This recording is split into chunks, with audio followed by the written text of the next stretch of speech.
Andariki Namaskaram.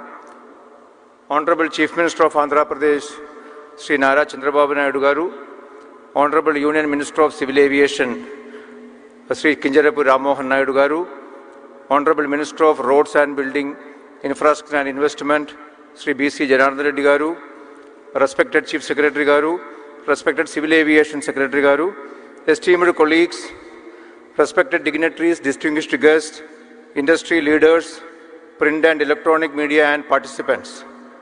It gives me immense pleasure to welcome you all to the Amaravati Drone Summit 2024, a pioneering initiative that marks a significant milestone in Andhra Pradesh's journey towards technological advancement and innovation. This overwhelming response is a testament to the transformative role that emerging technologies, including drones, are playing in shaping our future.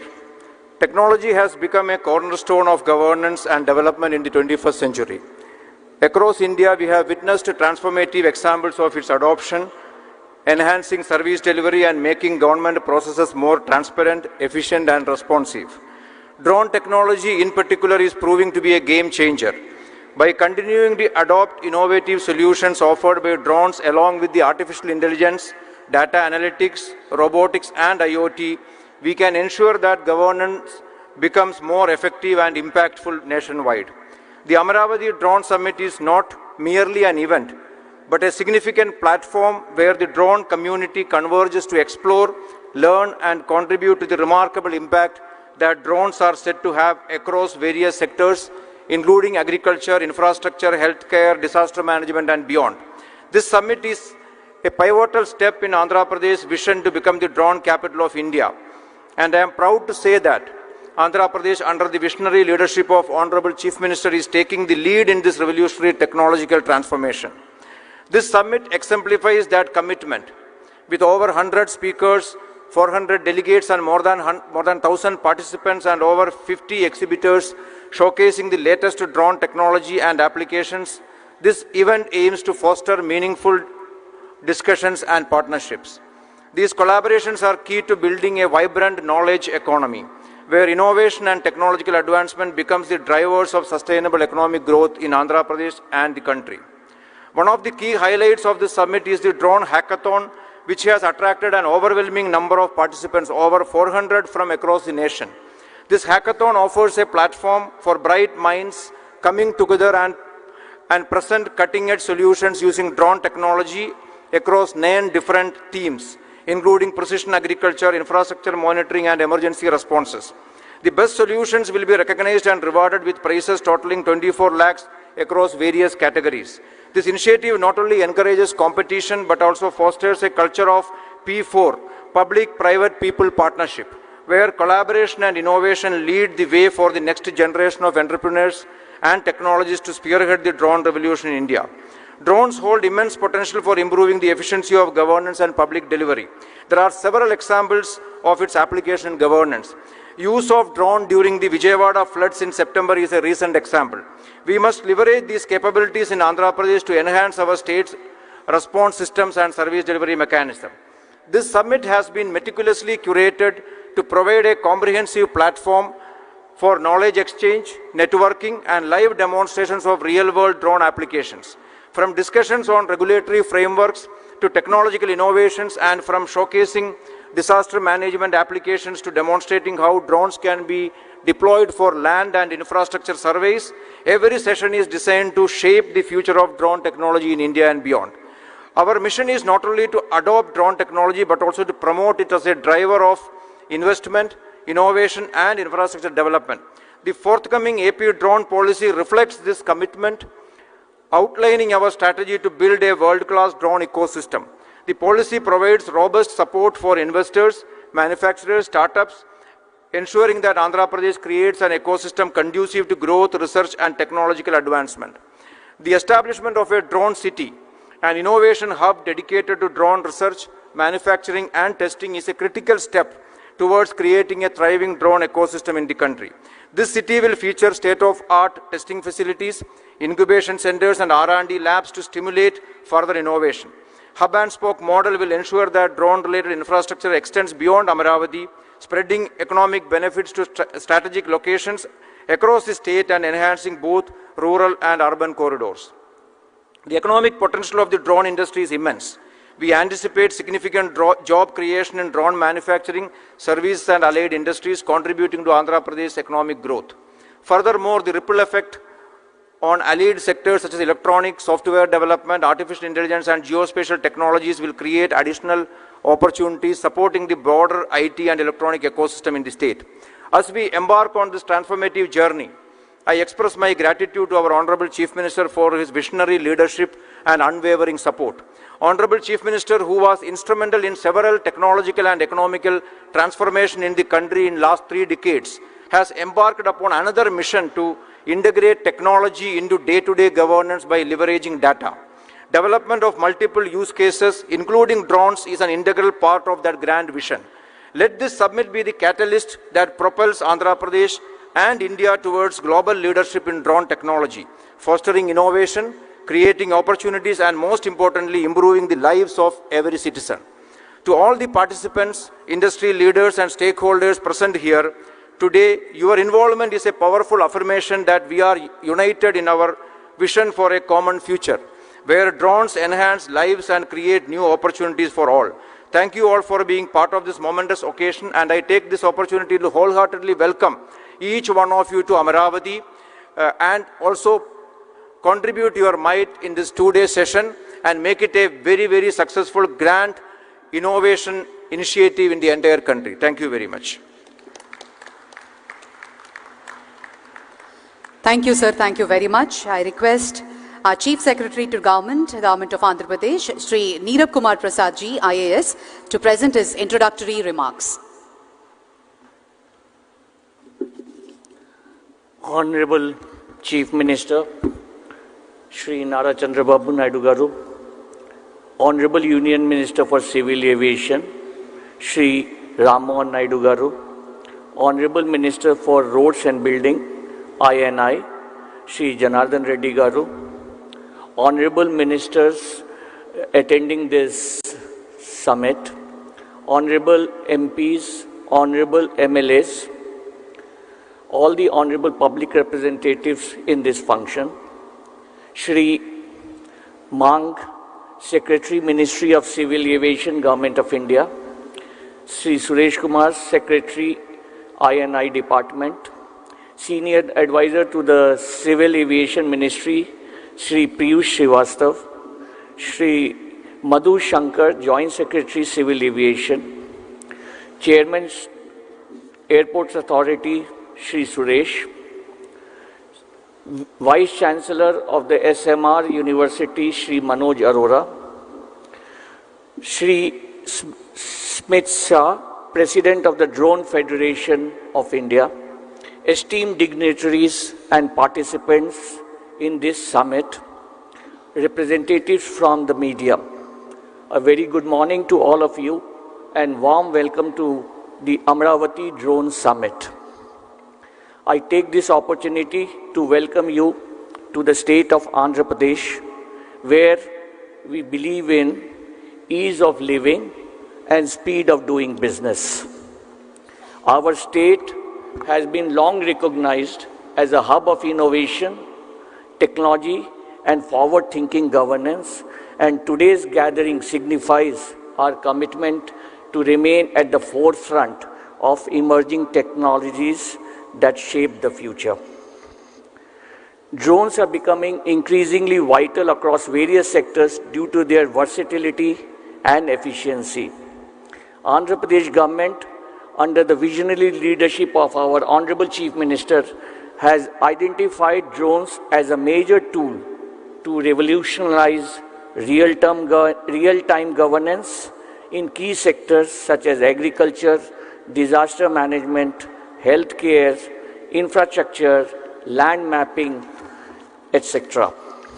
Under the directions of the Honorable Chief Minister, the Andhra Pradesh government aspires to use drones to provide better citizen-centric services and identify as many use cases as feasible.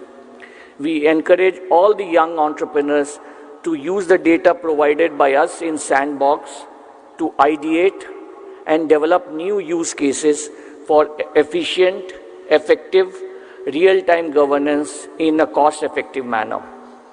We also assure that through the AP Drones Corporation, we will extend all support to enable proof of concept for the use cases. Andhra Pradesh is committed to building a strong talent pool, ensuring that the state leads in the development of skilled professionals for the drone industry. Examples of recent activities in this area is that the SRM University in the CRDA has set up a center for drone operations, including a pilot training school. The Survey Department of Government of Andhra Pradesh has already provided training to officials at each and every panchayat in the benefits and applications of drone technologies. Our government is committed to creating an ecosystem where youth can be trained and equipped with the necessary skills to thrive in this rapidly growing sector. Through targeted skill development programs and collaborations with educational institutions and private sector leaders, Andhra Pradesh will not only produce the next generation of drone pilots, engineers and innovators, but also empower its youth with career opportunities that have global demand. As a state known for its pro-business policies, infrastructure and IT capabilities, Andhra Pradesh offers a unique opportunity for investment in drone technology. We have already created a very conducive environment for innovation with streamlined processes, incentives, and an infrastructure that supports technology-driven industries in the form of various industrial policies that have been recently approved. Andhra Pradesh is ideal for drone-related industries and investments. We will be coming out with a focused drone policy also based on the feedback in this summit. Our aim is to be global leaders in drone manufacturing, research and services, to set up and invite all the leading global players to set up operations here in Andhra Pradesh. We are encouraging partnerships between private industries, research institutions, academia and government agencies to explore new uses of drone technology. Whether it is fostering research in advanced drone applications or providing support to startups working on drone-based solutions, the state will remain a catalyst for innovation and collaboration. In conclusion, Andhra Pradesh, under the leadership of our Honorable Chief Minister, after the very famous IT revolution of Andhra Pradesh and Hyderabad, is today ready for another transformation. The transformation which will be led by knowledge, transformation which will be empowered by artificial intelligence and supported by the vision of Honorable CM. Drones, as we have discussed, will be an integral part of this transformation. I thank you all for participation and look forward to a very fruitful summit filled with new ideas, collaborations, and path to success. Thank you very much and look forward to very fruitful discussions in this summit. Thank you very much. Thank you, sir. Thank you very much. I now request Shri Bumlungmang Violam, IAS, Secretary, Ministry of Civil Aviation, Government of India, to give a special address.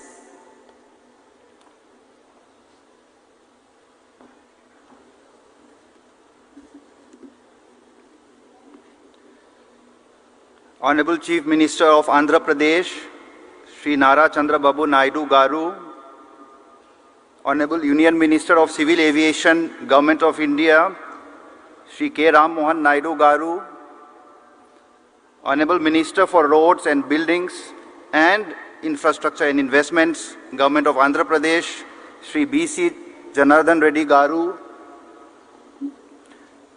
Honorable Ministers from the State Government who are present here with us, Honorable MPs, Honorable MLAs and the other dignitaries, respected Chief Secretary of Government of Andhra Pradesh, Shri Nirab Kumar Prasad, my colleagues from the Ministry of Civil Aviation, the Senior Economic Advisor, Mr. Piyush Srivastava, the Joint Secretary, Mr. Madhusudan, the Chairman, Sri Suresh, and the members of the AAI, the Secretary, Investment and Infrastructure, Government of Andhra Pradesh, Sri S. Suresh Kumar, who has really been the key person in pulling together this event, the other senior officers of the state government, and all present here today, friends from the media.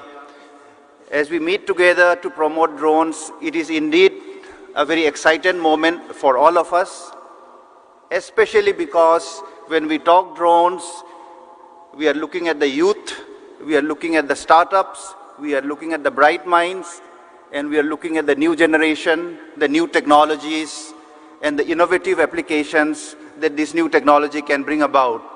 It is indeed a very exciting moment, a very happy day that all of us are gathered here together. As this Drone Summit 2024 is held in Amaravati, I would like to acknowledge the support and leadership that Honorable Prime Minister of India has been providing to the drone sector for many years now. And especially today, Honorable Chief Minister, Andhra Pradesh, and Honorable Minister of Civil Aviation, Government of India, I would like to especially acknowledge that today's event, this event would not have happened without their leadership, without their vision. So I think a round of applause would be appropriate at this time. Thank you, sirs. And as we say that we are excited, I would like to mention a few of the initiatives, steps that the Government of India had taken over the last few years to promote the drone ecosystem. And the very first is that the drone rules were liberalized in 2021 to provide an ecosystem that is favorable, that supports the startups, the MSMEs, the youngsters, the academicians, and those who have an interest in the drones. The forms and the procedures required were simplified, and in fact, even more, this year we have further reduced the documentation to make it easy and simple for people to buy the drones, to operate the drones, and to be an owner of the drones. So the regulatory regime has been made very favorable. To support the industry, in fact, Government of India had taken a very major step, and that is banning the import of drones. So today, as we promote Atmanirbhar Bharat, we look forward to all of you to promote the manufacture, the design, and the development of the drones within our own country. So that is another major step taken to improve the ecosystem for drones in India. To fly the drones, we need the airspace, and through the DigiSky platform, 90% of the airspace in India has been made into the green zone, which means no one requires the permission, the clearance to fly in the 90% of our airspace in India. This again is a step which will help in the adoption of drones in the different applications, different uses across the length and breadth of Andhra Pradesh and also across the length and breadth of our great country. The PLI scheme for drones, which started 2.5 years back, has been a great success. We had a budget outlay which at that time was double the size of the drone industry. And through this PLI scheme for drones, the manufacture of drones and drone components has been promoted. 23 companies have benefited, and it has been a great success. With the end of the 3 years period, we are now looking at expanding, enlarging it.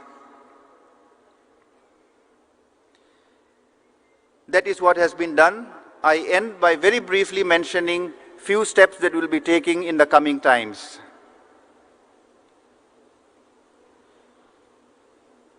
We believe that R&D in drones, scaling up the manufacture of the components of drones is something that we need to focus as a country.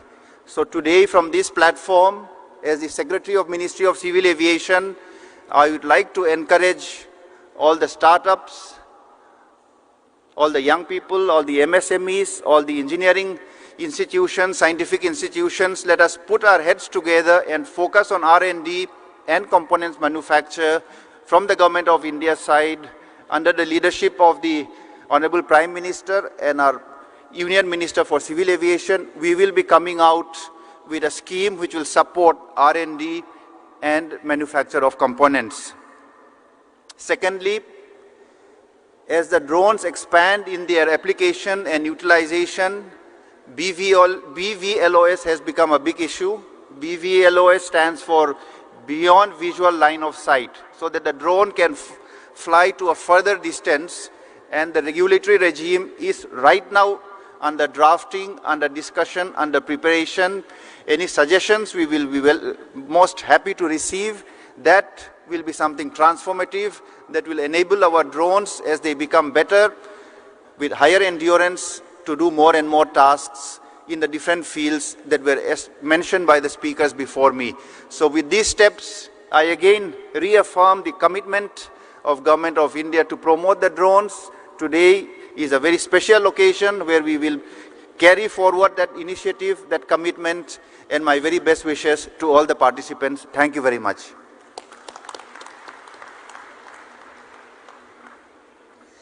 Thank you, sir. Thank you very much. I now request Sri B.C. Janardhan Reddy Garu, Honorable Minister for Roads and Buildings, to give the special address.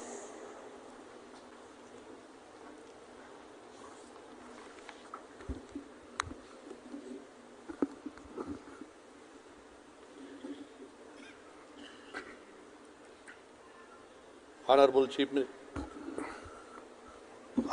Minister of Andhra Pradesh, Sri Chandrababu Naidu Garu, Honorable Union Minister of Civil Aviation, Sri Ram Mohan Naidu Garu, Honorable MPs, Ministers and MLAs, and esteemed colleagues and dignitaries and participants. It is an honor to address to you today at the Amaravati Drone Summit, a hallmark event that Andhra Pradesh commitment to becoming a leader in drone technology and innovation. As the Minister for Information and Infrastructure Investment, I can assure you that our state is making an effort to create a strong foundation for technology growth. Andhra Pradesh offers vast investment opportunities across the multiple sectors. Its 972 kilometers coastal line, well-developed ports, and expanding infrastructure make it ideal for logistics, port-based industries, and export-driven business. Infrastructure plays a vital role in supporting the rapid adoption and development of drone technology. The state government is committed to developing world-class infrastructure. To facilitate this growth under the visionary leadership of Sri Chandrababu Naidu Garu, our plan to establish a drone city in Andhra Pradesh, featuring testing facilities, airspaces, and a center of excellence, which survey use a hub for drone manufacturing, innovation, and research. This combined with our hub and spoke model for drone operations will ensure that drone become part to both urban and rural development across the state. Moreover, drones are already transforming how you monitor and manage infrastructure projects with their capabilities for aerial surveying, real-time monitoring, and preventive maintenance. We are using drones to improve the Asians of the road and buildings constructions, reduce the cost and enhance the safety. Andhra Pradesh is taking a holistic approach to attract investment, and we are offering generous incentives such as capital subsidies, production linked incentives and tax rebates for companies investing in drone technology together with the support.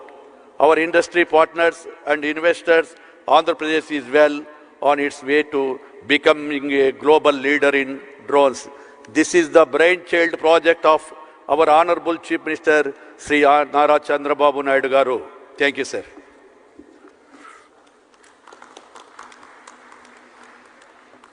Thank you, sir. Thank you very much. We now have the keynote address by Sri K. Ram Mohan Naidu Garu, Honorable Union Minister of Civil Aviation, Government of India.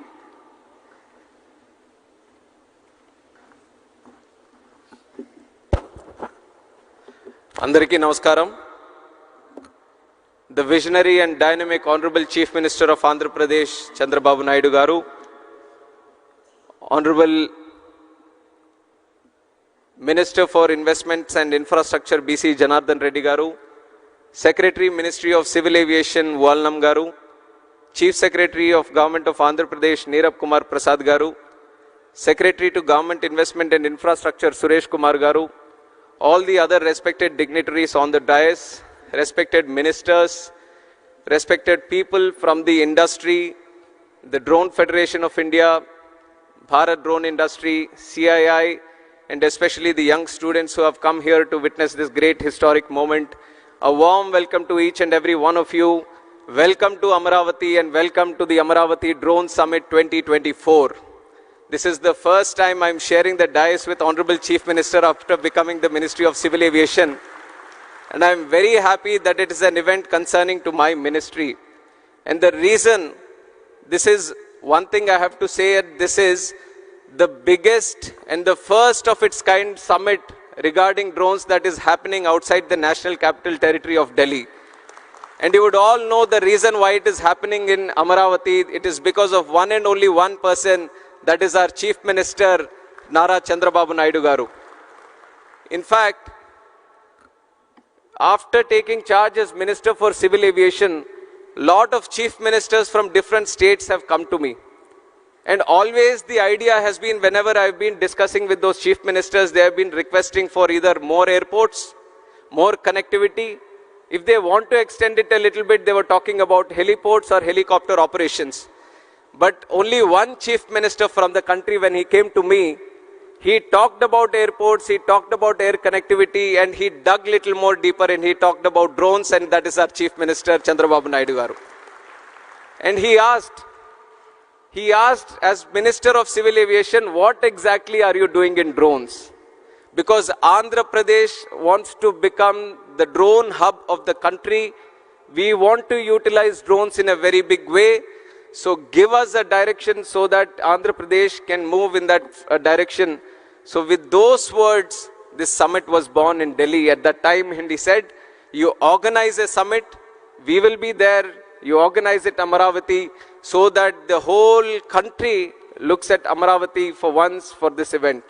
So once we have conceptualized, the whole thought process came in, and at every step, the Honorable Chief Minister has been guiding us, giving us so many suggestions, and today with the help and support of the government of Andhra Pradesh, we were able to put up such a grand show. So I thank the Honorable Chief Minister, Chandrababu Naidu Garu, and the whole government of Andhra Pradesh for putting up a wonderful show and making it a huge success and inviting so many people for this. And once again, I would like to share another story. This is the story of Hyderabad. In the erstwhile Andhra Pradesh, I was 12 years old in 1996, actually 10 years old. And at that point of time, Hyderabad was just like any other city in the country, any other capital city. Nothing great happening in that city. But our Honorable Chief Minister at that time, who was Chandrababu Naidu Garu, he envisioned, he saw the potential of that city. And he started designing, and he started visioning. He started looking into the future, and he made the Vision 2020. And you could imagine in 96, if you're thinking about Vision 2020, how many years forward he was looking at? 24 years forward. And that point of time, everyone was wondering, what is going on with him?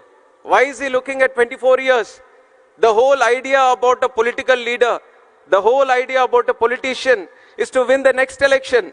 But Chandrababu Naidu Garu is not about elections, he is about the next generation, and that is what he has proved in Hyderabad. When he was planning the Vision 2020, and he was doing the airport, the first of its kind airport. Nobody was thinking about greenfield airports. He envisioned it in Shamshabad. And he was thinking about liberalizing telecom network, road network, ring roads, IT, so many medtech zones, different kinds of activities.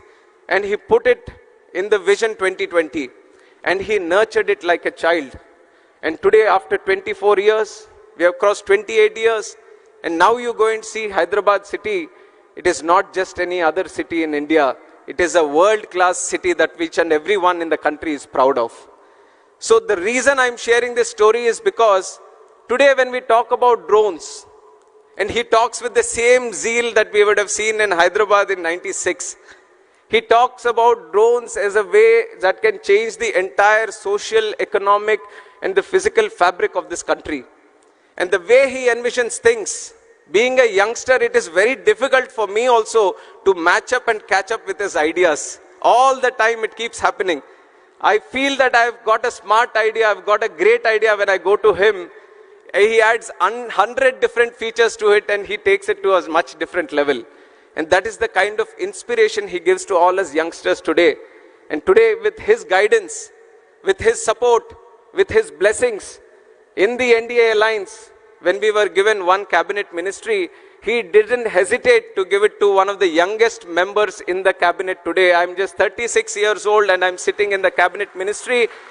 He being his student and he being my mentor, it is a great occasion for me, and the kind of leadership, kind of belief he has on the youngsters today, I think I am the visible proof to all the youngsters who have come to this event today.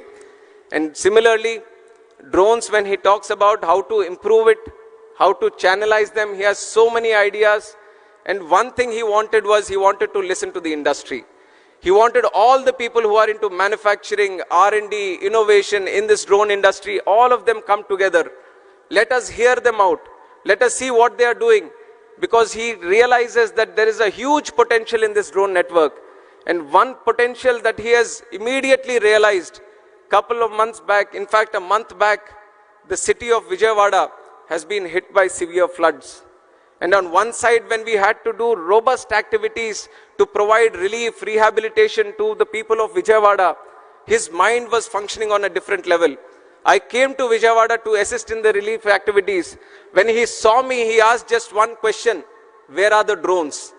Where are the drones? I want all the drones in the country to come here to Vijayawada because I see that they can help in providing relief and rehabilitation, this thing. And when we brought them, we brought a record number of, earlier there was no chief minister or no political leader using drones for disaster relief. There were just 1 or 2 drones going around for surveillance or very minimal activities. But he envisioned if you properly utilize drones, you can provide food, you can provide milk, you can provide medicines. So this was a revolutionary idea for us. And we have showcased it to the entire country. And in fact, the PM, Honorable Prime Minister Narendra Modi ji also was so happy to see how drones were utilized in the relief activity in Vijayawada. And that is how the vision of Chandrababu Naidu ji works. And with that vision, we want to take drones to a much higher level by this summit in deliberating, discussing with each and every one of you and making things go forward. And another leader that I have to share along with my leader Chandrababu Naidu is the Honorable Prime Minister Narendra Modi ji. In fact, he has put India in such a strong position across the world. Today, India is no longer a follower of any other country.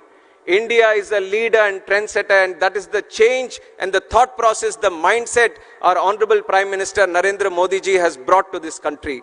And the way that he has transformed the whole country in the last 10 years, today people in different countries, leaders of different countries, they want to follow India. They want to see how India is progressing. They want to see how India is moving forward. They want to learn from us. And that is the leadership, that is the commitment, that is the dedication our Honorable Prime Minister is giving us. And he made a challenge to all the Indians. He made a commitment to all the Indians that the Indians have elected him for the third time as Prime Minister of India. So what is he going to do? When he is the third time Prime Minister of India, he is going to work 3 times harder. And what is the 5th largest economy in the world? He is going to make it the 3rd largest economy in the world. What is $3 trillion economy today? He is going to make it $5 trillion economy today. So it is the thought process and the commitment of the Honorable Prime Minister which is an inspiration for all of us. And in fact, he has put a special concentration on drones. If you look at my civil aviation sector also, in the last 10 years, unimaginable growth. If I tell you the numbers today that we have achieved in civil aviation, you would be surprised at what the situation was 10 years ago. 10 years ago, India had just 74 airports. 74 airports in its independence, so many things, so many activities, so many cities have come up. 74 airports have come.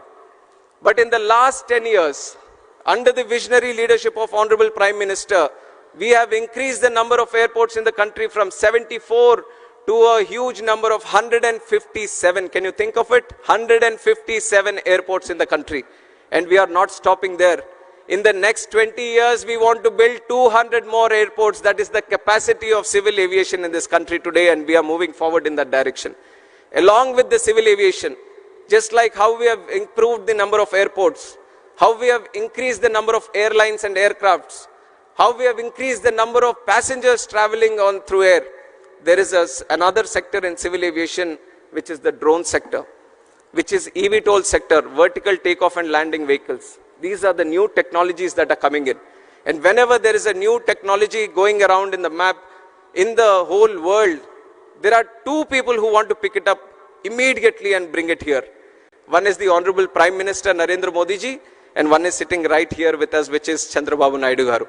Anything happening anywhere in the world, their whole idea is that I want to bring that technology to India, I want to get it to Andhra, I want to utilize it in such a way that the people of this country and this state are going to be benefited. With this thought process, we have achieved so much success. And some of the success that I want to share with you in terms of what the Ministry of Civil Aviation and Government of India is doing is that over the past few years, India has emerged as a global leader in drone technology driven by innovation, policy reforms and strong industry partnerships. Today we have 132 remote pilot training organizations empowering a new generation of drone operators, and more than 17,600 remote pilot certificates have been issued till today, and 81 different kind of drone models have been type certified. You all have just heard from my secretary also that we have banned the total import of drones. And why did we do it? We want to encourage more startups to come in this drone sector. We want people of this country to manufacture drones. We don't want to import drones and let the benefit go to some other country or some other company. We want people of this country to manufacture the drones. We want the young minds, the bright minds of this country to develop new drones, new type of drones, so that we can cater to the solutions which are indigenous to our country. So with that mindset, we banned. We liberalized the rules a little bit.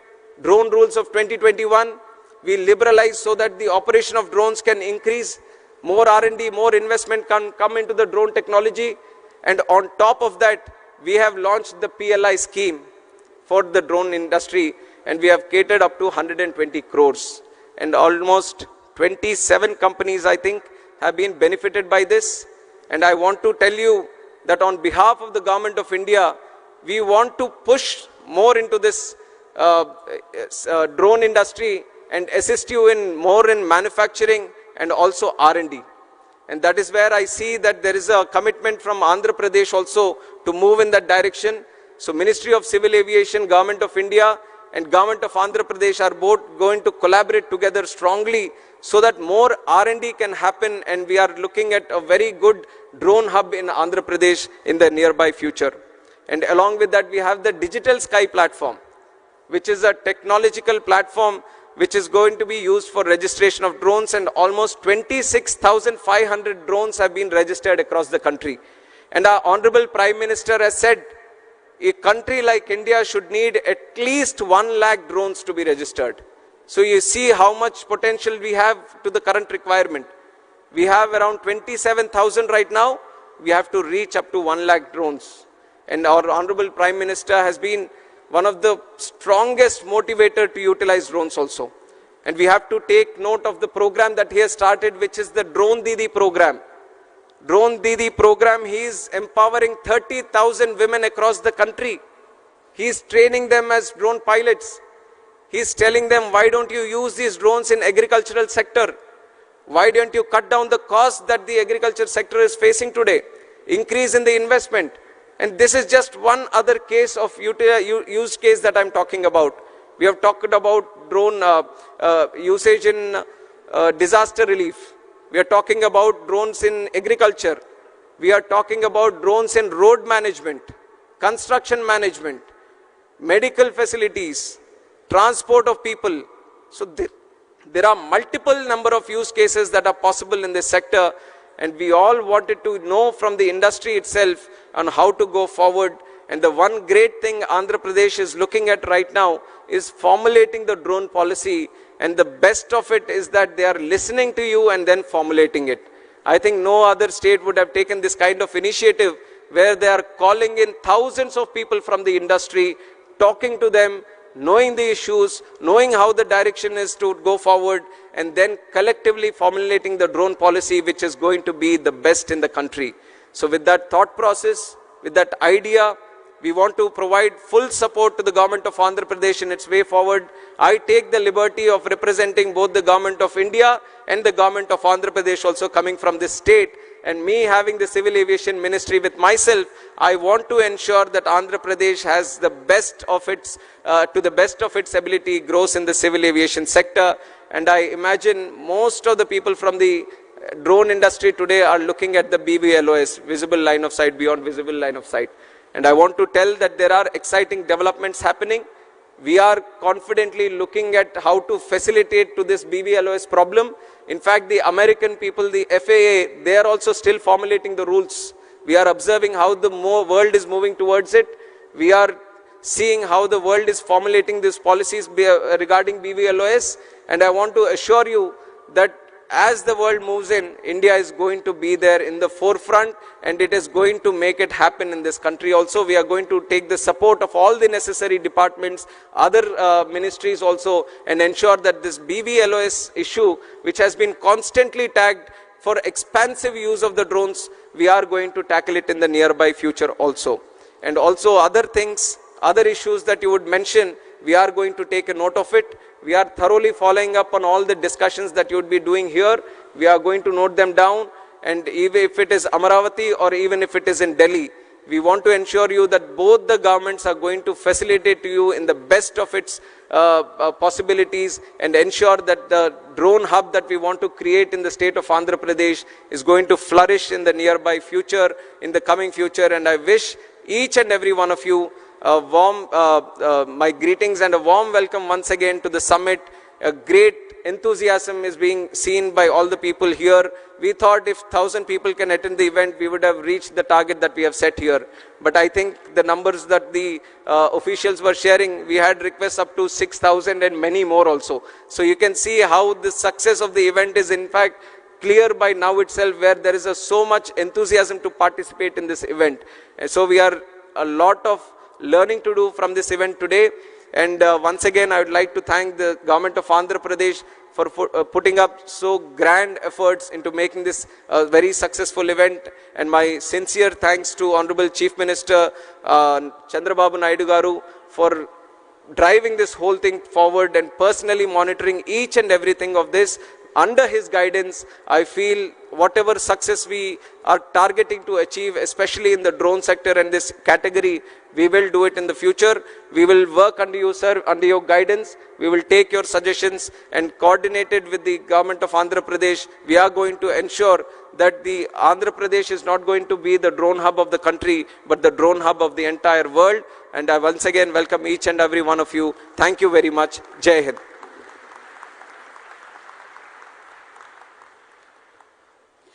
Absolutely wonderful. Thank you very much, sir.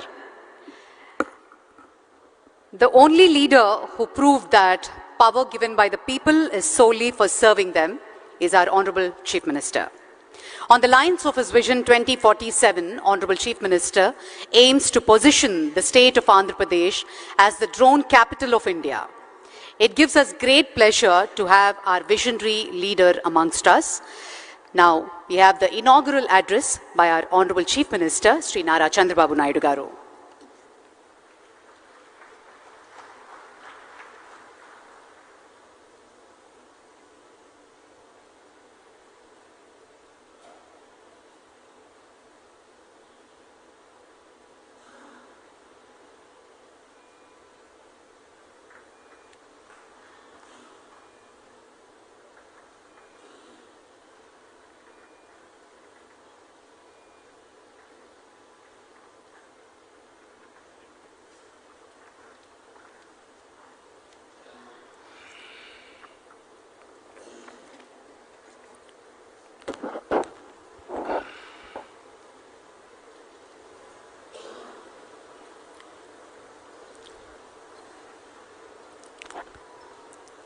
Honorable Union Minister for Civil Aviation, Government of India, young and dynamic leader, Mr. Ram Mohan Naidu, Honorable Minister of Roads and Buildings, Infrastructure and Investment, Government of Andhra Pradesh, Sri Janardhan Reddy Garu,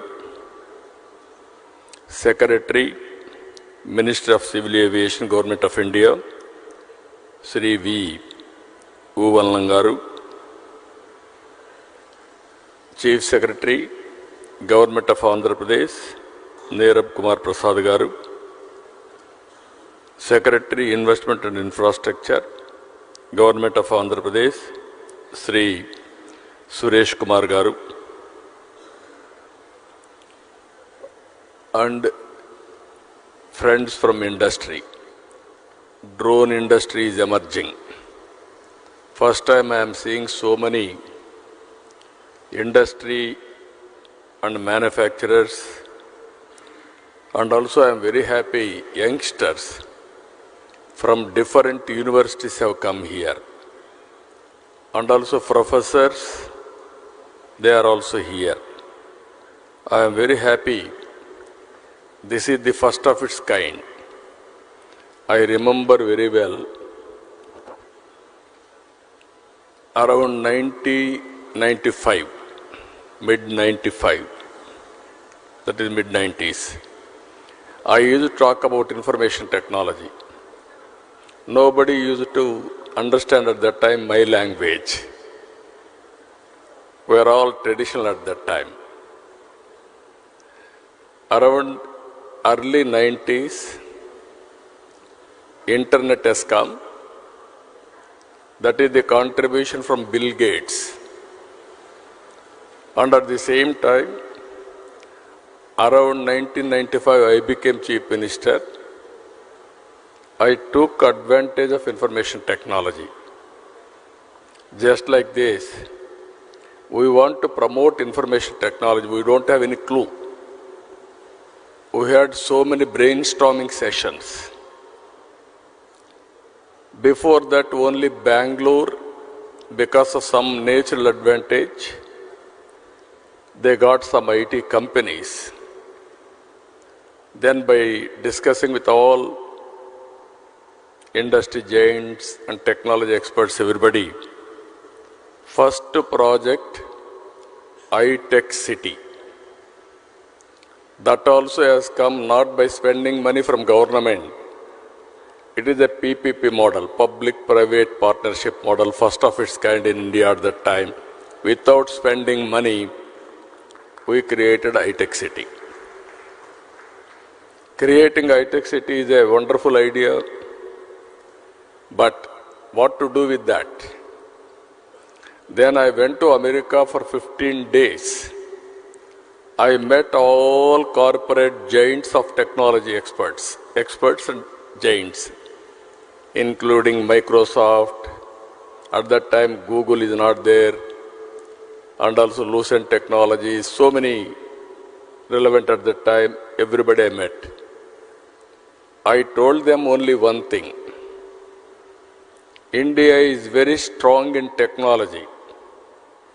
Reasons are two. British people, while going, they have taken some money, or even my Kohinoor diamond, that is from Andhra Pradesh, but they left English to us. That is the biggest advantage even today. Highest population who is talking English, only India, no other country is having this advantage. Second advantage, we are very strong in mathematics. Zero is innovated by Indian. These are all deadly combinations in information technology. This is where I convinced Bill Gates also and brought Microsoft to Hyderabad at that time. That is a story. I am always thinking ahead of times. All youngsters has to understand this. At that time, nobody used to talk about IT. There was a problem of telecommunication sector. I tried 3 successive prime ministers. Finally, Atal Bihar Vajpayee ji accepted. That is the report I have given, deregulation of telecommunication sector because of bandwidth problem. Everybody used to heckle me at that time, why cell phone, all these things. Before that, even cell phones, 20,000 rupees, because of scaling, it has come to 2,000 rupees. Now it is a story, it is a reality. Smartphones, everything has come. That is how we have innovated so many things at that time. I strongly believe Indians are very strong in information technology and knowledge economy. You name pharma, you name biotechnology, you name other leading technologies, Indians are very strong. So here, I wanted to tell all of you one thing. We are very happy to have this summit. This will be a game changer in future. How it is, I want to explain one thing. Today, Andhra Pradesh has always been at the forefront of adopting cutting-edge technologies to address modern challenges. Today we have advanced drones, CCTV cameras, mobile phones, apps, satellite data, wearables, multiple other IoT devices. These devices are recording and analyzing information on a runtime basis. I spoke about IT at that time. Then everybody at that time, they used to do only job work. I used to talk about not only doing job work, you have to go for products. Then some people have gone to certain extent for products. Then I used to talk, don't be a job seeker, be job provider. That is where I promoted entrepreneurs. Today I am proud to say, Indians are getting highest per capita income anywhere in the world. Among Indians, 30% are Telugu community. I am proud to promote this. It is only in one idea. It is only 25 years. Money is not the constraint. As Ram Mohan Naidu has rightly mentioned, at that time, Hyderabad, wherever I go, people used to ask me how to come to Hyderabad. Even sometimes they asked me, which Hyderabad? There is one Hyderabad in Pakistan also. They used to ask me which Hyderabad. I used to say Hyderabad in India. Then they used to ask me how to come. Come to Delhi or Bombay. Overnight you stay there. Morning you come. Complete the business. Go to Bombay. Again midnight you have to catch the flight. Then they used to ask me, why should we come to your state? We can do business in Bombay. That is more convenient for us. Then I tried for open sky policy at that time. There are no flights. At least Ram Mohan Naidu is very happy now. So many flights and Secretary also so happy. Then I asked the then Prime Minister, open sky policy, first flight from Emirates has come to Hyderabad. I built traffic first. Then I want to go for airports. We don't have money. Airport authority are not willing to spend money. What to do? Then I created a concept that is Greenfield Airport. I acquired 5,000 acres for that airport. I convinced the then Prime Minister Vajpayee ji to go for Greenfield Airport. Now all airports, one by one, so many private airports are coming. I am very happy now. Civil Aviation Department is very progressive and also very positive to create one airport Greenfield. Because of policy matter, I had 32 meetings with the Prime Minister and Civil Aviation Department. That is how it has happened. After that, Outer Ring Road, Biotechnology Park, IT, BT, Pharma, you name anything, everything we brought to Hyderabad. Today I am very proud to say Hyderabad, the best city in India for better living standards. All these things only 2.5 decades. Today I am telling you, we are having a very dynamic Prime Minister, Narendra Modi ji. He brought India globally proud. He promoted Indian brand throughout the world. Now he is working towards third largest economy in the world, another 2-3 years time. Now he is working for Vikasit Bharat 2047. If all of us is work together, I am confident India will be number 1 or 2. Indians will be number 1 globally. That is going to happen. I am 100% confident about it. If all these things has to happen, we have to work differently. Here if you see, data is wealth. We have a huge amount of historical data already available. And every day 400 million terabyte of such data is being generated. AI and ML based analytics on this data is changing the way we see our world. Here if you see, telecom regulation, deregulation has come, digital currency has come. That also I am very happy, I am fortunate. Honorable Prime Minister Narendra Modi asked me to give a report on digital currency. Now in the world, highest circulations on digital currency is in India. We are very proud. We are having Aadhaar, authentication, that is one advantage. We are having GST. Even Narendra Modi ji has promoted JAM, Jandan, Aadhaar, mobile, Sangh.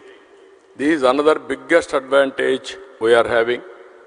Now, Ayushman Bharat, Arha for education portal, even for certificates, lockers, all these things are coming. Here I wanted to tell all of you, in future data is wealth. How much money you are having is not the question. How much data you are having, that will be biggest wealth for an individual, for a company, or for the country. If you are having data, you can go through artificial intelligence and also machine learning for proper outcomes. That will be the game changer in future, even now. Here, we are all in an inspiring time. I repeatedly am requesting all young brains and academicians, you have to think differently. One is in cloud, data is available. Through Uberization, artificial intelligence, you can use it by getting proper knowledge. Now, drones have come. We can program it. We can send it to anywhere, get information. Recently, we have used in Amaravati, Vijayadashmi floods. All of a sudden, I got an idea. I told my secretary, Suresh Kumar, I saw there my SDRF staff, by going boats, they wanted to give it every home because in water, 6 feet, 8 feet water, it is impossible. So they used to throw. They are all in different buildings. Then it is falling on water. Again, they used to lift it. It is contamination. Then I asked our people to go for drone supply. We didn't prepare. That is only immediately impulsive way we have done. For every house, we are able to supply through drone food supply. They are very happy. Even helicopters we have used. In helicopters, from height they have to throw the food on the building. So much of damage.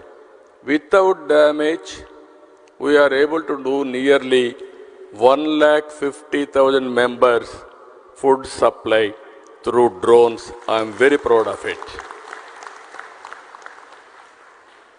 Then we had another experiment.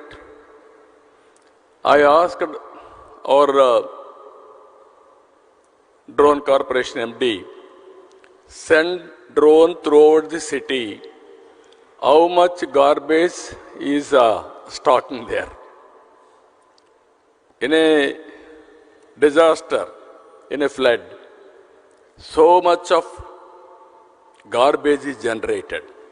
From houses, all houses are submerged. All these things they used to lift it, otherwise smell will come, contamination, so many problems. Then all these things, real time we are able to identify and alert municipal corporation to lift all garbage. Within real time you can see 20,000 metric tons garbage we are able to lift within 4 or 5 days. That is the biggest achievement because of drones. All roads appears to be clean. Whenever there is a garbage, drone will come, will go there, put a picture, then municipal corporation will go and lift it. Even in Vijayawada, we had a bigger problem. All drains are totally closed. Water is not going.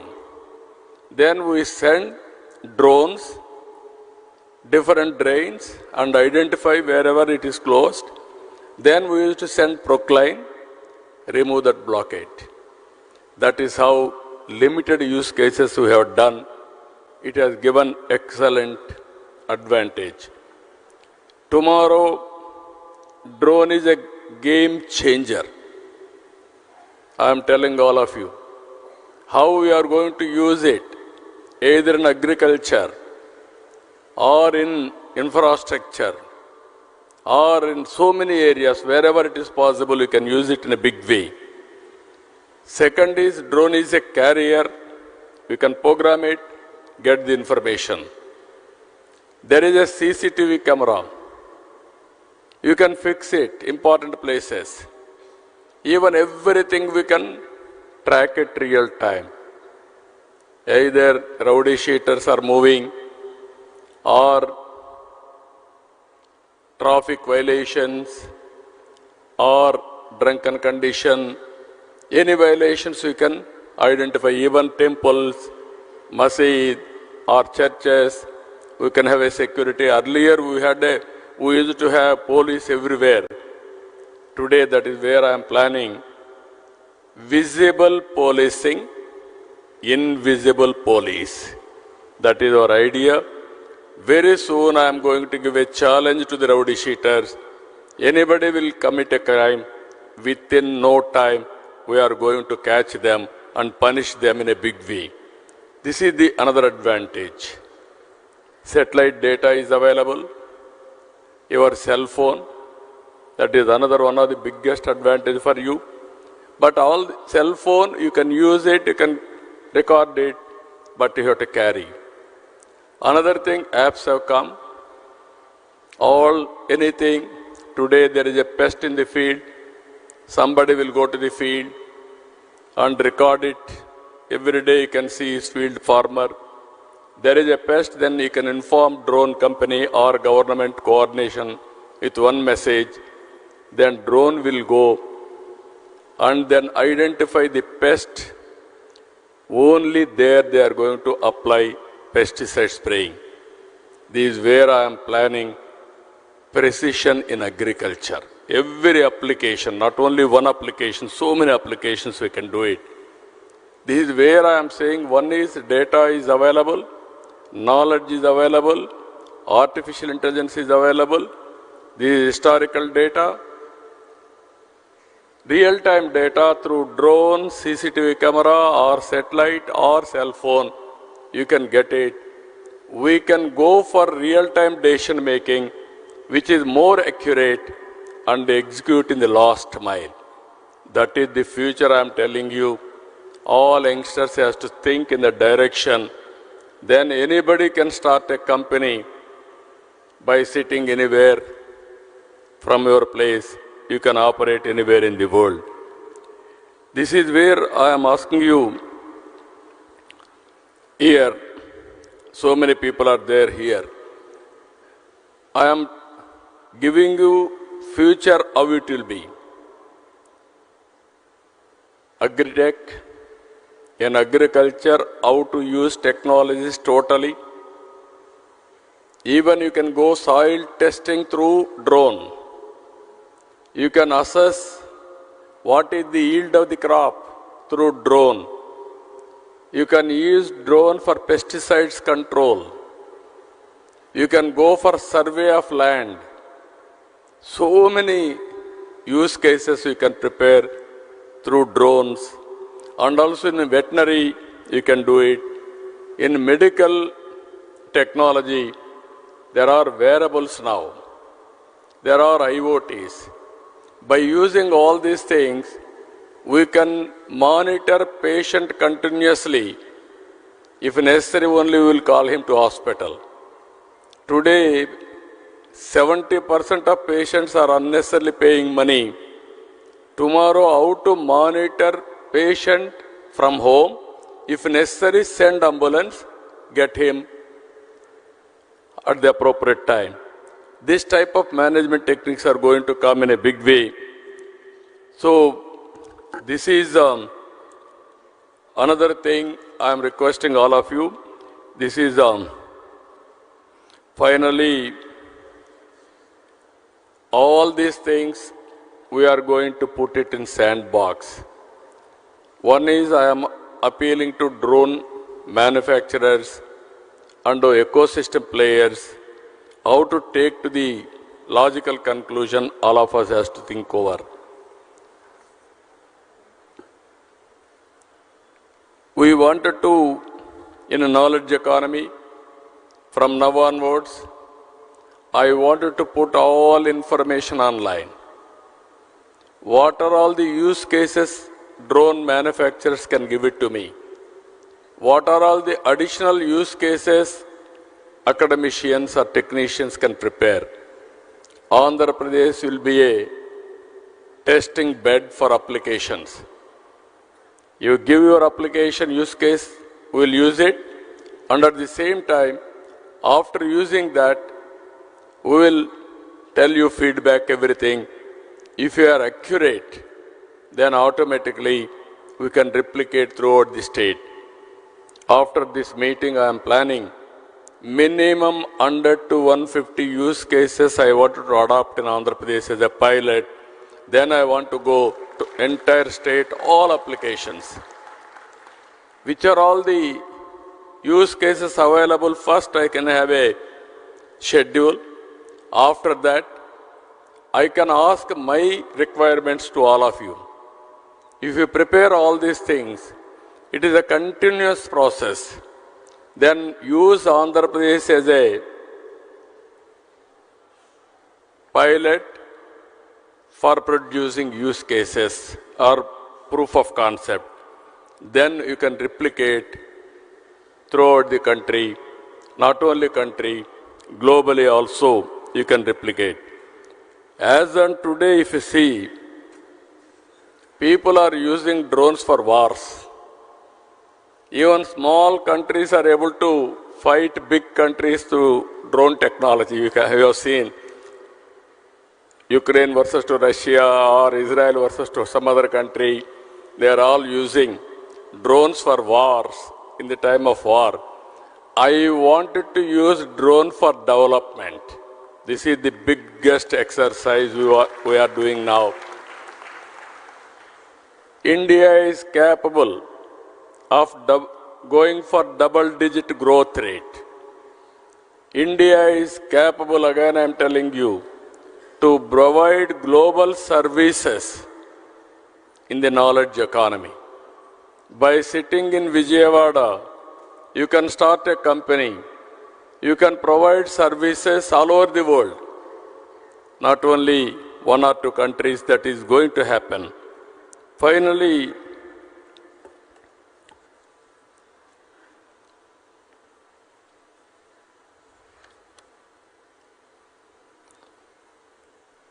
our vision for Andhra Pradesh, for all these things, drone technology also is important. Our vision for Andhra Pradesh, building knowledge economy by capitalizing emerging technologies.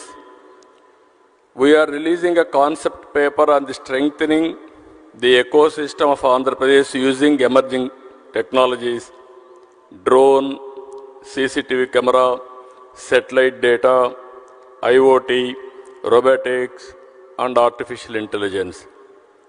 We seek inputs from all of you, industrialists, investors, practitioners, experts, and academicians alike. We will create a comprehensive, future-oriented policy for a business-friendly ecosystem with a due focus on security. We will develop a strong framework that caters to equipment manufacturers, application developers, service providers, and investors. We aim to train minimum 20,000 certified drone pilots. We will build the largest human resource hub in the country's drone industry in Andhra Pradesh. We aim to achieve 80% indigenization in drone components and service by focusing on manufacturing and innovation. This policy pivots Amaravati as the drone city of India, and Andhra Pradesh will become the center for drone innovation in the country itself. One thing I wanted to place all of you,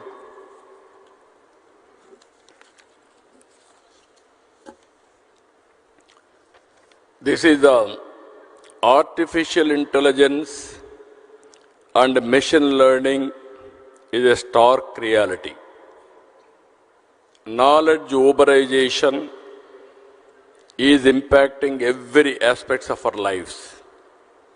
Phones-based apps, CCTV cameras, drones, and other IoT devices have helped in real-time capture and warehousing of data. Cloud-based hosting of data and emerging data analytics algorithms have resulted in a mature field of data science.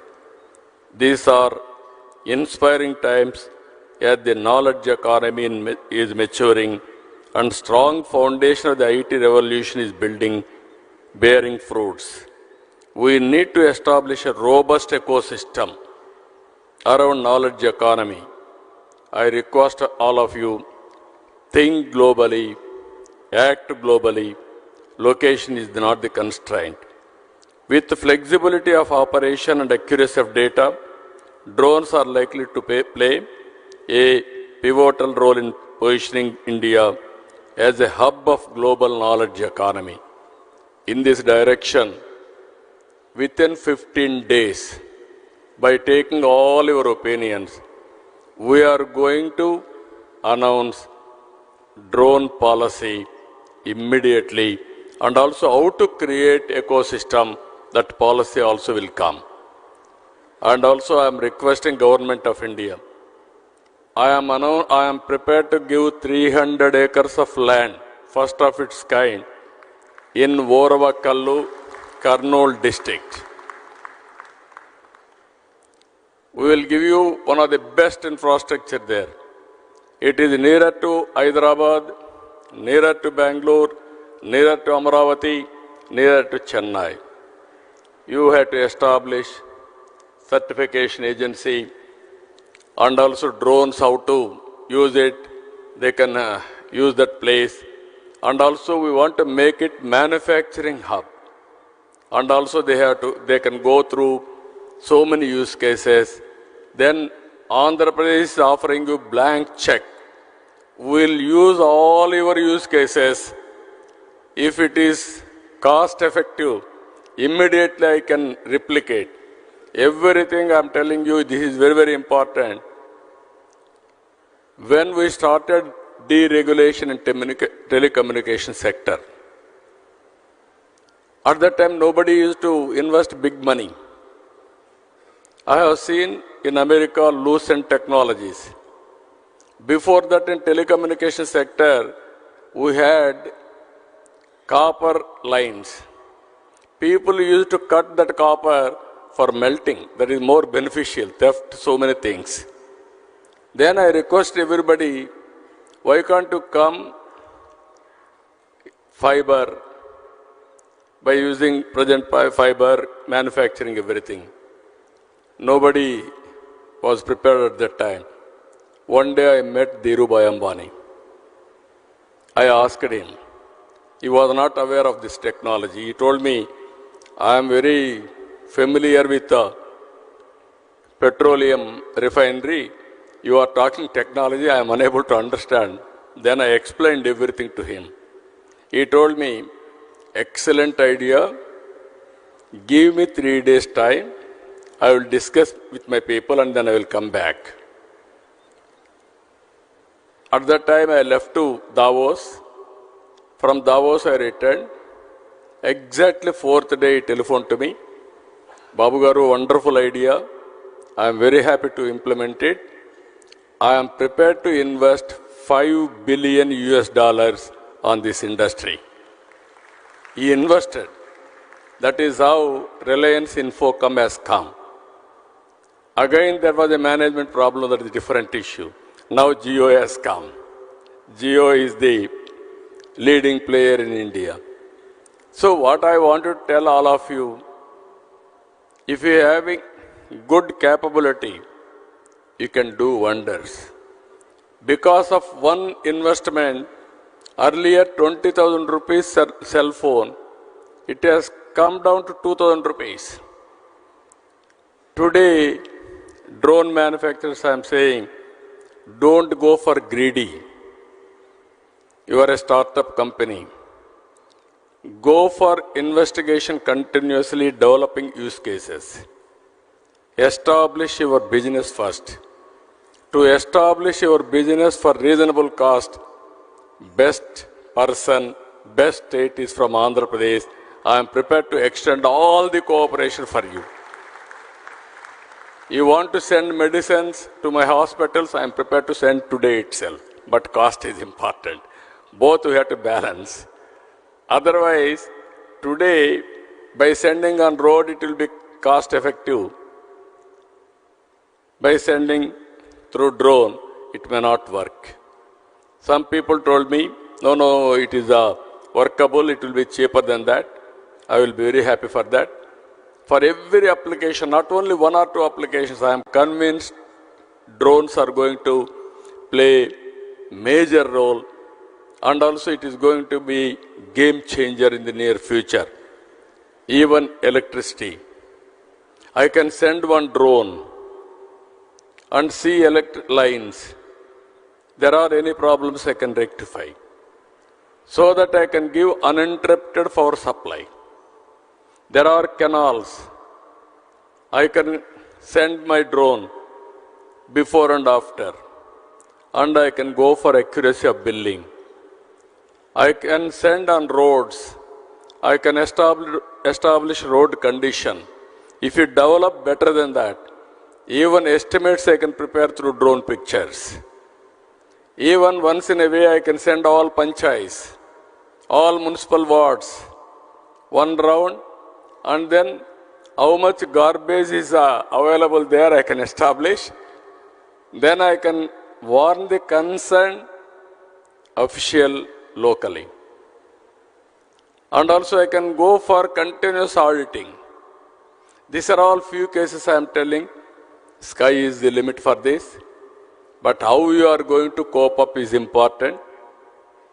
And also I am requesting civil aviation, Government of India also. When I met Prime Minister in Chandigarh, I told him I am going to have drones submit in Amaravati. I am going to submit the outcome of this meeting. Minimum 100 to 150 use cases, if I can adopt it, I will send it to Government of India and then convince them.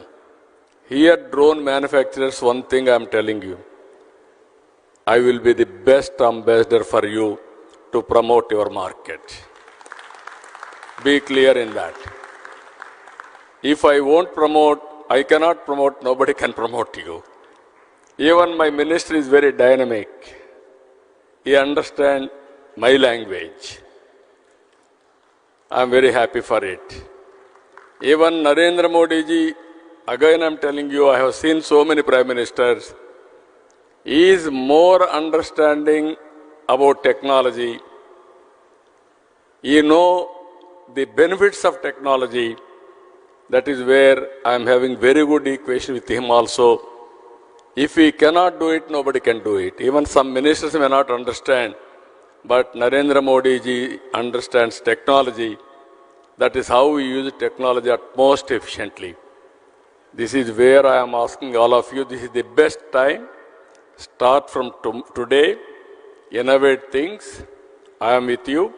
We will work together. Only my request to Civil Aviation Department, it is an emerging department. Don't put too many restrictions.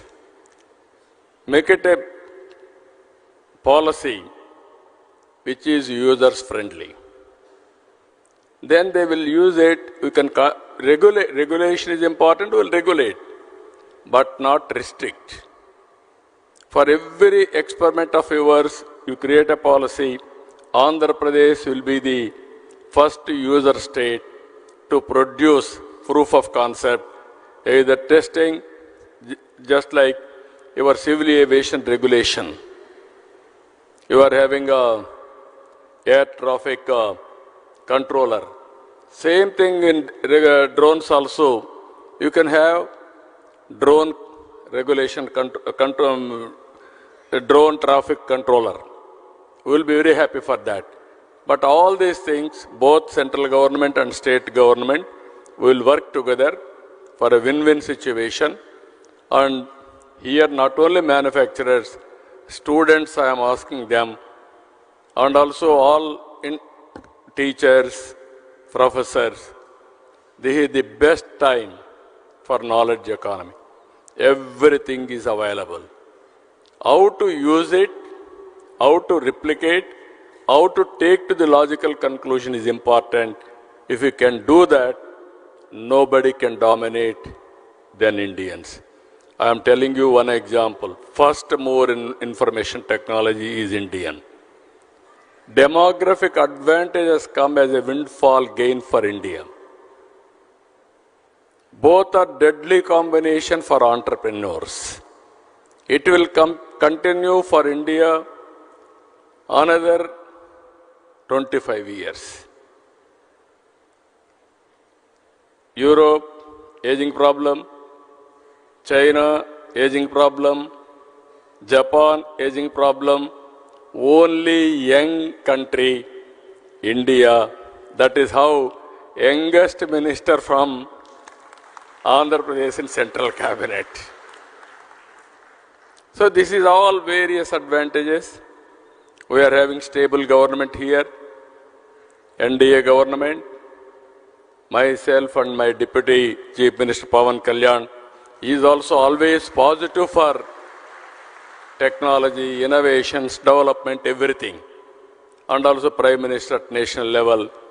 This is the best combination we are working together. I am appealing to all universities. You are focusing as on today only on education. That is theoretical. Go for application of your knowledge.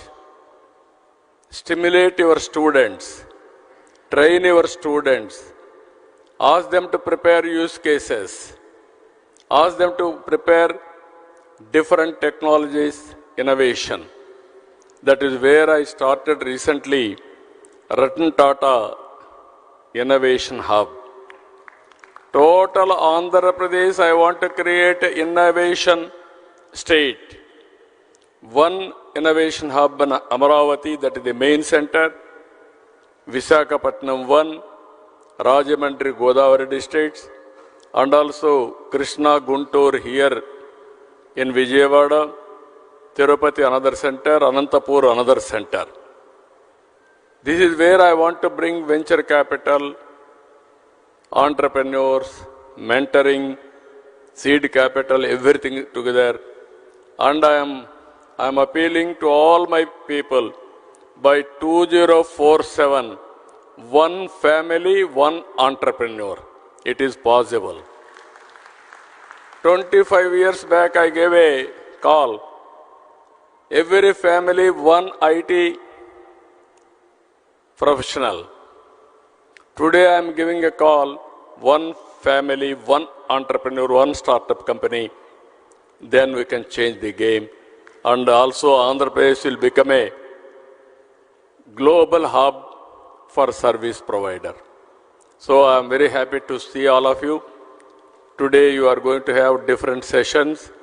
Our people have organized very well. And ultimately, what I wanted to request all of you, use cases, cost-effective solutions are important. You give it all these things to us, we will execute, we will move forward. With this, again and again, I am wishing all of you best of luck, good luck. This is the beginning. I want to see next revolution in knowledge economy. 25 years back, starting with IT, we have reached now artificial intelligence. Today we are integrating all drone, CCTV camera, cell phone, satellite data, wearables, and also IoTs. This is another revolution. If we do this, nobody can touch India, and also we will be number one. With this, I wish all the best for all of you. Thank you one and all.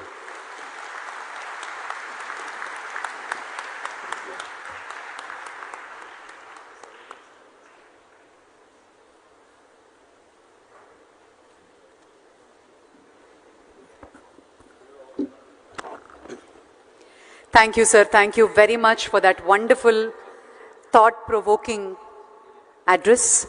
Thank you very much. We now move on to the exchange of MOUs. And I request Mr. Dinesh Kumar IAS, CMD AP Drones Corporation, to please come forward. And our Honorable Chief Minister, with Quality Council of India for exchanging drone certification for startups in the state of Andhra Pradesh. I request Honorable Chief Minister to please step forward.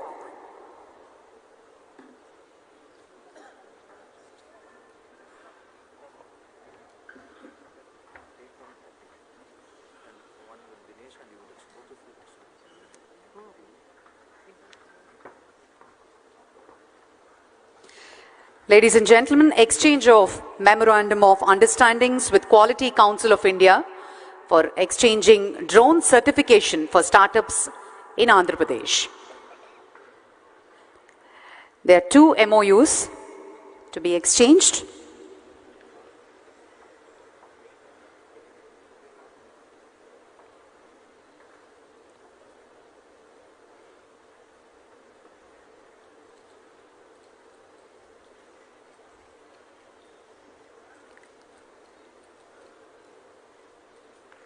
And in the presence of the Honorable Chief Minister, the second MOU with IIT Tirupati and Technology Innovative Hub for collaboration on drone technology development, startups and skill initiatives.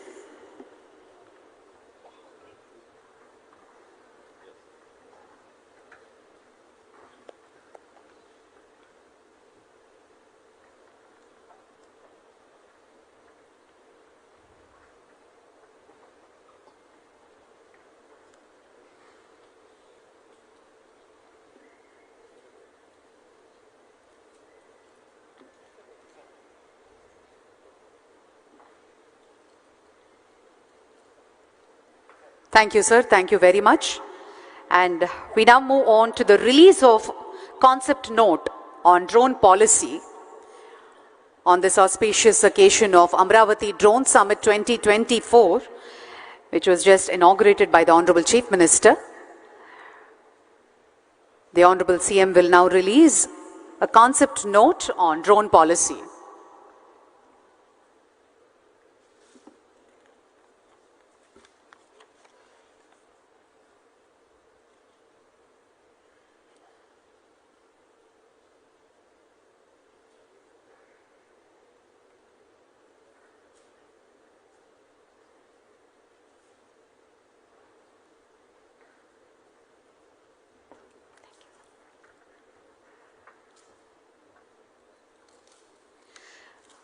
Amaravati drone summit 2024ని పురస్కరించుకుని గౌరవనీయులైన ముఖ్యమంత్రి గారు drone policy మీద concept నోట్ని ఆవిష్కరిస్తున్నారు.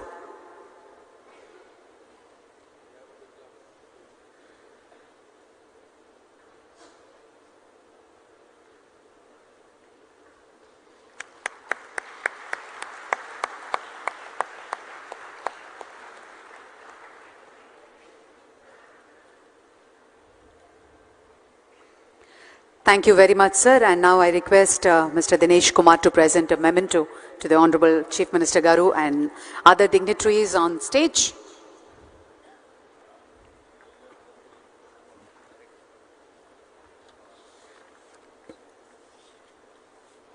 To Honorable Chief Minister Sri Nara Chandrababu Naidu Garu.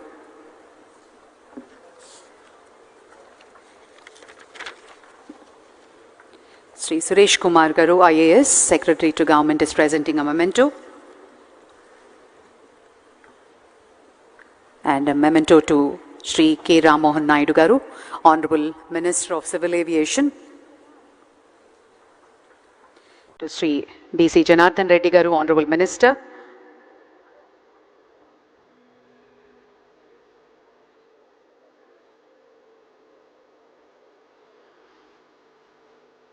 To Sri Neerab Kumar Prasad, Chief Secretary, and to Mr. Wumlungmang Vyolman, Secretary, Ministry of Civil Aviation, to Mr. Piyush Srivastava, Senior Economic Advisor, and Mr. Madhusudan Sankar, Joint Secretary, Ministry of Civil Aviation, and also to Mr. S. Suresh Kumar, Mr. Manoj K. Arora from SRM University, Thank you so much for joining, sir. And request for a group photograph. Request all the dignitaries to please step forward. Set photo. Sponge.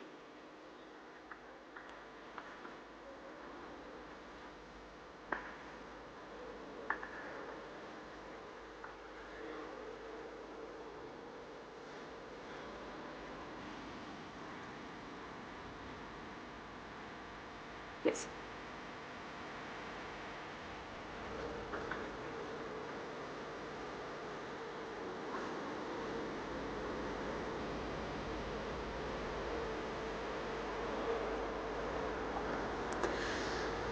ఈ session అయిన వెంటనే inauguration of the drone expo by our honorable chief minister and the dignitaries will be followed by the demonstrations. And I request Mr. Smith Shah, President Drone Federation, to propose word of thanks.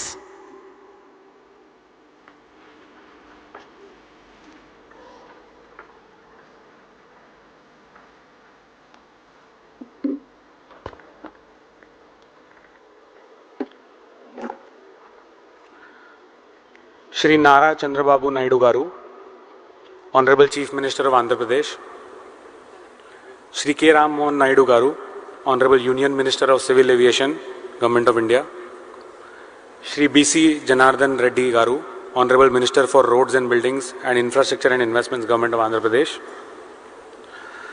Shri Vumlung Mang Walnam, Secretary, Ministry of Civil Aviation, Shri Piyush Srivastav, Senior Economic Advisor, Ministry of Civil Aviation, Shri Nirab Kumar Prasad, IAS, Chief Secretary, Government of Andhra Pradesh, Shri S. Suresh Kumar, IAS, Secretary to Government of Investment and Infrastructure, Shri Madhusudan Sankar, Joint Secretary, Ministry of Civil Aviation, our partners from SRM University, delegates on the dais, off the dais, friends from industry, government departments, academia, use cases.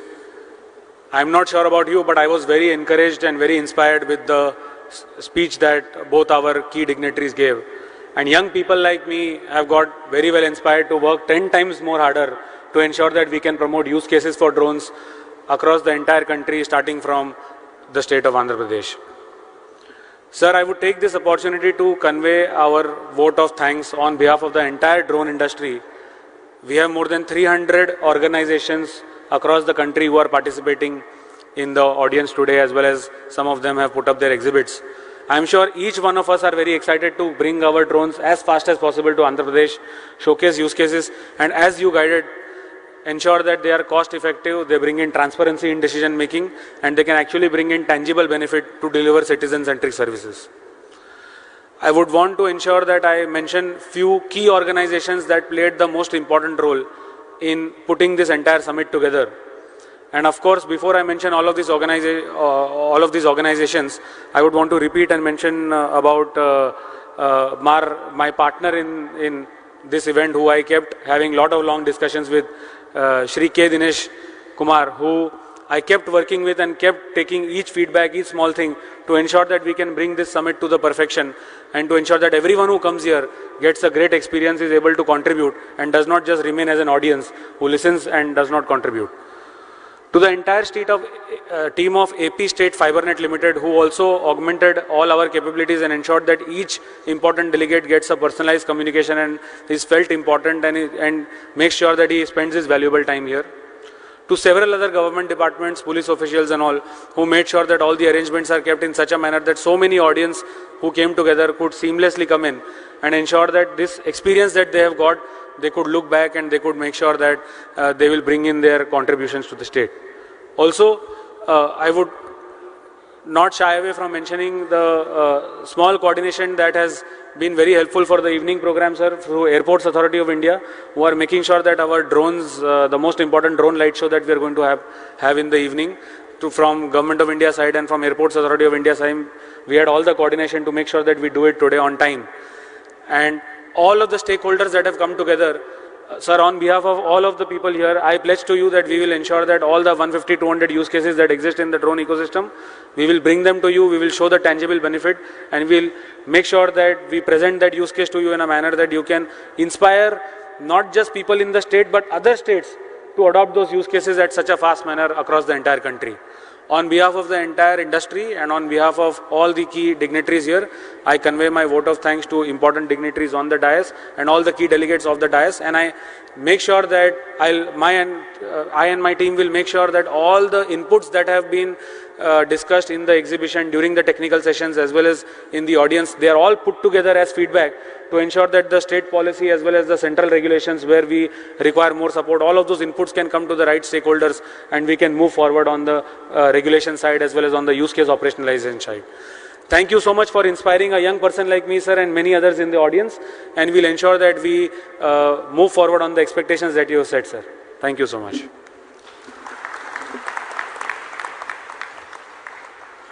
Thank you, Mr. Smith Shah. Thank you very much. And now there's the inauguration of Drone Expo by the Honorable Chief Minister. We'll just proceed to the area. Thank you, sir. Thank you very much. We'll have a quick 15 minutes tea break, followed by the keynote presentation by Shri Piyush Srivastava, Senior Economic Advisor, Ministry of Civil Aviation, on the production-linked scheme, incentive and the way forward. The keynote presentation will be held on this dais. I request all the dignitaries to come back and take your seats. Thank you. Thank you very much, sir.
Okay, ma, we'll use it.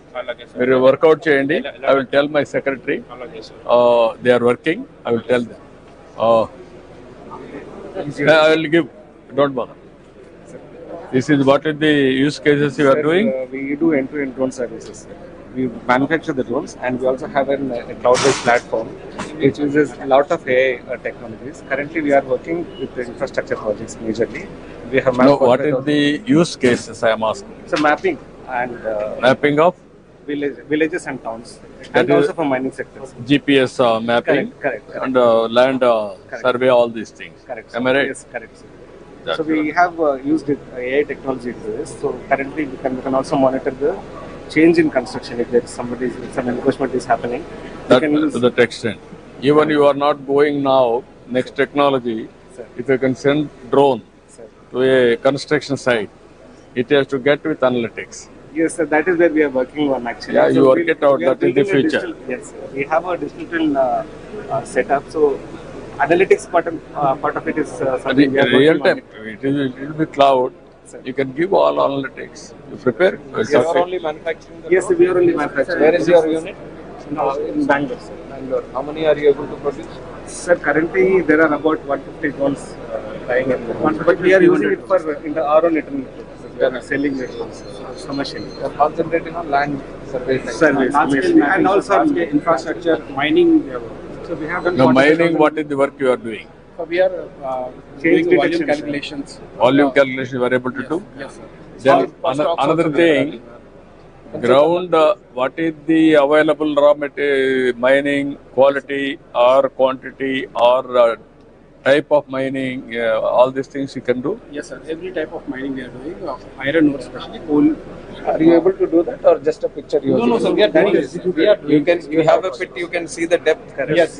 You can see how much this thing has been done. How much excavation is Excavation and then you are doing it. Yes, sir. For every you should prepare a model around. Yes, sir. We No, have. these are all the models I am asking you. There is one more thing we can do. So the haul road analysis also, that is done automatically. You have the software system also. Correct. If you pick up the picture, you can do the. It will automatically do this. There is No, what nothing I am manual saying, involved. you can historical data, I can connect it to Google, this one, or cloud or satellite.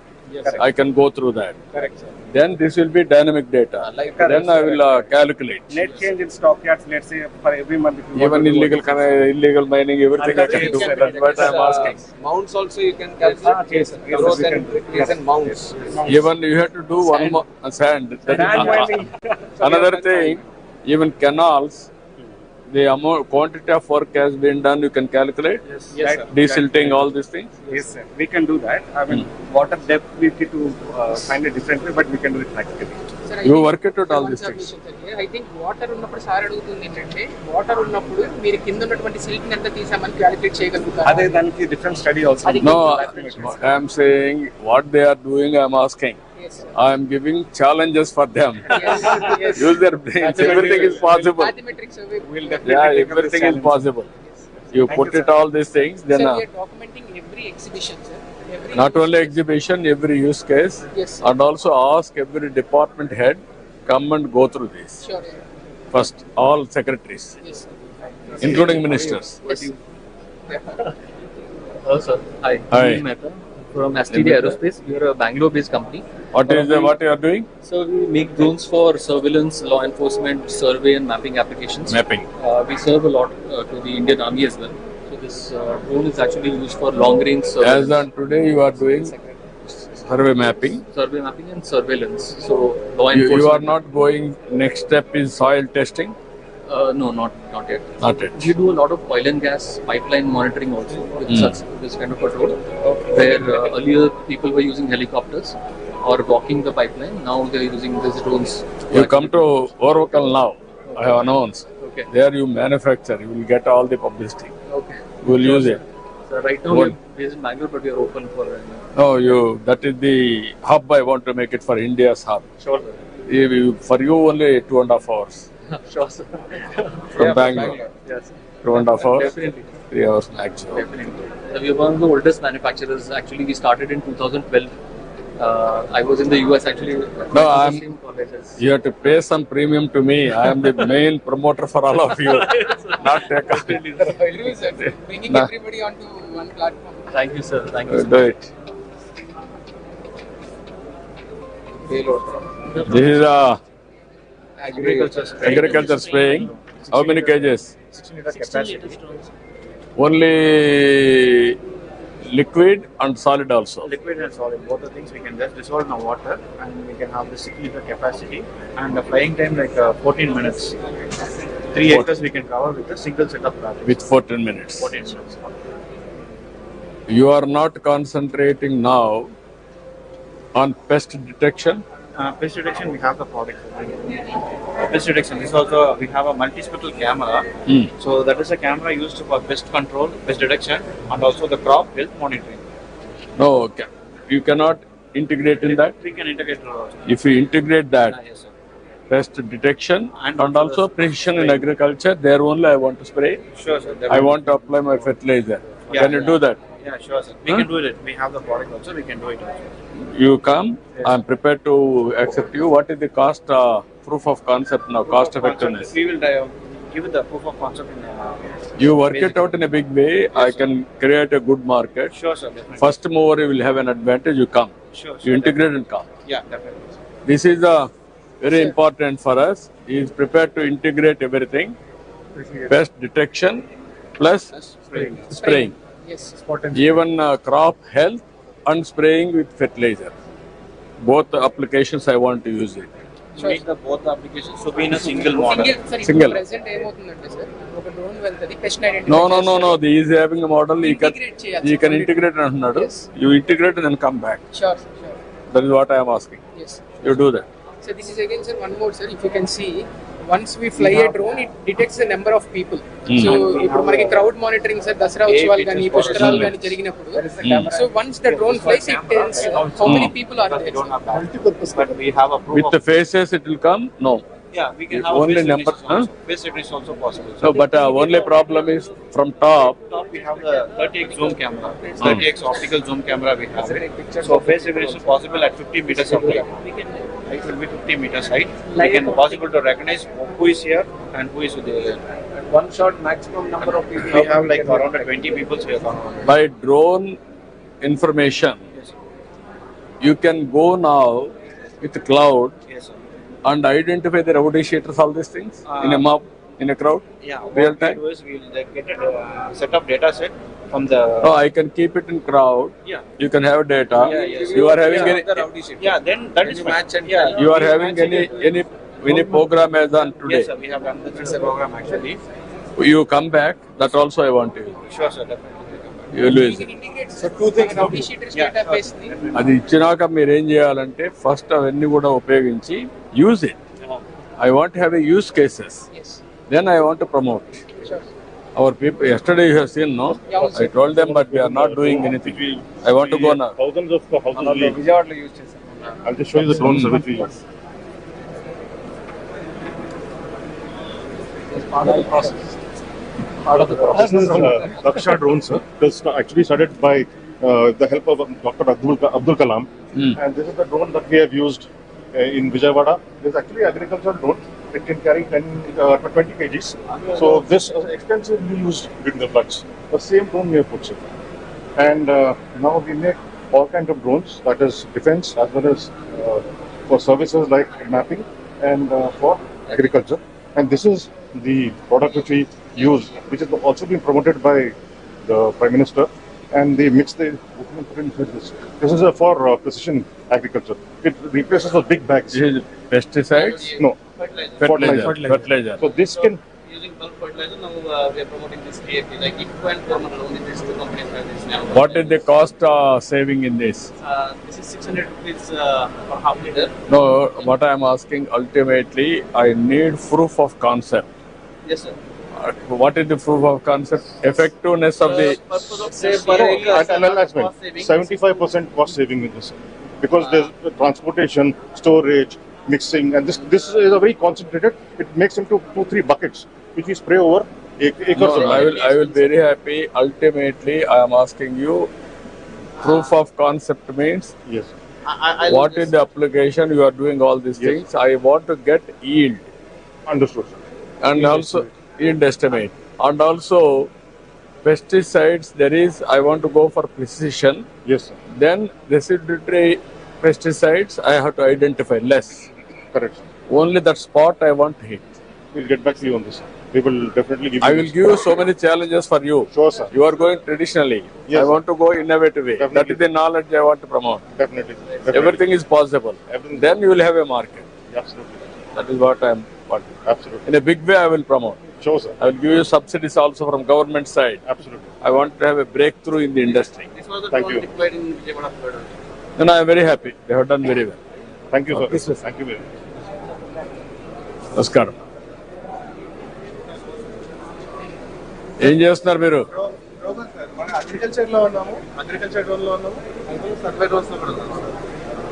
Surveillance కూడా చేస్తున్నాం sir. మీరు అన్న తర్వాత వాళ్ళ పిఓసిస్ కూడా కొన్ని చేసుకుని medical delivery provide చేస్తాం సార్. ఇప్పుడు ఏమేం చేస్తున్నావు? నువ్వు అగ్రికల్చర్ లో ఉన్నావు. అగ్రికల్చర్ లో ఉన్నాము. ఏమన్నా అగ్రికల్చర్ లో ఓన్లీ పెస్టిసైడ్స్ ఏనా? Pesticides and precision agriculture sir. Precision agriculture అంటే what you mean by that? Sir ఏంటి ప్రెసిషన్? పెస్ట్ డిటెక్షన్ చేసుకుని ఆ స్పాట్స్ లోనే చేద్దామని చెప్పి పైలట్ చేస్తున్నాం. కాదమ్మా, పైలట్ చేసావు ఇంతవరకు అప్లికేషన్ అయిందా? మనము ఇప్పుడు మీరు తమరు చెప్పిన తర్వాత సార్ వీళ్ళతో ప్రూఫ్ ఆఫ్ కాన్సెప్ట్ తయారు చేస్తారు. అగ్రికల్చర్ లోకి ఫస్ట్ స్ప్రేయింగ్ కి సంబంధించి కాస్ట్ ఎఫెక్టివ్నెస్ చేశాం సార్. ఇప్పుడు 15 మంది ఫార్మర్స్ కలిపి చేసేటటువంటి స్ప్రే ఒక డ్రోన్ 1 day లో చేస్తాం సార్. అండ్ కాస్ట్ ఎఫెక్టివ్నెస్ కూడా ఇది మనకి పర్ ఏకర్ 400 రూపీస్ లో అయిపోతుంది సార్ స్ప్రేయింగ్. అది ఎంత అవుతుంది ట్రెడిషనల్? 300 రూపీస్ అవుతుంది సార్. కాకపోతే మనకి దీంట్లో పెస్టిసైడ్ సేవ్ అవుతుంది సార్, కెమికల్ సేవ్ అవుతుంది. దానివల్ల environment operational and also cost of product everything what is the saving coming up to same sir. అంటే ఈక్వల్ అమౌంట్ అవుతుంది కాబట్టి మనం దీంతో తొందరగా స్ప్రే చేయగలము అండ్ దాంతో ఫార్మర్ కి అడ్వాంటేజ్ ఉంటుంది సార్. అంటే మనము కాస్ట్ టు కాస్ట్ బేసిస్ చేసామంటే సార్ ఈక్వల్ ఉంటుంది. కానీ 15 రోజులు పట్టేది నేను డ్రోన్ పెట్టడం వల్ల 1 day లో మొత్తం స్ప్రే అవుతుంది. ఆ గవర్నమెంట్ అట్లా అనలైజ్ చేయాల్సింది. You have to analyse what is the cost, what is the effectiveness, there will be overall efficiency. Yes sir. Sometimes pesticides only precision agriculture concern spot we can spray. There is a lot of control on pesticides. We are eating only pesticides food. Exactly. Then fertilizer also more evenly they can spray with precision. Yes. Then application or plant can take very easily. That is the benefit. This is where you have to go to depth and analyze, and then we will use it.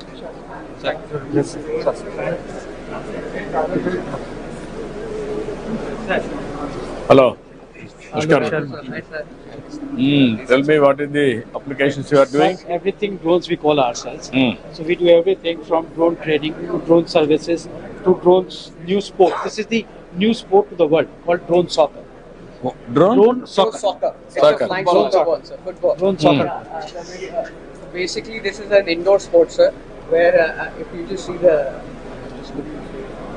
so it's played in an arena. It's a 5-on-5 sport like this. Yes, sir. Okay. This is mainly you are using for sports. This is sports and recreation. Recreation. This is survey mapping. So this we are doing in Andhra Pradesh. So large scale mapping with this drone. Okay. All these places we are there. Yeah. And we also have our agricultural drone also in Andhra Pradesh. So we are quite visible, we are quite extensively available. Agriculture, you are having a combined detection and also spraying?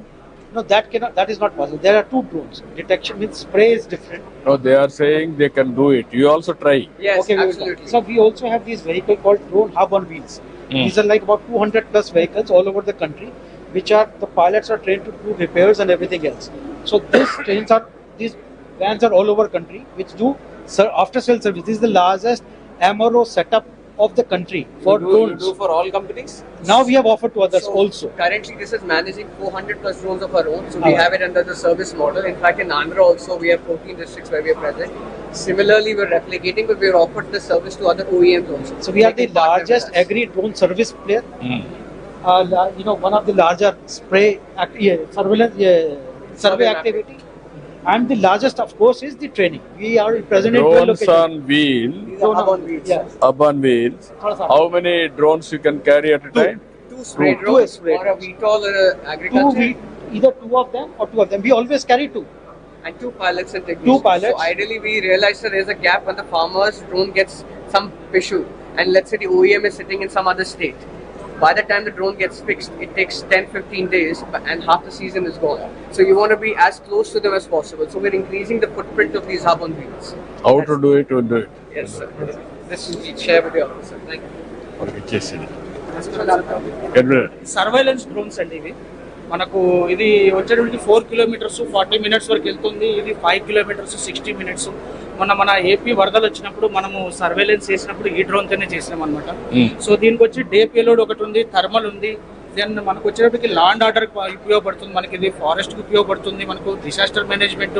Then మన mining పర్పస్కి వచ్చేటప్పటికి మనకు different multispectral payloads ఉన్నాయి, lidar payload ఉంది దానికి మనకు. Then 3D oblique payloads ఉంది, so 3D వేలోకి చూపించడానికి.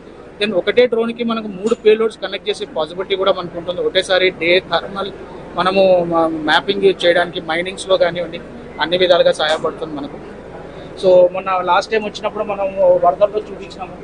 సో అదే హానరబుల్ మినిస్టర్ గారికి అది లైవ్ కూడా చూపించాం అనమాట, అక్కడ ఏం జరుగుతుంది. సో దట్ ఏంటంటే productivity measures can be taken very fastly అనమాట. సో మనకు వచ్చేటప్పటికి లా అండ్ ఆర్డర్లో వచ్చేటప్పటికి traffic controlling, traffic monitoring, then number plate detections కానివ్వండి, వివిఐపి మూవ్మెంట్స్ కానివ్వండి, ఇవన్నీ మనం ఒకటే చోట నుంచి మానిటర్ చేసి దెన్ మనం కమాండ్ కంట్రోల్ సెంటర్ కూడా మనం కనెక్ట్ చేయొచ్చు అనమాట. సో దట్ కమాండ్ కంట్రోల్ సెంటర్లో ఏం జరుగుతుంది వాళ్ళకి డైరెక్ట్ లైవ్ కనిపిస్తుంది. That can be done, but only what are all the applications is important. And applications వచ్చేటప్పటికి మనకు path hole observations, then garbage. Potholes can you measure? Path holes can be, yes sir, can be taken into consideration. Not consideration. I wanted to measure size of pothole, depth, all these things, integrate.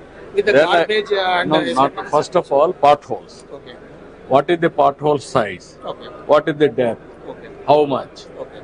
Then on the basis of that, I can go for repairs, contract everything. Sure, Estimates I will prepare. We'll definitely integrate. Garbage also, quantity of garbage in the dustbins, and also spread. Okay. In a village, if I send drone, it has to calculate everything or programming in such a way in cloud, how to calculate, and I want to go for auditing. Definitely, sir. Particular village, how much garbage is there. Kids are Sir is asking the questions. Definitely. How to avoid it. But understand the. No, you would know your system can do it, but you have to show us in utilization. We'll definitely do, sir. You have to calculate what better this can do than the regular process of a man going and seeing how better this can do. You have to list out and show. We'll definitely come for the use with the use case, sir. We'll show you. Yeah, you do that. Sir sir మీరు చెప్పిన తర్వాత study చేశాం sir. మనం drones ని fly చేసి what holes ని identify చేయొచ్చు, measure కూడా చేయొచ్చు సార్. మెజర్ చేయాలంటే లైడార్ ఉండాలి సార్. అంటే అవన్నీ వాళ్ళు పెట్టుకోవాలి. ఏం సెన్సార్ చేయాలి? పెడితే అప్పుడు కరెక్ట్ గా మీరు చెప్పినట్టు Sir, we are the first type certified company in India, and we are the pioneer in agriculture drones in India. And, what are all the use cases you are having straight away? So we have one generic case. This is just simple spraying, and we are very good in precision agriculture also. We using multispectral sensors. We do the survey of the farm. Then based on the data, we spray on the confined spaces only, wherever the requirement is there. And if you remember, sir, that day we in Even Delhi, fertilizers also you can apply same thing. we can do anything. Anything. Not only soil testing also you can do. Soil testing, we have used hyperspectral sensors, but that will tell you the nutrient, in the upper layer of the soil. Yeah, that's what I'm saying. It is the beneficial for the plant. What type of nutrition is there? I want to enrich further.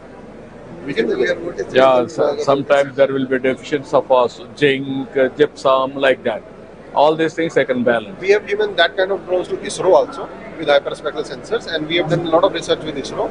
So we have shown them the. No, what I'm saying, common man, what is the beneficial for a farmer? You have to prepare use cases. You have to guide me. Then I can use it immediately. And that day you asked. I see some of your precious time, 5-10 minutes. We will come and across the entire spectrum of activity we can and actually do No, and optimize what I'm saying, the what entire all process. you are doing, you can tell me. What sir is saying, once you prepare everything, then I will sit and then I will see that, because my time also limited. First of all, you have to convince our people, but I will use it at most efficiently. sure. So we are India's first type certified, sir. No, I'm very. First manufacturer చేసినట్టు. Our 70% components are Indian in this latest approved drone. What is the now turnover of the company?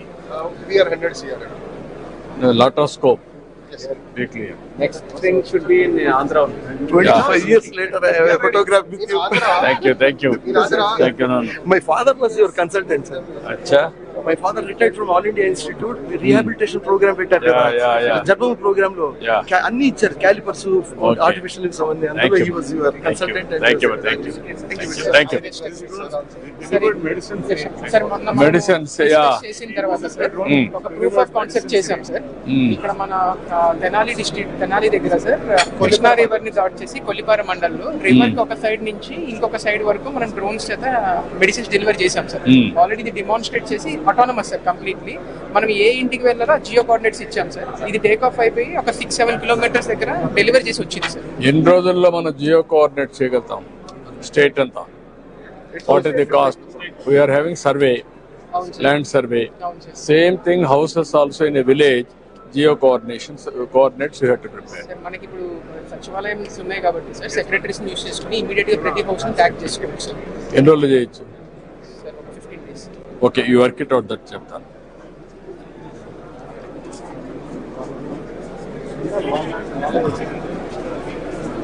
ఏం ప్రసాద్ గారు? Sir మన కొత్త certified drone sir, నిన్న certification అయింది DGCA నుంచి. మీరు launch అవుతే సో ప్రిసిషన్ అగ్రికల్చర్ సార్ ఇది మనకి.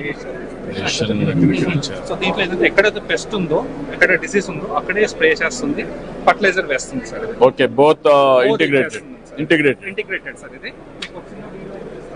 సార్ మొన్న అనుకున్నాం కదా, farm mechanization, digitalization. No good, I am very happy. ఈయన సీడ్ కంపెనీ ఉంది ప్రసాద్ గారు. తెలుసు సార్, ఈయన ఒక ఈవెంట్ చేస్తున్నారు రమ్మన్నారు కానీ. Yeah no, I am very happy, you can use it. Sir last time మీరు యాక్సెప్ట్ చేశారు మన విలేజ్ లో same drone manufacturing, research, innovation. దీంట్లో ఏంటంటే ఓన్లీ డ్రోన్స్ కాకుండా ఫార్మ్ మెకనైజేషన్ కూడా చేసి చేశాము. That's a wonderful programme. మీరు కూడా కన్సెంట్ ఇచ్చారు, డేట్స్ ఇవ్వమని చెప్పారు. అక్కడే అక్కడే వేస్తుంది sir precision agriculture. Red points దగ్గర వేస్తుంది. I am very happy, you have taken the correct view. That is my thought. Collective గా చేస్తాం సార్. డెమోన్స్ట్రేషన్ కూడా మీకు చూపిస్తున్నాం. బాగుంది, you can use it straight away. Actually live demonstration కూడా పెట్టాం. మనకి దోమలకి కూడా లేక్స్ మీద సార్ దోమలు ఎంతవరకు చేయగలుగుతున్నారు? సెన్సర్స్ తోటి ఐడెంటిఫై చేసి గట్టున్న ఎక్కడెక్కడ ఉన్నాయో అక్కడ చేస్తున్నాం సార్. మనం ఆల్మోస్ట్ 70 లేక్స్ హ్యాండిల్ చేస్తున్నాం హైదరాబాద్. ఇప్పుడు ఎంత వరకు మీకు ఇది సక్సెస్ అవుతుందా? సక్సెస్ ఉంది సార్. ఆల్మోస్ట్ మేము 70% what is the accuracy? 70% reduction sir. Larvae 70%. 100% you have to go. Sir ఇది ఒకసారి నేను మీకు ఎక్స్ప్లెయిన్ చేస్తాను సార్. సార్ ఇది ఏంటంటే సార్ ప్యూర్ గా డ్రోన్ కాదు సార్. అంటే ఇప్పుడు మనం ఏం చేస్తామంటే మస్కిటోస్ ని డ్రోన్స్ ద్వారా డైరెక్ట్ గా ఐడెంటిఫై చేయలేం సార్. వీళ్ళు ఏం చేస్తారంటే ఒక సెన్సార్స్ పెడతారు సార్.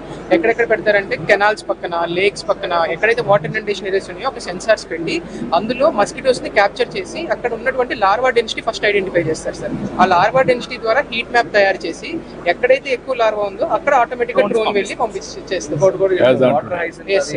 ఇది వాటర్ హైసింత్ కూడా సార్. గుర్రపు డెక్క కూడా ఎండిపోతుంది. గుర్రపు డెక్క ఎండిపోవడం వల్ల చాప వల్ల వేసి గుంజేస్తున్నారు.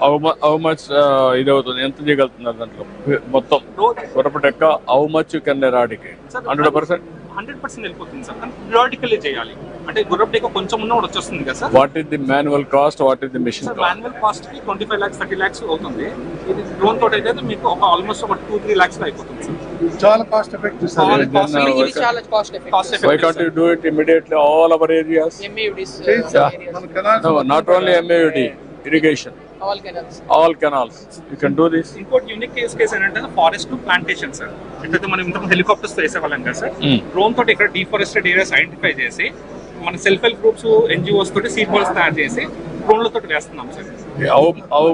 డిస్టెన్స్ కిందికి ఎంత పోతుంది సార్? కిందికి అంటే సార్ ఇది సీడ్ బాల్ కదా సార్. సో అంతే కదా, టార్గెటెడ్ పడుతుంది. ఇంతకుముందు హెలికాప్టర్లు వేసేవాళ్ళం, హైట్ తగ్గించవచ్చు. హెలికాప్టర్ కిందికి రాదు కదా సార్. గ్రీన్ కవర్ పెంచడానికి అవును సార్. మనం ఆల్మోస్ట్ ఇప్పుడు హౌ మచ్ జర్మినేషన్ ఎంత వస్తుంది? 25 to 30% ఉంది సార్. లోకల్ స్పీషీస్, లోకల్ మన నేటివ్ స్పీషీస్ వాడుతున్నాము. మళ్ళీ కొన్ని రెడ్ సాయిల్, బ్లాక్ సాయిల్ బట్టి మారుతుంది sir. Will work it out sir. ఒక్క photo sir product sir.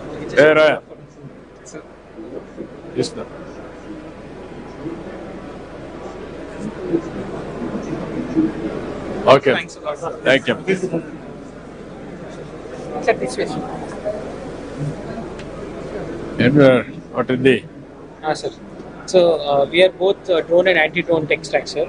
So we are almost 40 to 50% indigenized. So everything what we are doing inside the drone is what we are building, sir.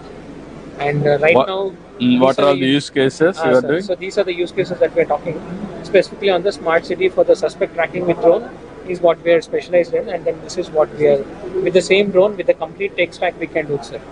What can we do? Suspect tracking. Suspect tracking. Let's say whenever there is a person which has been identified, we can track that person whenever it is identified in public. We can track that and then communicate that back to the drone control station as well. So we can have the complete control, all the data which is with the inference, identification being available, and we can also have a handheld device as well, through which the police can track on the go. And then even on the warehousing as well, so we have a few drones specifically for identifying the boxes, identify them, and then extract the data from that with using AI. So we have that created that with one of the IITs. Thanks. That one. Melliga. Don't push.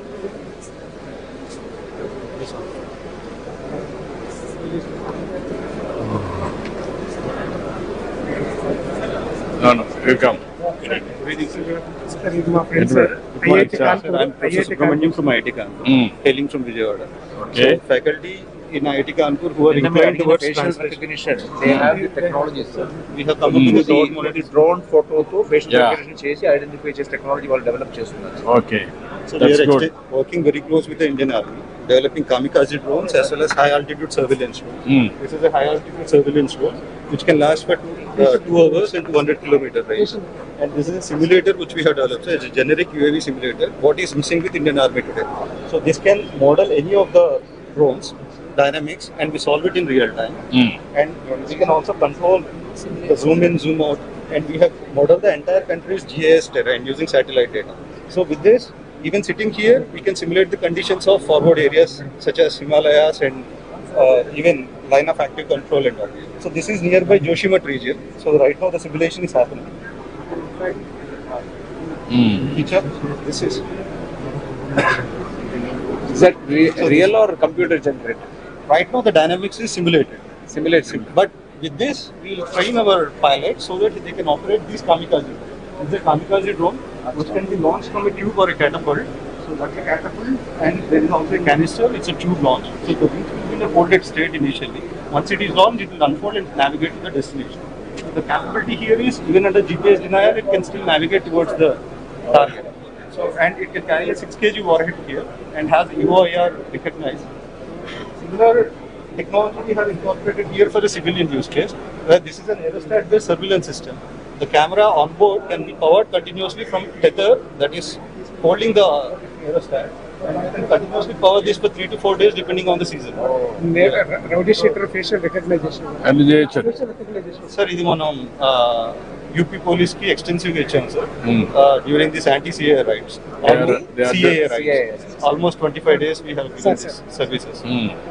I have indeed proposed this during our Krishna Pushkaras last time. But after that I went to South Korea, I did not concentrate on this much and I came back. Gudivada, sir.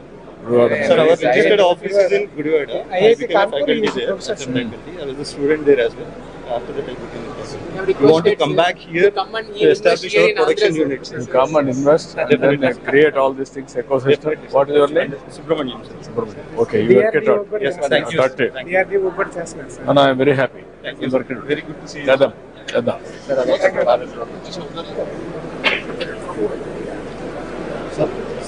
Hello. Hi, నా పేరు Niharika sir. Niharika. Sir మేము గరుడాలో training చేస్తున్నాము. Agricultural drone ఉంది, enterprise కి, disaster management కి, consumer sector కి, defence కి, అన్ని సెక్టర్ లో కూడా డ్రోన్స్ పెట్టినాం సార్ మేము. So this is the newest product nano category drone ఈ తరది you will not get in the market ఇప్పుడు విఆర్ ఉంటుంది, వాయిస్ కంట్రోల్ ఉంటుంది, పెస్ట్ ఐడెంటిఫికేషన్ చేయొచ్చు, ఏఐ ఉంటుంది. So immediate surveillance, crowd monitoring అంతా త్రో చేసేసి సంథింగ్ కాల్డ్ త్రో చేసేసి కూడా you can monitor the crowd. Very quick deployment, low weight. Nano category ఇంకా రూల్స్ జాస్తి అప్లై కాదు, లైసెన్స్ వద్దు. So it's very quick deployment drone. ఇట్లా ఈవెంట్స్ అన్నా ఉన్నప్పుడు ఇట్స్ వెరీ యూస్ఫుల్. అట్లే we have agricultural drone also. So దీంట్లో we have AI also with it. దేంట్లో మీరు పెస్ట్ ఏమన్నా ఉంటే మీరు ఐడెంటిఫై చేయొచ్చు. వీళ్ళు మా ఏపీ డిస్ట్రిబ్యూటర్స్. ఎక్కడ పెట్టుకున్నారు మీరు? ఎక్కడ పని చేస్తున్నారు? ఓకే. వికసిత భారత్ సంకల్ప కూడా 11,500 డెమాన్స్ట్రేషన్ చేశాం సార్ ఆంధ్రప్రదేశ్ 104 rooms లో. How many use cases you are having? How many use cases? We have around 15 different types of use cases, sir, and we have around 30 different types of drones. 30 type of drones, 15 different types of use cases you are having. What is the business you are able to do now? So last time our revenue was around 110 crores. Here in Andhra Pradesh?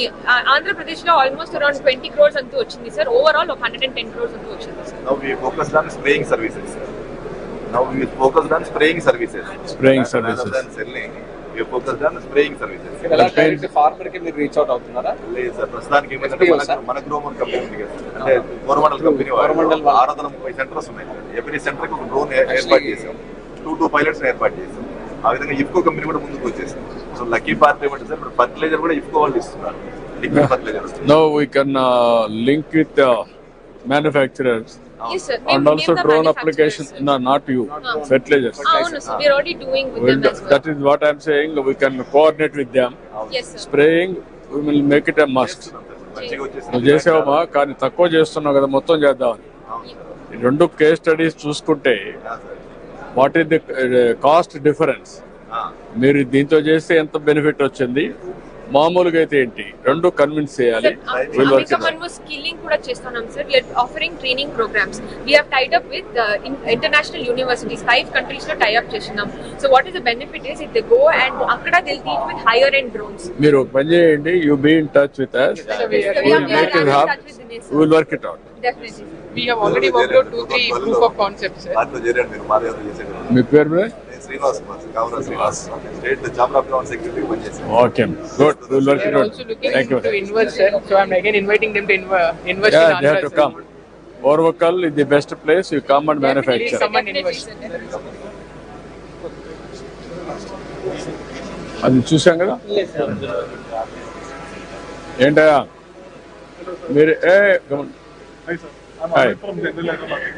It's a wide visa distributor. Yeah. So we are among the top 3 agri-drone companies in India. And in fact, we are the pioneers in cloud-powered drone-based solutions for precision agriculture. So this is something about us. We have seen many of these precision agricultures right now. What do you feel is the challenge from your side? Why hasn't it clicked till now? So why is the farmer not able to call you guys and use it?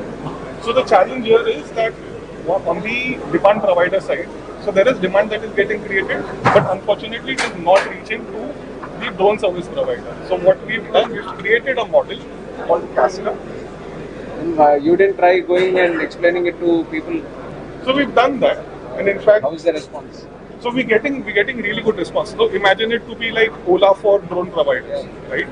So on one side we are getting the demand. Is the farmer happy when you show this that okay, I'm getting a better service? Yes. What is his reaction? So number one, it is on demand. So wherever within half an hour the person comes to your farm and spraying. Service is good, but how farmer is feeling when he sees a drone and this kind of activity? Is he having the confidence that something good is happening? Here you are going soil condition testing also? Yes. You are having? We are having. So how far it is accurate? All properties you are able to do it? Soil testing? Can Yes, you show me? Soil testing, what you are diagnosing? So I can tell you about this pest control that we've done. Pest control, okay. Soil testing.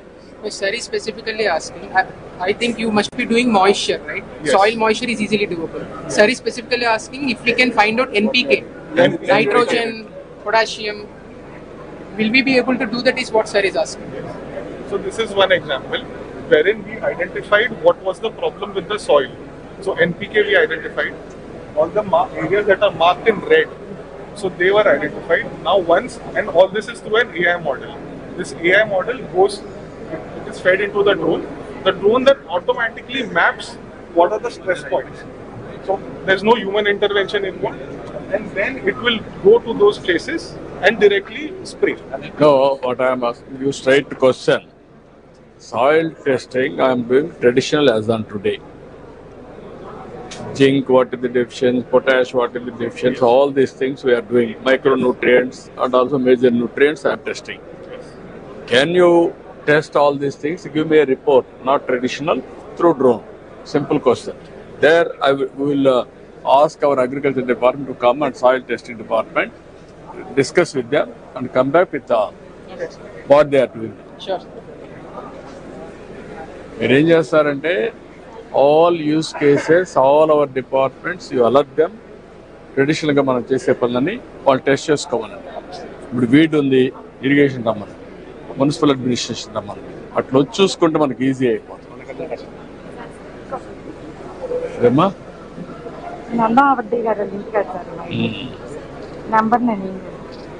Okay అమ్మా, thank you. వద్దు అదేనంటే మీ department మొత్తం రమ్మని. ఇదే కాదు, మీ వాళ్ళందరూ రమ్మనండి. Soil testing ఒకటి ఉంది, ఫెర్టిలైజర్స్, పెస్టిసైడ్ స్ప్రేయింగ్ ఉంది, డిటెక్షన్ ఉన్నాయి. మీ అగ్రికల్చర్ సంబంధించి ఏమేం చేయగలుగుతారు అన్నీ ఒకసారి అయితే మీ వాళ్ళ డిపార్ట్మెంట్ రమ్మని పిలిపించారు. అదే ఉంటుంది బాగా. Yes, sir. Hi, sir. This is Ganesh. I'm CEO of Yali Aerospace Private Limited. Sir, we are a drone manufacturing company from Tanjore. Our drone can carry 7 kg of medical supplies and it can go up to 150 km range. So we are also manufacturing a docking station, which you see in the picture. So our investor, Steve sir, so Vijayadashmi sir is our investor. So we launched this product last year and we wanted to support all the states, including Andhra Pradesh. So our idea is to keep this docking station at 100 km at the primary healthcare center. So it can act as a first response drone. By changing the payload module to thermal cameras, it can act as a surveillance drone for disaster management and everything. Sir. Okay, good. Come. Thank you, sir.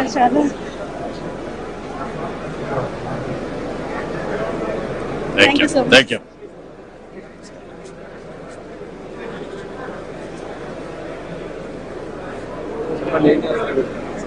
Who is the?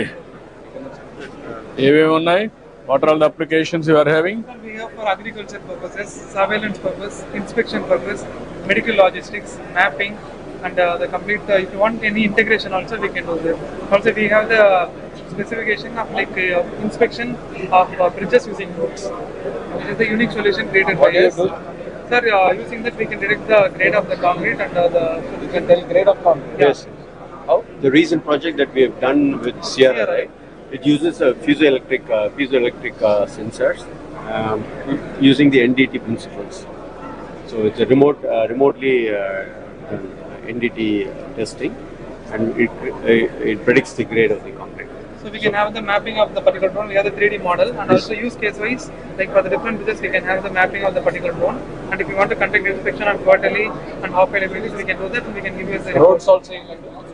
pothole identification, crack identification, volume investigation. Actually, as per Vijay instructions, we did multiple POCs as per Rolex. So all of this. So what I am asking you, how many use cases you are having in different applications? Yes, yes. One is road or buildings or canals or municipal waste, Yes, everything, yes, garbage, soil waste everything. management. Soil waste management, everything. And also tree count management, forest mapping, forest detection, forest fireball forest dropping. So you ask them to prepare everything, you will have an idea. Then how to use it will work it. Sure, sir. Okay. Thank you. Nagarjuna University. Sir, I'm Air Vice Marshal Datta. I come from the Air Force. We have brought the 3 military drones. Just wanted to show it to you if it is. Yeah. I'll come and visit. We are from Dronacharya, the flower drop company. So, Hello, sir. Hi. Hi, namaste. Namaste. Pleasure to meet you, sir. Hi, sir. Sir, so we are manufacturing drone. Our company is called Dronacharya. So we manufacture surveillance drones. We also make customized drones for firefighting. So if you see, this is something customized we made. It has firefighting extinguishing balls that are there, which can be used for disaster management. We can also carry some payload up to 10 kgs with this particular drone for any medical deliveries. These drones are for quick surveillance, security surveillance drones that we make. These are made in-house. We also provide training. So we're authorized by DTCA to provide drone pilot trainings to educate the students. So we have two types of drones, sir. One is FPV, first person view, where the pilot will wear this goggles. So and he'll be able to fly the simulator. So if you would like to have a So just have a quick look, so you will get a very so you can see brief idea. This is what we'll see. Yes, this is what you'll see, and you'll be able to see it inside here as well. And this is the electronic. Yes, as you move, you can see that. Correct. So these are the drones that actually fly, and these can fly at, we've tested at 200 kilometers an hour. So it can fly at an average cruise speed of 120 kilometers an hour. Are you using it anywhere? Yes. So these Any now, state doing anything with you? So now we are working very closely with the Maharashtra state. What are you doing? Basically for police, we have these room intervention drones that we make. Room intervention. So it can fly inside the rooms. It can see if there is any person hiding behind a table, or any to identify any person is there. So during day and during night time. So it can be equipped with day and night cameras. So mainly for security surveillance purposes. Even any other sabotagation like that, security angle, can it detect? Yes, sir. So when we talk about security, if you want to track people, One is people and instruments also, electronics. Oh, to detect electronics, not yet, sir. But that is something that if there is a requirement, we can. Yeah, will work it. Okay. Food supply చేసిన start చేశారు. Agriculture University, sir. We have developed standard operating procedures for pesticide applications and fungicide applications for 10 major crops, sir. Paddy, sorghum, maize, sugarcane, and cotton, chili, groundnut, black gram, red gram, and Bengal gram. ఇవే 90 లక్షల ఎకరాల దాకా ఉన్నాయి sir. వరితో సహా మనం రాష్ట్రంలో 90 లక్షల ఎకరాలు ఇవే సార్. వీటికి స్టాండర్డ్ చేసాం సార్. ఎట్లా స్టాండర్డ్ చేశారు మీరు? By conducting experimentation, sir. We have standards with how much is the deposition, what is the efficacy, what is the efficiency, and మనకి ఎంత పెస్టిసైడ్ తగ్గించవచ్చు అన్నిటిని స్టడీ చేశాం sir.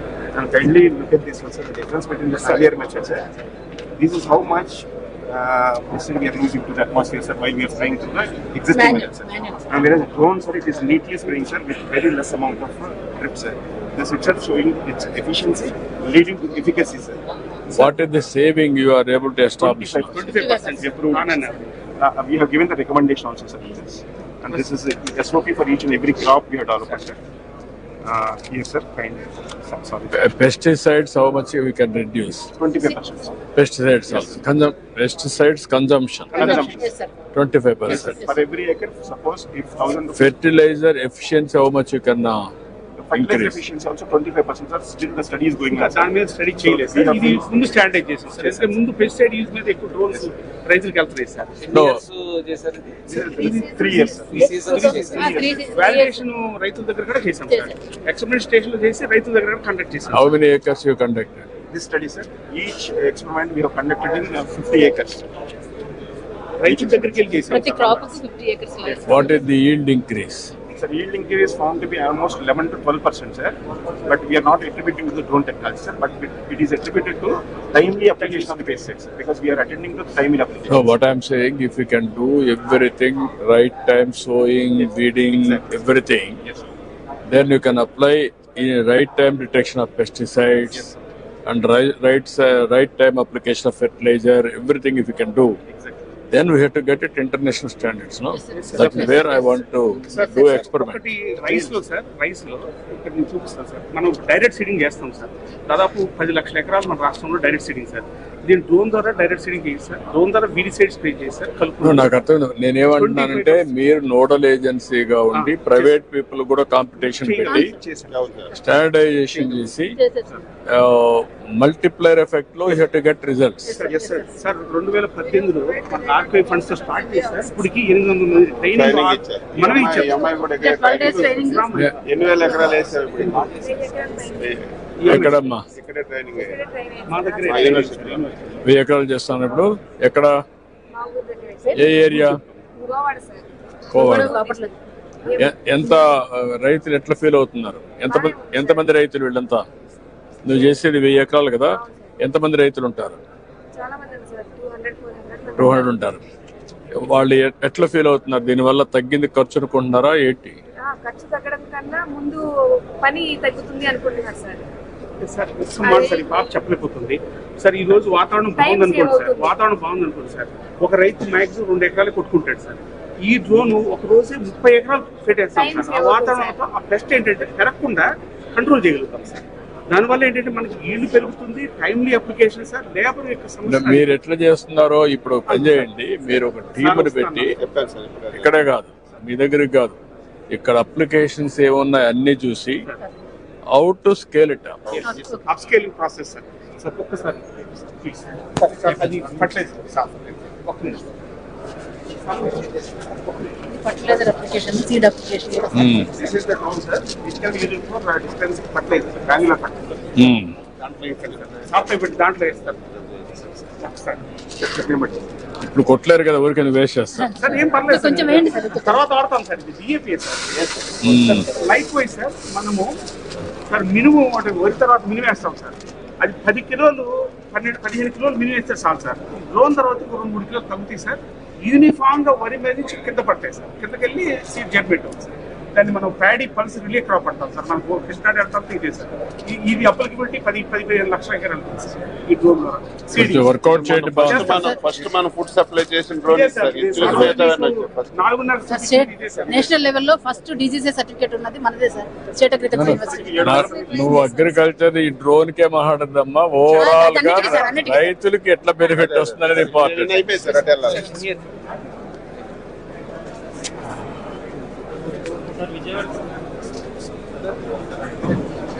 Afterwards, while going,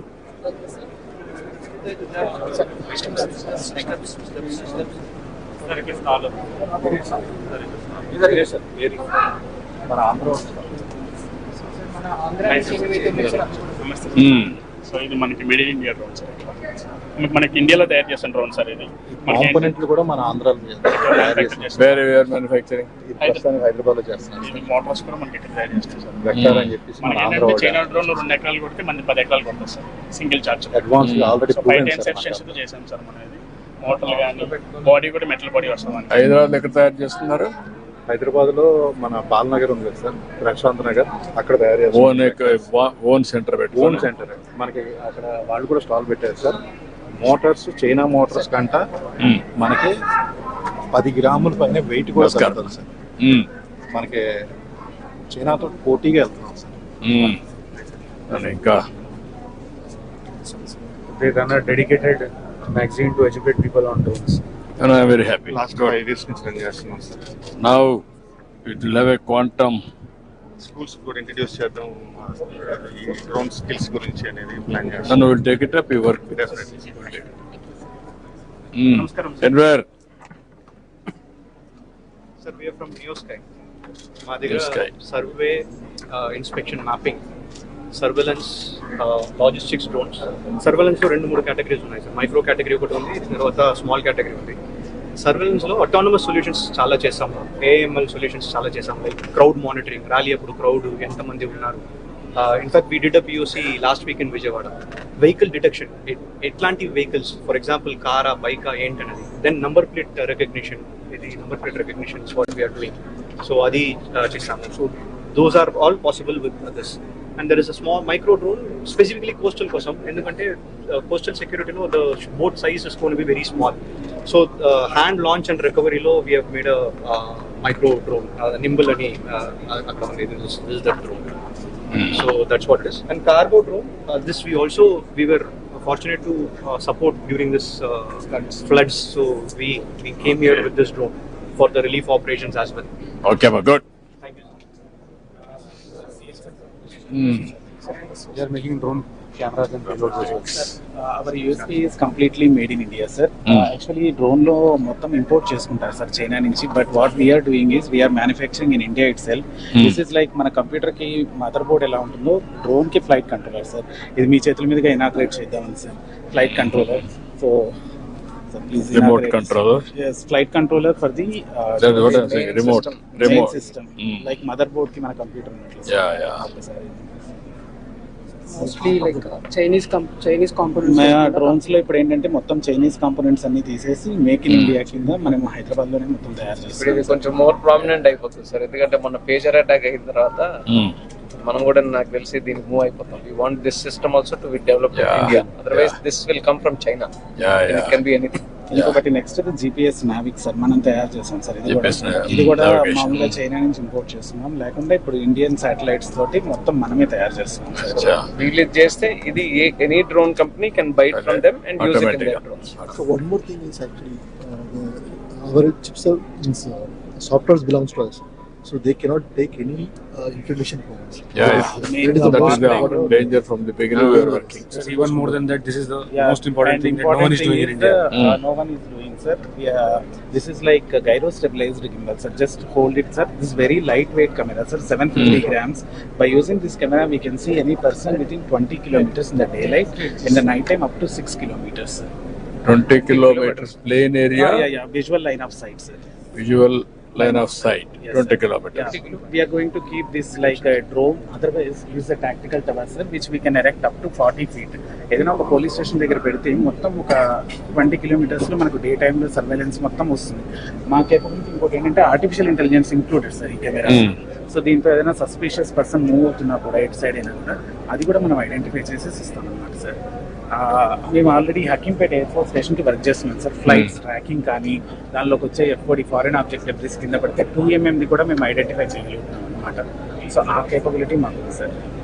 One more thing is the drone acquisition. What you call the entire, if you see the cost of the drone, 30% is only the camera. Remaining 70% is software and other. So software of the each and every flight control systems, that is also. Recent గా ఇది launch చేసాం sir మేము. TI site అనమాట sir. ఇది AK-47 వాటి guns మీద పెట్టి ఆ పర్సన్స్ ని ఐడెంటిఫై చేస్తారు అనమాట సార్. సో దీన్ని ఆల్మోస్ట్ సేమ్ కేపబిలిటీ ఉంటుంది. మార్నింగ్ టైం 5 kilometers ఉంటుంది. ఇది ఒకసారి ఆన్ చేయగా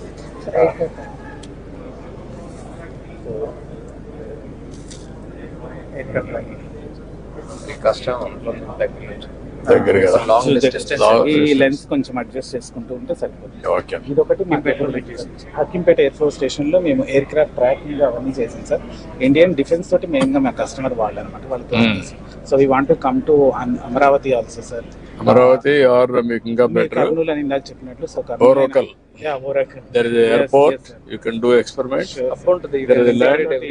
You can make it Oracle as headquarter.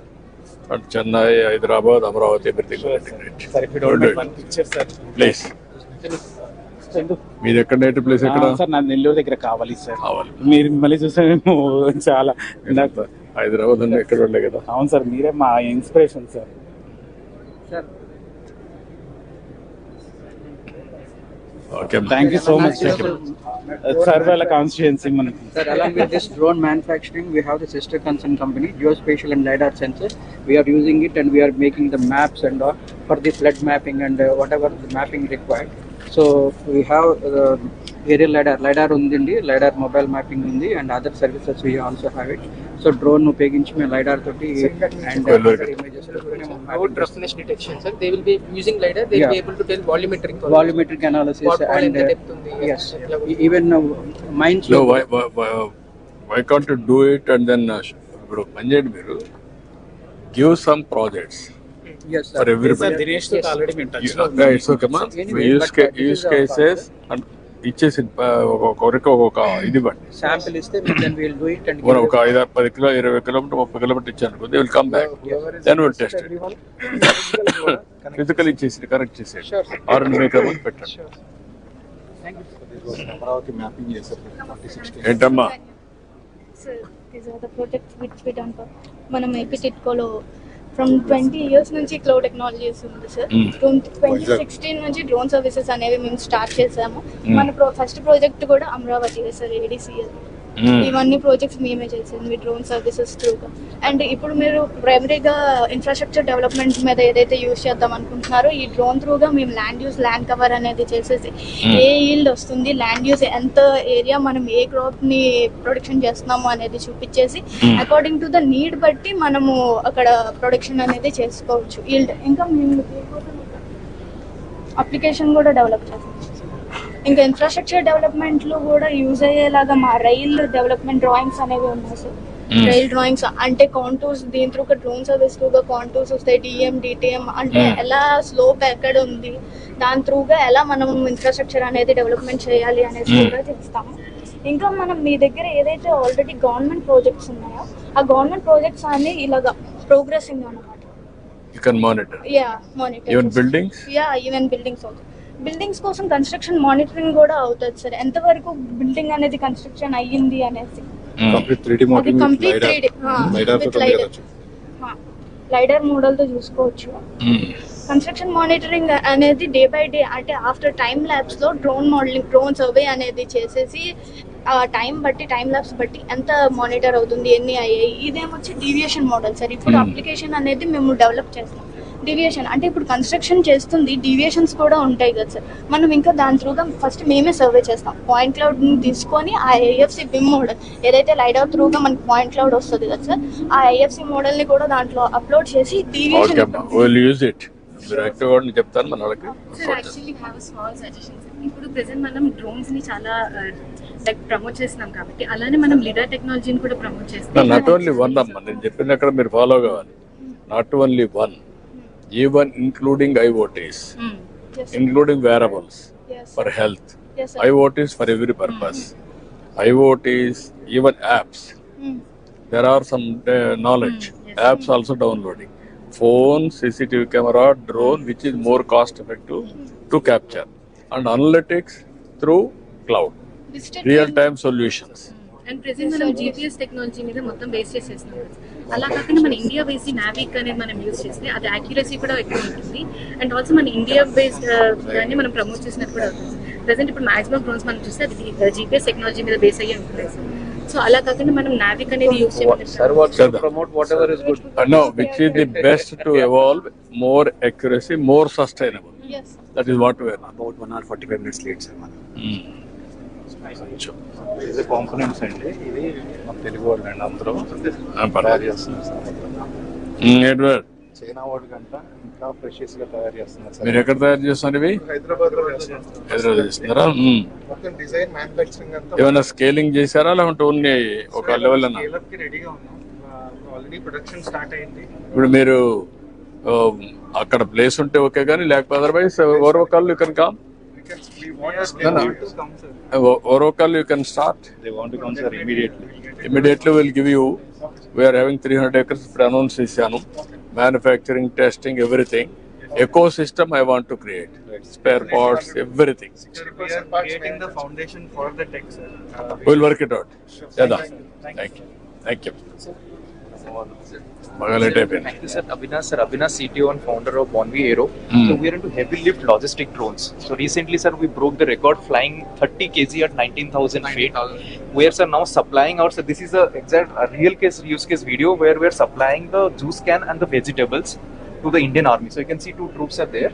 Yeah. And drone is autonomously flying and it is flying in beyond visual line of sight. It has covered almost 2 hills and it has flown, and we have successfully shown the technology that we have developed called self-flying technology. And definitely, sir, we autonomous operation. Autonomous operation.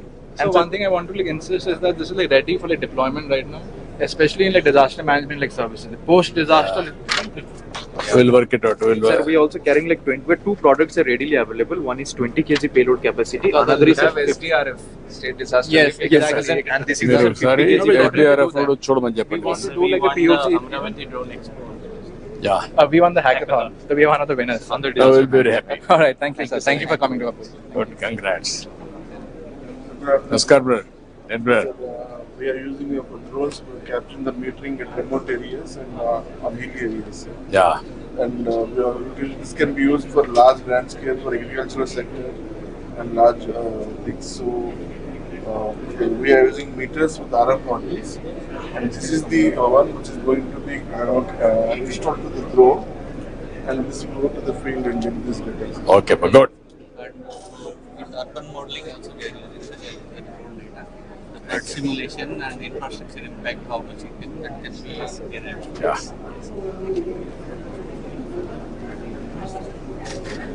ఏం చేస్తున్నారు మీరు? We are the students of IIT Hyderabad, sir. So we are making a drone part, sir. This is Parts you are manufacturing. Yes, electronic speed controller, customized parts we are. Good, congrats. Make in India, sir. Make in India. Yeah, we are proud of you. Bro, Thank you. Thank you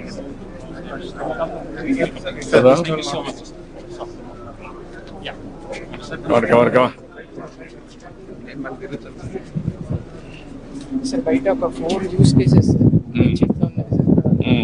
health care delivery కానీ precision agriculture కానీ object demonstration sir Ravi Prasad అండి bell. Okay brother, stall పెట్టాను sir ఇక్కడ. మీరు పెట్టారా? Sir ఈ పక్కన ఉన్నాయి సార్. టైం తక్కువ ఉందమ్మా ఇంకా. అమలూరు సిస్టమ్స్ ఉన్నాయి. తెలుసు. బాగున్నారా? సిస్టమ్స్ ఉన్నాయి.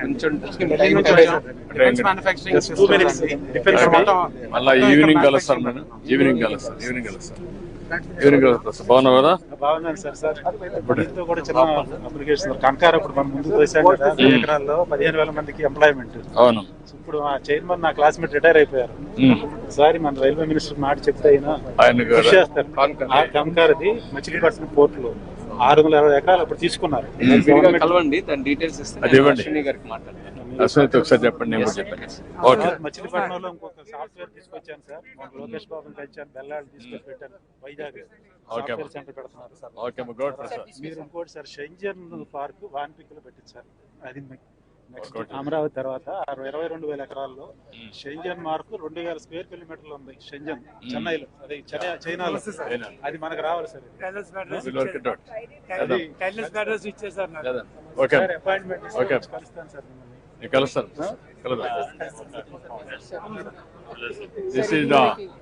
Basically, we are Blue Jay Aerospace.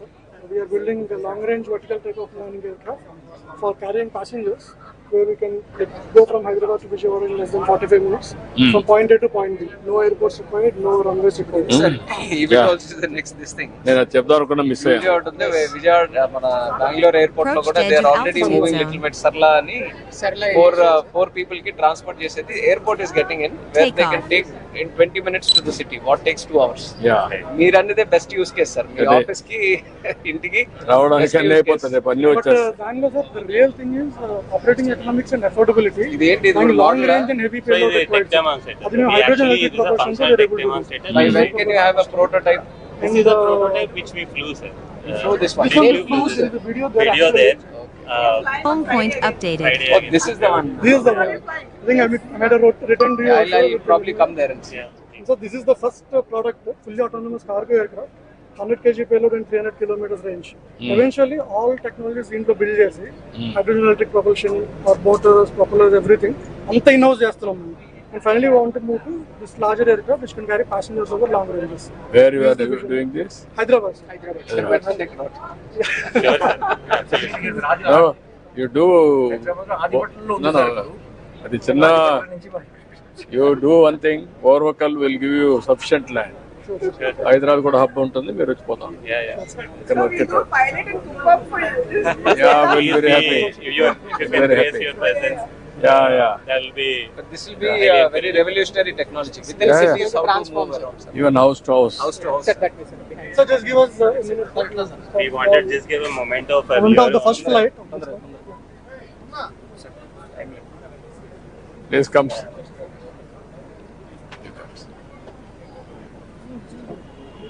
Now, passengers also. Yes, advanced air mobility, sir. Yeah. So USA also there are 4 or 5 under development. Europe also there are 1 or 2 under development. These people are there. IIT Chennai is also doing. Yeah. It will carry this type 4 or 5 advanced air mobility. So this is the first flight we did, sir. Largest aircraft ever in India. So we did test flight on 20th August. So this is a small present. So we wanted to. Sir. Indigo has placed order for 200. 200. Archer brand, another one.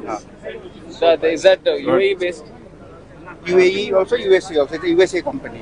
And great thing is that we need the kind of capital we used to get to this stage is 1/10 of capital what global companies are doing. Now what we is did this in less than 1 year. what is the cost you have? So this one we have our current estimate is about 3 crores is the cost. 3 crores. And ఇది కూడా global గా compare చేస్తే is at least 1/4 of any global competitor. So in this kind of capacity, in this kind Ultimately, what is the cost it will be? ఎంత వరకు reduce we target is bringing it down to less than 2 crores. If you go large scale, even with larger scale, so target is less than 2 crores. Minimum is the real internal. We want to bring it. you have to make it 1 to 1.5. Then more viable. Aim for it. early 26 this will be reality. Yeah. All these things are going to come. Please come. Please come. From IIT Tirupati. IIT Tirupati. Good. Sir, I'm with the marketing. Technology. We all of us. Hey. We are technology innovation from IIT Tirupati. Okay, good. We are very happy. Come. Thank you, sir. Thank you so much. Thank you, ma. Lot of work for you. Thank you, sir. Sure, sir. We'll do it. We'll do it. Yeah. IIT, lot of work for you. Okay, ma. Thank you, ma. Thank you, sir. You are from which place? IIT Tirupati. Sir, I'm from Rajmundry. Rajmundry. Okay, good. Thank you, sir. Veerama? Tirupati, sir. Tirupati. Yes, sir. Okay, ma. Good. Sir, my name is Nandini, sir. Amma? Nandini. Nandini. Okay, ma. Good. Hey, year ma ippudu. Hey, year amma. Last 3 stalls reach cheyaledi. Last 3 stalls unte anni chusaru, 3 stalls chudaledi. ఇప్పుడు కాదు మళ్ళా all media.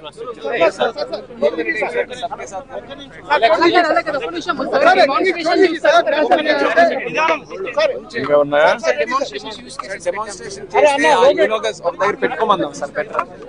అన్ని demonstration అయిపోయింది. ఎక్కడ next ఎక్కడ మా next ఎక్కడ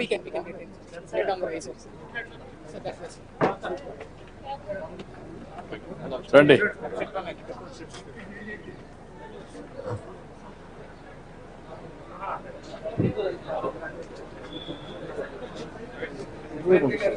ఇదా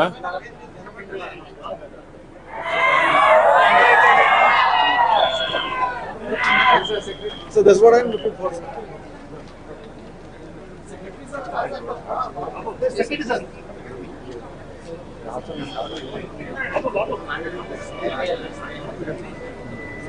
ఒకసారి డెమాన్స్ట్రేషన్ అయిపోతే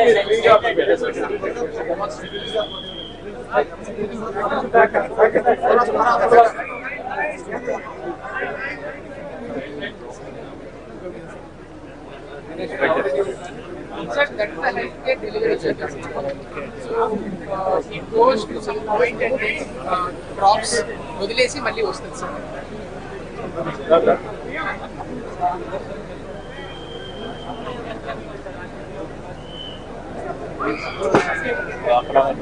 సో అది సార్ డిజాస్టర్ మేనేజ్మెంట్ లో సార్ ఇప్పుడు మనం ఇచ్చినటువంటి కోఆర్డినేట్స్ బేస్ చేసుకుని ఒక పర్టికులర్ పాయింట్ లో it can drop the food sir. ఇప్పుడు మనం చూసాం సార్.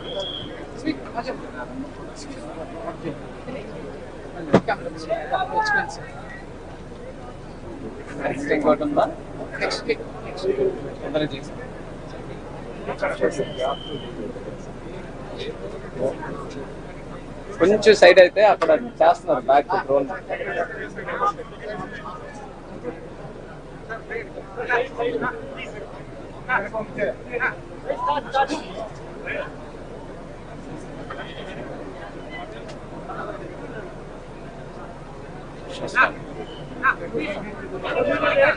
మొత్తం తెలుగు వాళ్ళు దీంట్లో పికప్ అవుతారు.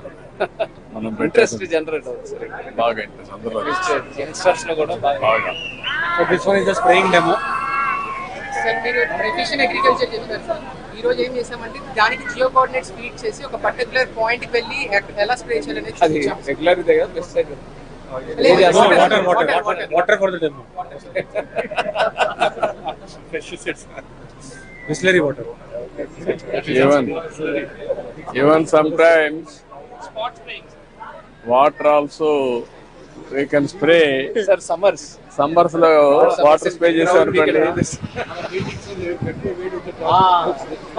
that area we can make it more Specific zones checkam sir. రెండమ్మా. Next.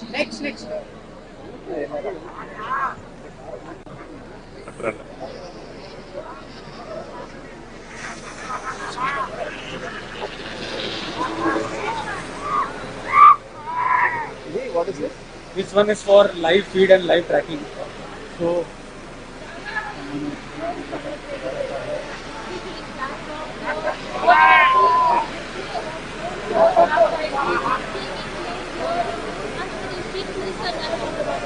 this one is the one that is generally used for surveillance. Real గానే వర్షం తెచ్చారు. వర్షం వచ్చింది.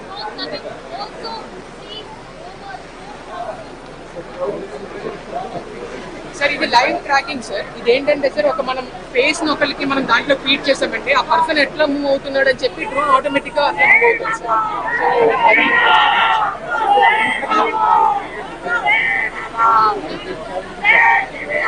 మీడియా చేశారు సార్. మీడియా చేద్దాం. ఇట్రమ్మనండి.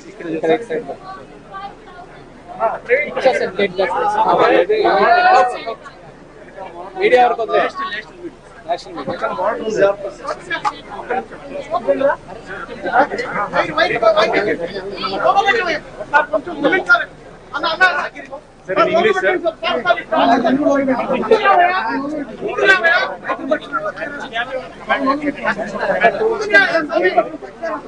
తీసుకోండి.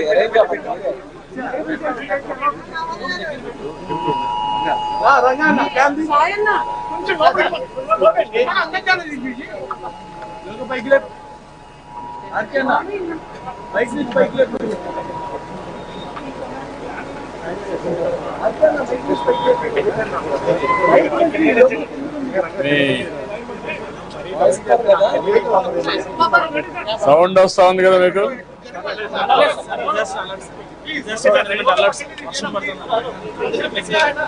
సైమల్టేనియస్ మెసేజ్ వర్షం పడుతుందని చెప్పి ఈ సౌండ్ వస్తుంది సార్. అది ఫోన్ కి మెసేజ్ వస్తే అలారం లాగా వస్తుంది సార్. సివియర్ అలర్ట్స్ ఏపీ విపత్తుల నిర్వహణ సంస్థ ఈ పరిసర ప్రాంతాల్లో పిడుగులు పడే అవకాశం ఉంది.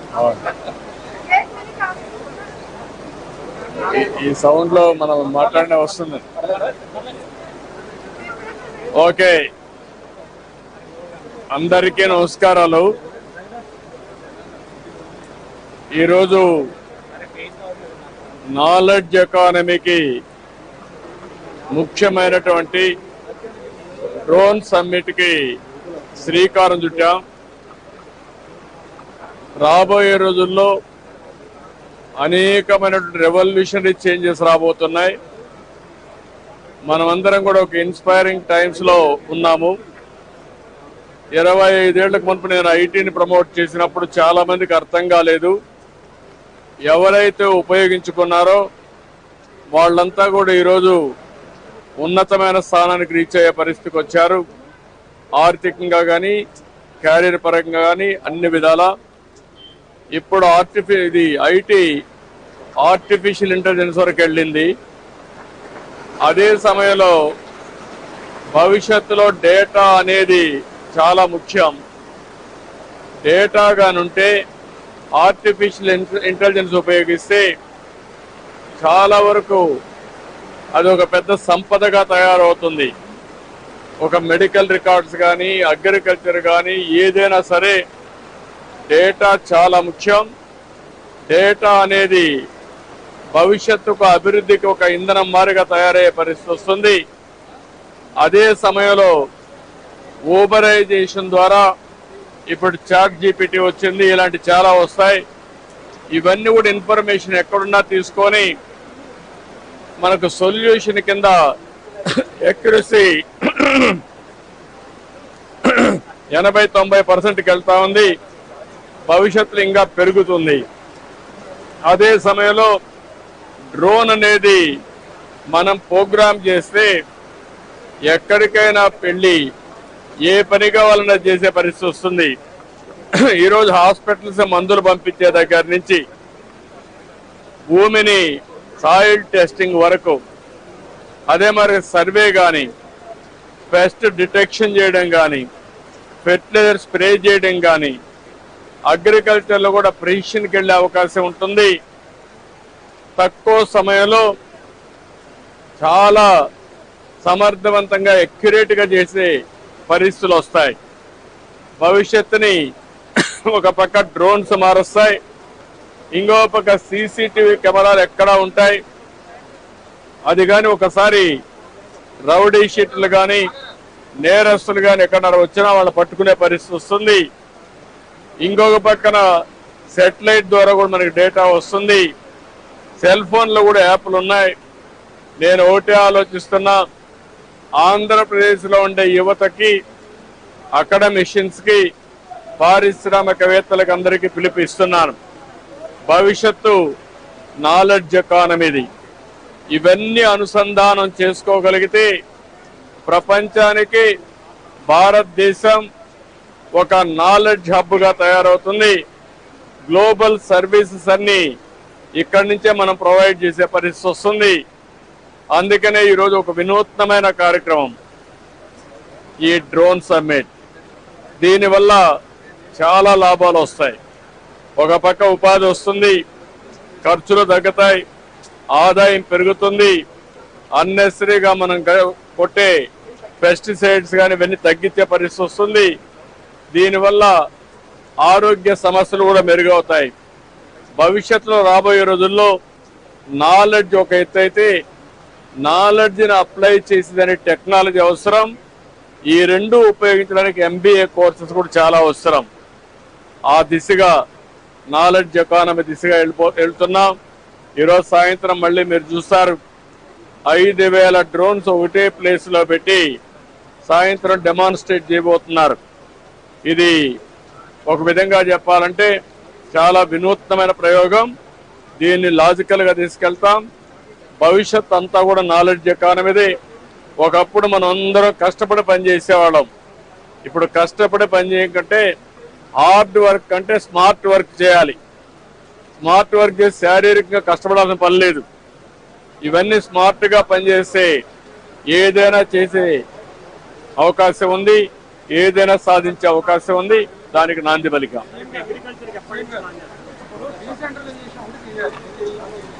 ఇవన్నీ కూడా ఈరోజు ఒక పాలసీ ఇస్తాం, డీసెంట్రలైజ్ చేస్తాం, హైరార్కీ ఎస్టాబ్లిష్ చేస్తాం. ఏదైతే యూస్ కేసెస్ ఉన్నాయో అవన్నీ తయారు చేస్తాం. ప్రభుత్వం ఎంతవరకు రైతులకు ఉపయోగపడాలో అవి కూడా వర్కౌట్ చేస్తాం. వీళ్ళందరినీ ఆపరేషన్ పెట్టి కేంద్రంలో ఇలాంటి సందర్భంలో రామ్మోహన్ నాయుడు గారు civil aviation and also drones మినిస్టర్గా ఉన్నాడు.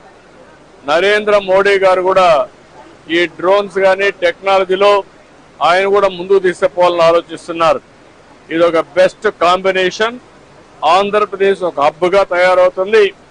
నాలెడ్జ్ ఎకానమీకి ఒక కేంద్రంగా తయారు చేసి ముందుకు తీసుకెళ్తాం. Thank you.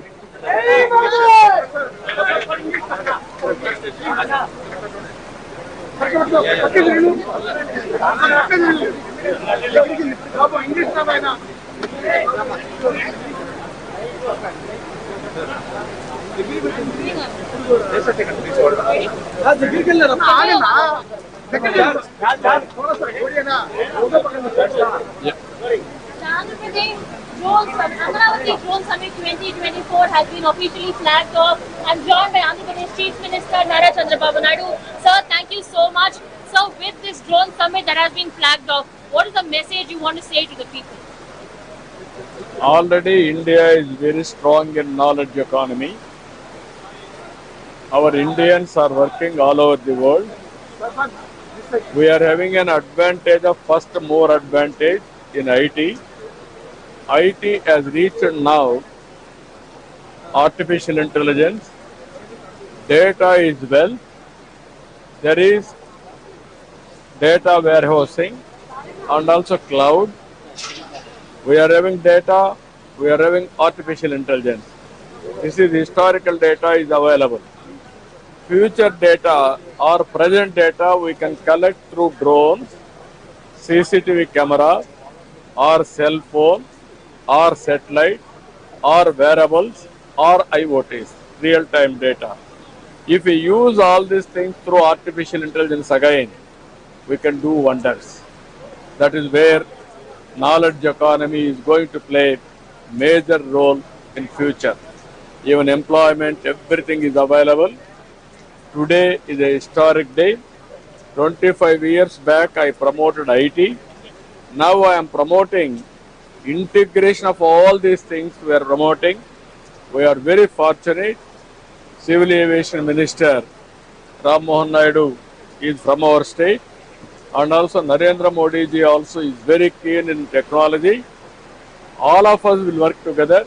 It is a win-win situation for the nation, and also India will be a global hub for services for global community. So you have been the first chief minister to deploy drones during the flood calamity like season. We saw Vijayawada, what happened. You were on ground, you were witnessing all of this.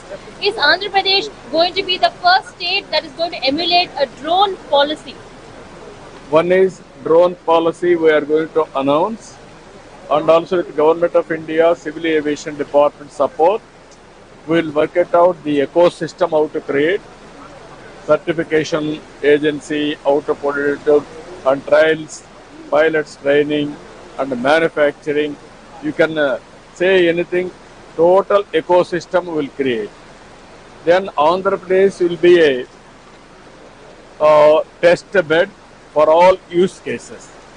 We will produce here proof of concept. One is cost-effective solution and also affordable. All these things will work it out. Once if we scale it up, then automatically the cost will be reduced. Finally, India is going to have best advantage. As on today, people are using drones for wars. Now we are going to use drones for development. So That is the philosophy. So just like No, what I'm saying, everything is possible. It is only imagination. It is only creativity. If I want to go to roads to get survey, it will take so much of time. Tomorrow, particular road, how many potholes, what is the size of pothole, what is the depth of pothole, what is the quantum of repair required, everything real time you can monitor. You can evolve through analytics. That is the beauty of all these things. Even so much of sand they have, for the last 5 years they have taken. There is a Google maps and all satellite data. If present data if you can take, you can correlate all these things. So very, very inspiring time. Even agriculture, technology's future, agri-tech, med-tech, vet-tech, infrastructure tech, all these things are going to come. Applications are important. So just like you had told about the two children policy, your counterpart, Tamil Nadu Chief Minister M.K. Stalin, has also said that southern India there needs to be a boom of growth to be population to increase, so that the status of southern communities in Indian politics will make a difference. So what I'm saying, one is southern states. Earlier we moved to reform southern states. And also population control, South India as a first mover. Now if you can go back, Europe, China, Russia, even Japan, almost all countries, everywhere aging problem is catching up. There is a big problem. Now we have to realize all these things. From now onwards we have to talk, not only me, not only Stalin, even Karnataka, Kerala, tomorrow North India. If you can manage population, I am telling you, not only 100 years, hundreds of years, India can rule globally. World is becoming very, very, today you are seeing all countries. Today China, population is 135, 130 crores. India, population is 145 crores. India will become 170 crores. China will become less than 100 crores. ultimately India also diminish after some time. Aging problem will catch up. So we have to realize all these things. That is where I am visualizing, I am saying with truth and factual data of historical data. Sir, you have called up the youth to be part in the drone technology, and what are the steps you are going to take to support the youth? No, both of us will work together. Andhra Pradesh will be a case study. We will use all use cases, and also proof of concept we will produce and we will replicate. Either Government of India is working, we are working. It is in the interest of the people. Especially farmers are facing so many problems. With the technology, we are talking so many years.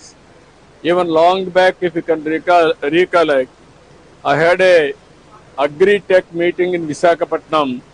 Bill Gates attended at the time. That was the beginning. But 5 years, we have lost precious time. Now we will revive everything. Thank you.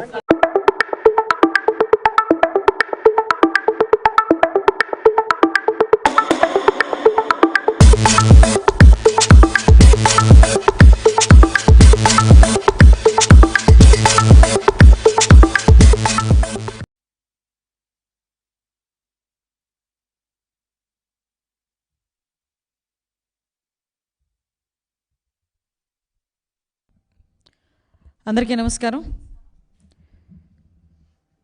ఈ మధ్య జరుగుతున్న కొన్ని సంఘటనల నేపథ్యంలో నేరస్తులు, నేర చరిత్ర గల వాళ్ళు, వ్యవస్థలన్నీ కూడా నిర్వీర్యం చేసిన వాళ్ళు, అధికార ముసుగులో వ్యవస్థలన్నీ నిర్వీర్యం చేయడమే కాకుండా వాళ్ళ లాభాపేక్ష గురించి 5 సంవత్సరాలు కూడా కాలయాపన చేసిన వాళ్ళు కూడా విషయాల గురించి మాట్లాడుతూ ఉంటే ఒక రకంగా బాధ అనిపిస్తుంది, ఒక రకంగా ఇబ్బందిగా కూడా ఉంది. ఎందుకంటే ఈరోజు ఎన్డీఏ పరిపాలనలో గౌరవ చంద్రబాబు నాయుడు గారి నాయకత్వంలో ఒక విజనరీ కలిగిన నాయకుడిగా, ప్రపంచంలోనే గుర్తింపు పొందిన నాయకుడిగా నేపథ్యంలో కొన్ని సంఘటనల నేపథ్యంలో ఈరోజు కొంతమంది నాయకులు కొంతమంది నాయకులు అనలేను కానీ కొంతమంది నేరస్తులు అనాలి. వైఎస్ఆర్సీపీలో ఉన్న కొంతమంది నేరస్తులు, మన పులివెందుల ఎమ్మెల్యే గారు అతను ఎలాంటి నేరస్తులు మీ అందరికీ తెలుసు. బాబాయిని చంపిన వాళ్ళు, చంపించిన వాళ్ళు, మొన్నటి వరకు కూడా ఎన్ని మహిళల మీద అఘాయిత్యాలు జరిగినా నోరిప్పని వాళ్ళు, వీళ్ళందరూ మాట్లాడుతున్నారు. ఫస్ట్ థింగ్, వీళ్ళెవరికి కూడా సమాధానం చెప్పాల్సిన అవసరం మాకు లేదు. కానీ మాకు ఓటేసి గెలిపించిన ప్రజలకి సమాధానం చెప్పాలి, ఓటేసిన ప్రజలకి వాస్తవాలు తెలియాలి అని ఒకే ఒక ఉద్దేశంతో ఈరోజు నేను మీడియా ముందుకు రావడం జరిగింది.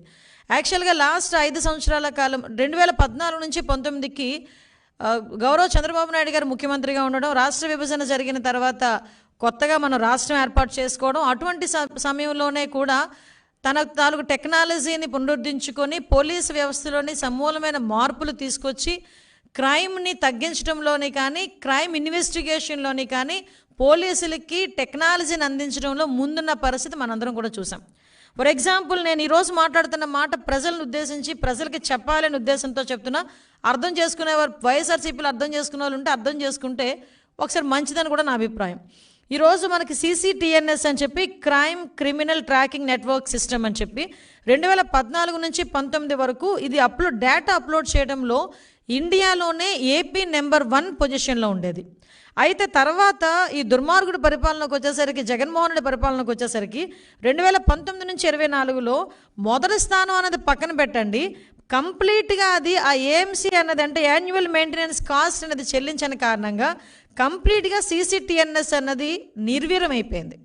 అంటే ఒక్కసారి మీరు ఆలోచన చేసుకోండి, అంటే పోలీసు వ్యవస్థని ఎంత నిర్వీర్యం చేశారని చెప్పడానికి చెప్తున్నాం. అట్ ద సేమ్ టైం నేను చాలా సందర్భాల్లో చెప్తా, finger print identification network system అని చెప్పి 2014 నుంచి 19లో నైట్ బీట్స్ సమయంలో కానీ, ఎక్కడైనా అల్లర్లు జరుగుతాయి అనుకున్న సమయంలో కానీ, జాతరలో కానీ, క్రౌడ్ ఎక్కువగా ఉన్న సిచ్యువేషన్లో కానీ, అనుమానాస్పదంగా ఎవరైనా తిరుగుతున్నప్పుడు కానీ, నైట్ బీట్లో కానీ, పెట్రోలింగ్లో కానీ ఎక్కడైనా అనుమానాస్పదంగా ఎవరైనా తిరిగితే ఆ కిట్లతో తీసుకెళ్ళి జస్ట్ ఆ ఫింగర్ ప్రింట్ పెట్టేసరికి అతని తాలూకా నేర చరిత్ర ఉన్నవాడా కాదా, అతని క్రిమినలా కాదా, రౌడీ షీటరా కాదా, ఈ డేటా అంతా కూడా ఇమ్మీడియట్గా వచ్చి ఒకవేళ ఇన్ కేసు అలాంటి వాళ్ళు అయితే కనుక ఈ నియర్ బై పోలీస్ స్టేషన్కి అప్పచెప్పి నేరాలను అరికట్టడంలోనే అది ప్రముఖ పాత్ర వహించేది. దౌర్భాగ్యం ఏంటంటే దానికి ఒక 10 కోట్లు ఎంతో కడితే తిరిగి పునరుద్ధరించే పరిస్థితి ఉంది. దానికి 10 కోట్లు కూడా 5 సంవత్సరాల కాలంలో 10 కోట్లు కూడా ఫింగర్ ప్రింట్ ఐడెంటిఫికేషన్ నెట్వర్క్ సిస్టమ్కి ఇవ్వలేని వాడు ఈరోజు బయటకు వచ్చి తగుదనమ్మా అని మాట్లాడుతూ ఉంటే ఆయనకి సిగ్గనిపించట్లేదేమో కానీ మాకులాంటి వాళ్ళకి చాలా ఇబ్బందిగా మాత్రం అనిపిస్తుంది. At the same time crime spot vehicles అని చెప్పి నేను ఇవి మచ్చుకు కొన్ని చెప్తున్నా. టీడీపీ పరిపాలనలో రాష్ట్రంలో ప్రతి పోలీస్ సబ్ డివిజన్ ఆఫీస్కి కూడా క్రైమ్ స్పాట్ వెహికల్ అని చెప్పి ఒకటి ఇచ్చేవారు. అట్ ద సేమ్ టైం వాళ్ళకి ఒక ఫోరెన్సిక్ కిట్, చాలా కాస్ట్లీ కిట్ అందించేవారు అనమాట ప్రతి సబ్ డివిజన్లోని. ఫర్ ఎగ్జాంపుల్ ఎక్కడైనా క్రైమ్ జరిగింది అని వెంటనే ఫోరెన్సిక్ వాళ్ళు వచ్చి మళ్ళీ అదంతా క్లూస్ అన్ని కలెక్ట్ చేసుకుని మళ్ళీ ఏదైనా ప్రాబ్లం జరిగినా మళ్ళీ ఏదైనా అక్కడ మళ్ళీ ఏదైనా ఇబ్బంది కలిగిన అంతవరకు కూడా వెయిట్ చేయకుండా ఇమీడియట్గా ఫోరెన్సిక్ కిట్లోంచి అక్కడ ఉన్న ఆధారాలని కూడా ఇమీడియట్గా పట్టుకొని నిందితుల్ని అతి త్వరితగతిన పట్టుకోవడానికి ఆ ఫోరెన్సిక్ కిట్ కానీ ఆ వెహికల్స్ కానీ చాలా ఉపయోగపడేవి. లాస్ట్ 5 సంవత్సరాల్లో ఒక్క వెహికల్ అయినా కనిపించిందా? నేను పోలీసులు కూడా అడగాలి, ఎందుకంటే ఒక్క వెహికల్ అని ఎప్పుడైనా కనిపించిందా? మా డిపార్ట్మెంట్లో అయితే ఎప్పుడు కనిపించలేదని మా వాళ్ళు చెప్పారు లాస్ట్ 5 ఇయర్స్లో. అంటే అలాంటి దానికి కూడా కనీసం ఎంతో కొంత అమౌంట్ ఇస్తే అవి కూడా తిరిగి మళ్ళీ పనిలోకి జరుగుతాయి. అలాంటి వాటికి కూడా కనీసం డబ్బులు ఇవ్వలేని పరిస్థితి ఈరోజు కనిపించే మనం చూసిన పరిస్థితి. సీసీ కెమెరాస్ చంద్రబాబు నాయుడు గారు ముఖ్యమంత్రిగా ఉన్నప్పుడు సుమారుగా 14,000 కెమెరాలని ఇన్స్టాల్ చేసి వెళ్ళారు. 14,000 కెమెరాలు. ఆ కెమెరాలు కూడా ఎలాంటి కెమెరాలు అంటే ఫేస్ రికగ్నిషన్ కెమెరాస్, అదేవిధంగా మనకి వెహికల్స్కి నెంబర్ ప్లేట్ రికగ్నిషన్ అవి 360 డిగ్రీస్ తిరిగే కెమెరాస్. ఇలాంటి కెమెరాస్ అన్నీ కూడా సుమారుగా 14,000 పైన కెమెరాస్ని ఆ రోజు ఇన్స్టాల్ చేసి వెళ్తే మేము మొన్న వచ్చిన తర్వాత మేము మాట్లాడుకుంటే కనీసం వాటి మెయింటెనెన్స్కి ఇచ్చే డబ్బులు కూడా ఆ 20 కోట్లు 30 కోట్లు డబ్బులు కూడా ఇవ్వని కారణంగా సీసీ కెమెరాస్ అన్నవి కూడా రాష్ట్రంలో ఒక్కటి కూడా పనిచేయని పరిస్థితిలో ఉందంటే ఒక్కసారి ఆలోచించండి. పనిచేసిన కొన్ని చోట్ల కూడా కనీసం డేటా కూడా వచ్చి పోలీస్ డిపార్ట్మెంట్కి ఇవ్వలేని స్థితిలో ఉన్నదంటే ఎంత వ్యవస్థను నిర్వీర్యం చేశారని చెప్పడానికి ఇదొక ఉదాహరణ కాదా? అంటే దగ్గర నాకు అర్థం కానిది ఏంటంటే అతను ఇంటి చుట్టూ ఫెన్సింగ్ వేసుకుంటాడు 12 కోట్ల రూపాయలు పెట్టి. ఒక 10 కోట్ల రూపాయలు అక్కడ మనకి సంబంధించిన సీసీ కెమెరాస్కు లేకపోతే ఆ వెహికల్స్కు స్పాట్ వెహికల్స్కు వాటికి డబ్బులు ఇవ్వడానికి అతని దగ్గర చేతులు రాలే. ఈరోజు సుమారుగా 700 కోట్ల రూపాయలు పోలీసు వ్యవస్థలో ఈరోజు బకాయిలు ఏర్పడే పరిస్థితి. అవే కాకుండా ఇప్పుడు ఫాల్కన్ వెహికల్స్ అనే హాక్ వెహికల్స్ అని చెప్పి ఉండేవి. 2014 నుంచి 19 వరకు కూడా సీసీటీవీస్ని కంట్రోల్ రూమ్ కలిగి ఉండే వాహనాలు అనమాట. కంప్లీట్గా నియర్ బై సీసీ కెమెరాస్ అన్నిటికీ కూడా కంట్రోలింగ్ రూమ్ ఆ వెహికల్స్లో ఉండేది.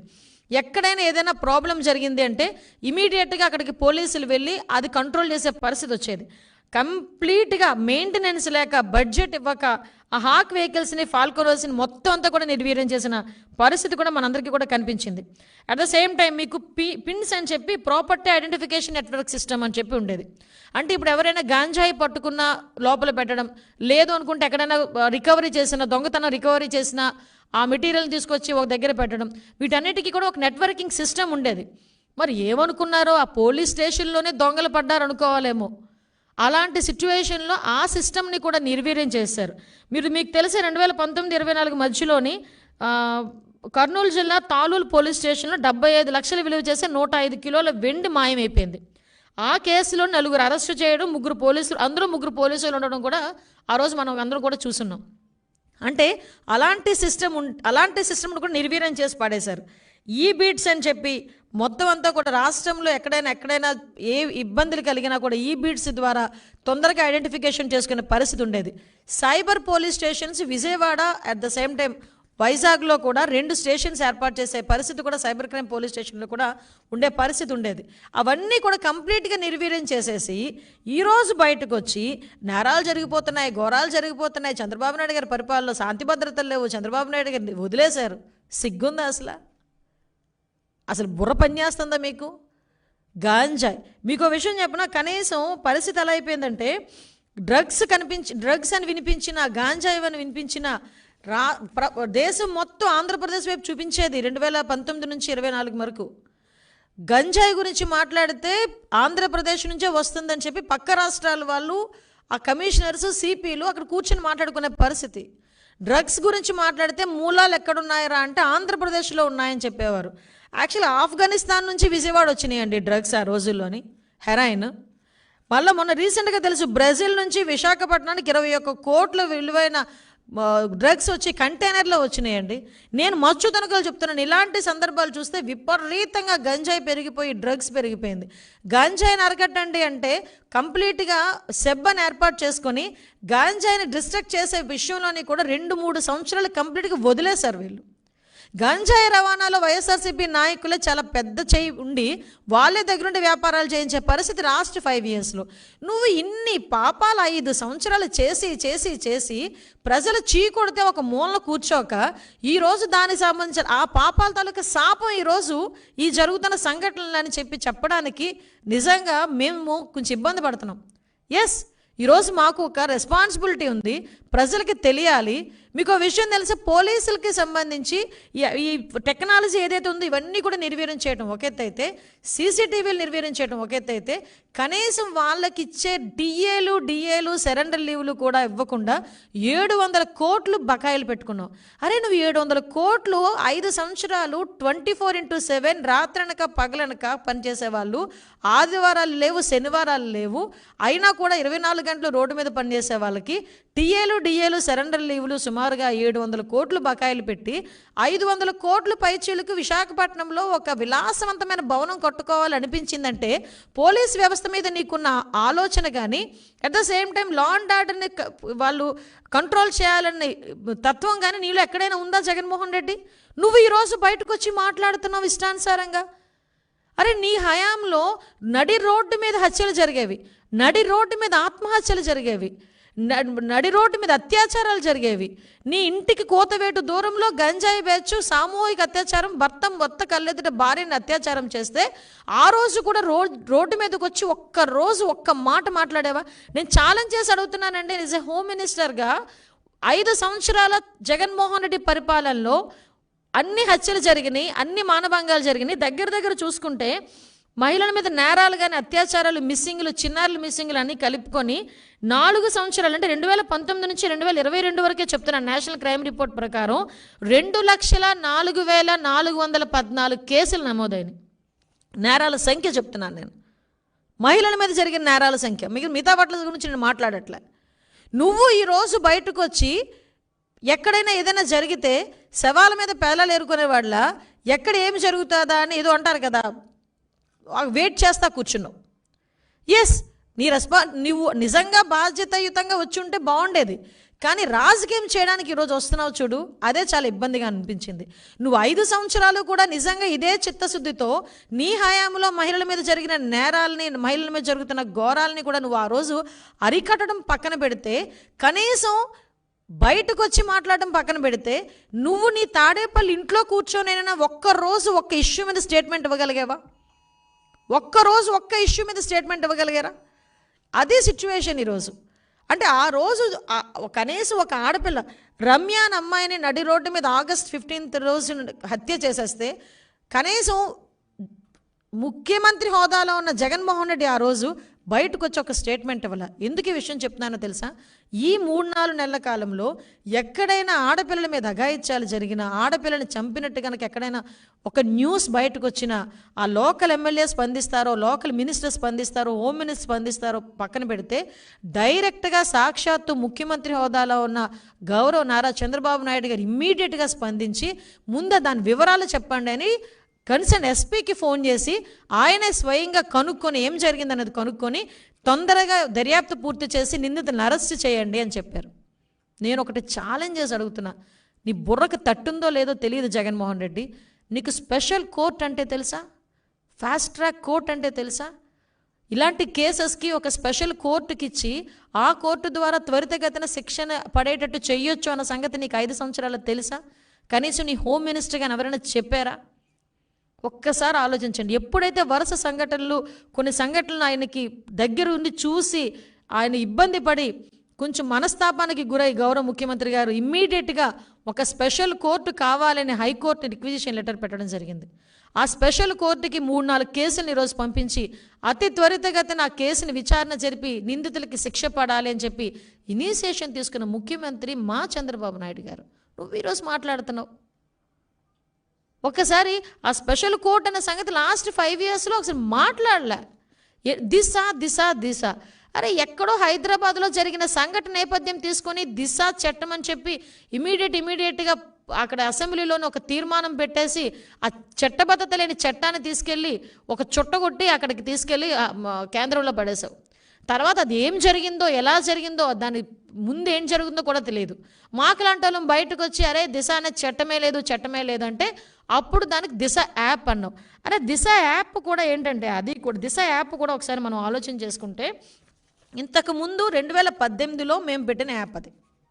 2018లో మేము పెట్టిన యాప్కి పేరు మార్చి దిశ యాప్ అని పెట్టావు.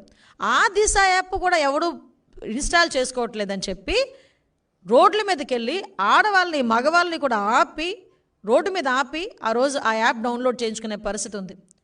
ఈరోజు మేము వచ్చిన తర్వాత 4 సంవత్సరాల కాలంలో ఆ యాప్ దిశ యాప్కి మహిళా యాప్ అని చెప్పి మళ్ళీ మేము ఒక యాప్ క్రియేట్ చేసి అప్గ్రేడ్ చేసి ఈరోజు ఎవరికి కూడా ఇబ్బంది లేకుండా అందరికీ కూడా మోటివేట్ చేసే పరిస్థితి ఈరోజు కనిపిస్తూ ఉంది.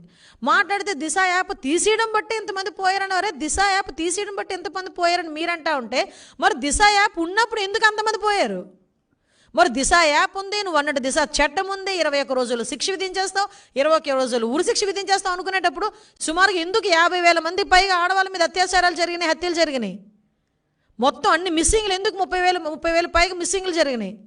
ఆ రోజు మేము ఏదైనా బయటకు చెప్తే మా మీద కేసులు పెట్టావు. ఆ రోజు కనుక సరిదిద్దుకొని పోలీస్ వ్యవస్థ నిర్వీర్యం చేయకుండా పోలీస్ వ్యవస్థను బలపరిచి వాళ్ళకి టెక్నికల్గా సపోర్టింగ్ ఏదైతే సిస్టమ్స్ ఉన్నాయో ఆ సిస్టమ్స్ అన్నీ ఆ రోజు ఇచ్చుంటే ఇన్ని ఘోరాలు జరిగేవా? ఈరోజు మళ్ళీ మేము గవర్నమెంట్లోకి వచ్చిన తర్వాత ఎన్డీఏ గవర్నమెంట్కి వచ్చిన తర్వాత ఈరోజు మేము పర్టికులర్గా పోలీస్ వ్యవస్థని పటిష్టం చేయాలని మైన్యూర్ థింగ్స్ని గురించి కూడా ఆలోచిస్తున్నాం. దానికి ఎగ్జాంపులే పోలీస్ డిపార్ట్మెంట్కి 2004లోనో 2008లోనో ఎప్పుడోనంట 100 లీటర్ల పెట్రోల్ ఇచ్చేదంట. మళ్ళా దాన్ని ఈరోజు ఎన్హాన్స్ చేసి వాళ్ళు తిరిగేదానికి 300 లీటర్ల వరకు కూడా మేము ఈరోజు పెట్రోల్ కూడా వాళ్ళకి ఇచ్చే పరిస్థితి, నెలకి 300 లీటర్ల పెట్రోల్ కూడా ఇచ్చే పరిస్థితి. అది చాలా మైన్యూర్ థింగ్, దాన్ని కూడా పక్కన పెట్టావు. అంటే మేమెందుకు చెప్తున్నామంటే ఇలాంటి మైన్యూర్ థింగ్స్ గురించి కూడా ఆఖరికి మోడరైజేషన్ ఆఫ్ ఫండ్స్లోని ఆ వాటికి పోలీస్ ఫండ్స్కి సంబంధించి సెంట్రల్ గవర్నమెంట్ వాళ్ళు ఇచ్చే మ్యాచింగ్ గ్రాంట్కి ఇచ్చే డబ్బులకి యూసీలు చెల్లించక యూటిలైజేషన్ సర్టిఫికేట్స్ చెల్లించకపోతే వాళ్ళు డబ్బులు ఆపేశారు 5 సంవత్సరాలు, లాస్ట్ 5 సంవత్సరాలు. ఎందుకు యూటిలైజేషన్ సర్టిఫికేట్ సబ్మిట్ చేయలేకపోయాడు? నిజంగా యూజ్ చేస్తుంటే యూటిలైజేషన్ సర్టిఫికేట్ చేయడానికి ఏంటి నొప్పి? మా నోటు చేసింది ఏంటంటే ఆ డబ్బుల్ని కూడా తీసుకెళ్ళి ఎక్కడ డైవర్ట్ చేసిన పరిస్థితి. ఎవడైనా బుర్ర బుద్ధి ఉన్నవాడు కానీ నోటికి అన్నం తినేవాడు కానీ పోలీస్ డబ్బు ముట్టుకోకూడదు.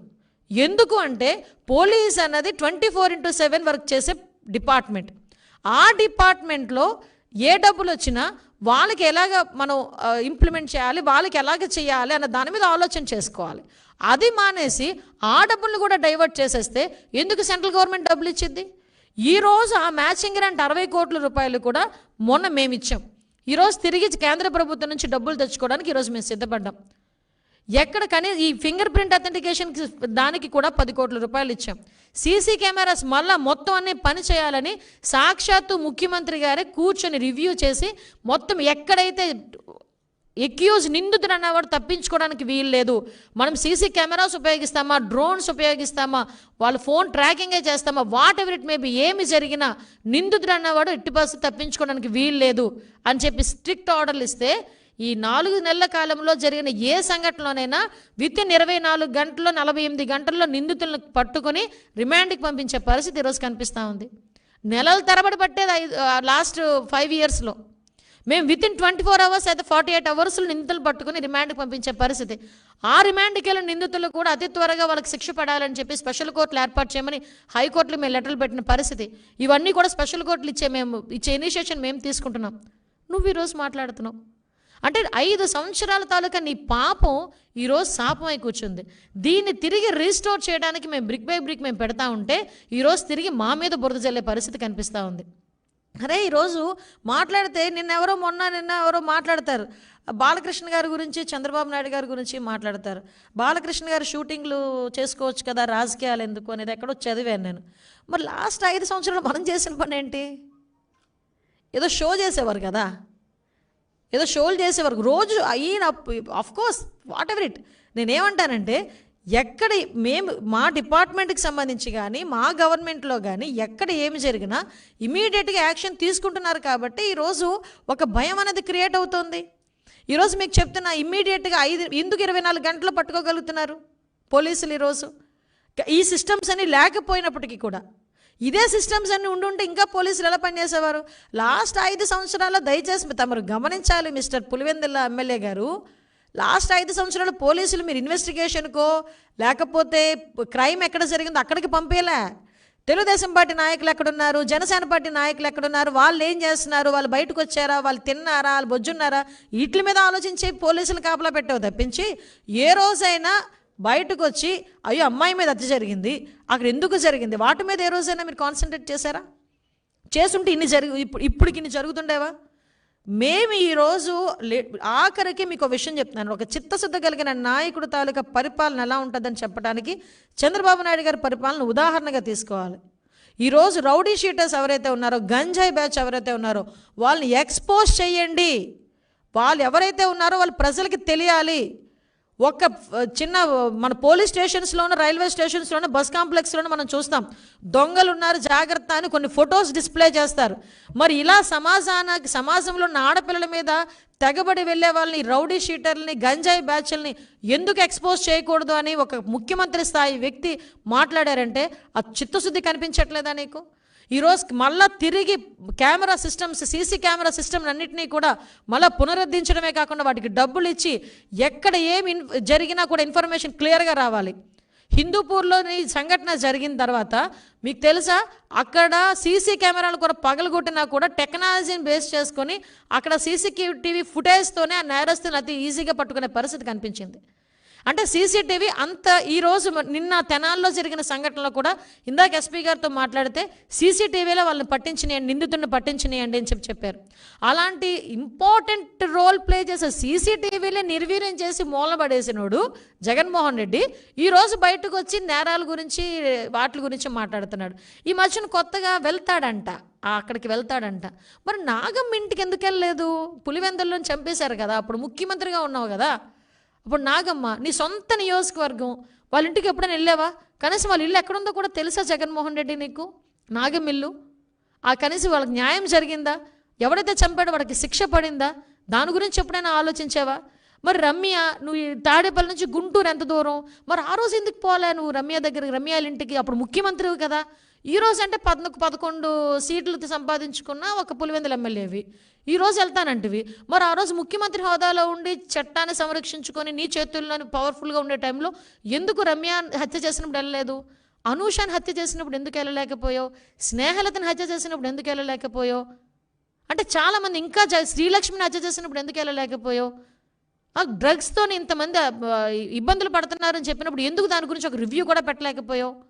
డ్రగ్స్ మీద ఇన్ని సంఘటనలు జరిగి ప్రతిపక్షాలని నీ మీద పడిన రోజు కూడా ఎందుకు రోడ్డు మీదకి వచ్చి ఇది కాదు అని చెప్పలేకపోయావు? ఈరోజు శవరాజకీయాలు చేయడానికి, మా మీద బురద జల్లటానికి ఈరోజు బయటకు వచ్చి మాట్లాడుతున్నారు. వెళ్ళే ముందు నీకు ఆత్మసాక్షి ఏదో చాలా మాట్లాడతావు, నీతి నిజాయితీ ఏదో చాలా మాట్లాడతావు నువ్వు. అలాంటిది ఏదైనా కొంచెం మనసులో ఉంటే నేను ఇప్పుడు చెప్పినవన్నీ కూడా ఒక్కసారి కోరిలేషన్ చేసుకో. ఒకసారి అసలు నువ్వు ఇవన్నీ ఎందుకు ఇవ్వలేకపోయావు? ఈరోజు ఎందుకు రాజకీయం చేయడానికి చూస్తున్నావు?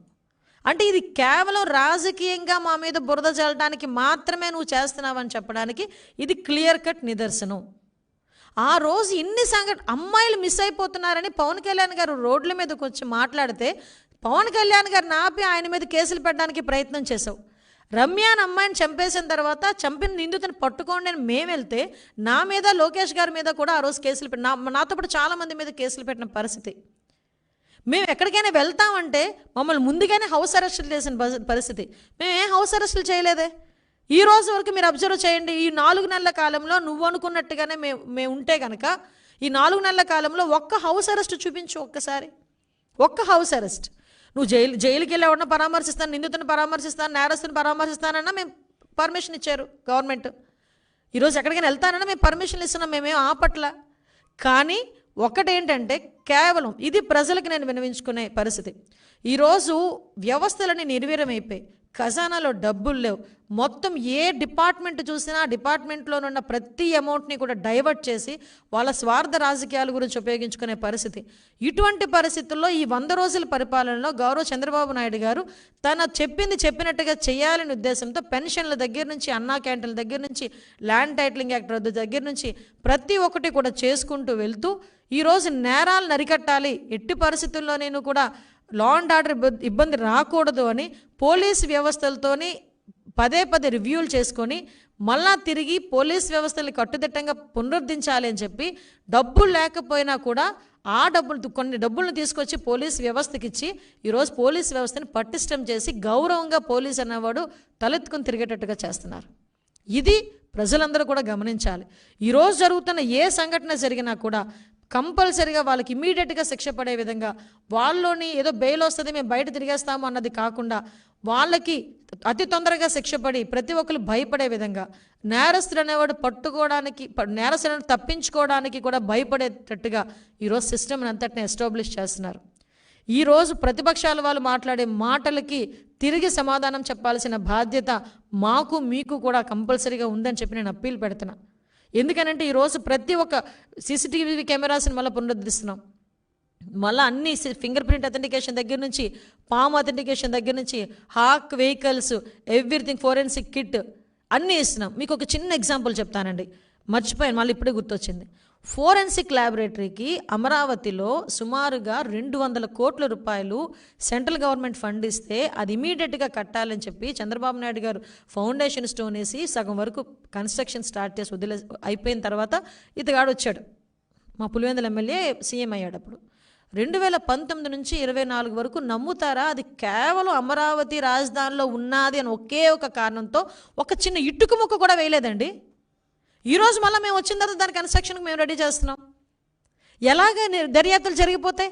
ఒక ఫోరెన్సిక్ ల్యాబ్ లేదు, ఒక అప్పా లేదు, ఒక గ్రేహౌండ్స్కి సంబంధించింది లేదు. గ్రేహౌండ్స్కి సంబంధించి గ్రేహౌండ్ దానికి ఇంచుమించుగా 200 కోట్లు ఇస్తే 9 కోట్ల ముందు రిలీజ్ అయితే దానికి కూడా యూటిలైజేషన్ సర్టిఫికేట్స్ ఇవ్వకపోవడం వల్ల మొత్తం ఆగిపోయినాయి. మళ్ళీ ఈరోజు మేము వచ్చి మళ్ళీ గ్రేహౌండ్స్కి అది కప్పటాలని మేము చూస్తున్నాం. అంటే మొత్తం నిర్వీర్యం చేశాడని చెప్పడానికి బెస్ట్ ఎగ్జాంపుల్స్. నువ్వు ఎనీ టైం రా జగన్మోహన్ రెడ్డి, నువ్వు వస్తావో, నీ క్యాడర్ వస్తుందో, ఇక్కడ అప్పుడప్పుడు బెంగళూరులో అది కూర్చొని మాట్లాడే మీ గ్యాంగ్ వస్తుందో నేను చెప్పడానికి నేను రెడీగా ఉన్నా.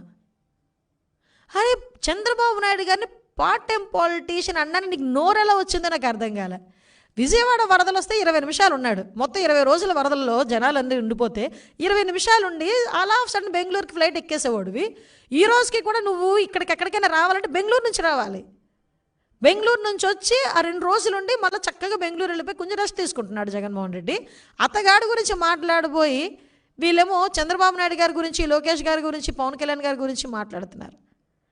మీరు ఏం మాట్లాడినా తిరిగి మా దగ్గర ఒక సమాధానం ఉంటుంది. అది కూడా ప్రజలు యాక్సెప్ట్ చేసే సమాధానం మా దగ్గర ఉంటుంది, బుల్డోస్ చేసే సమాధానం కాదు.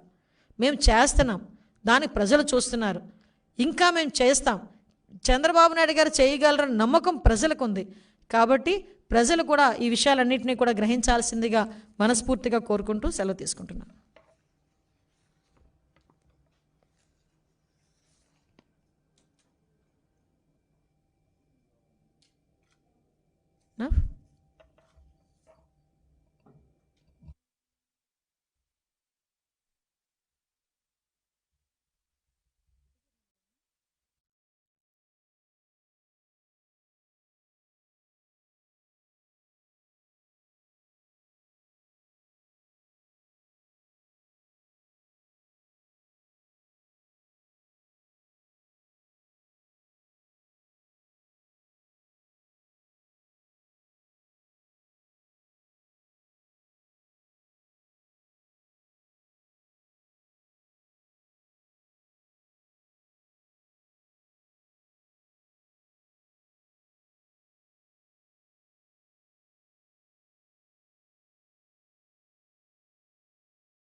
ఓకే,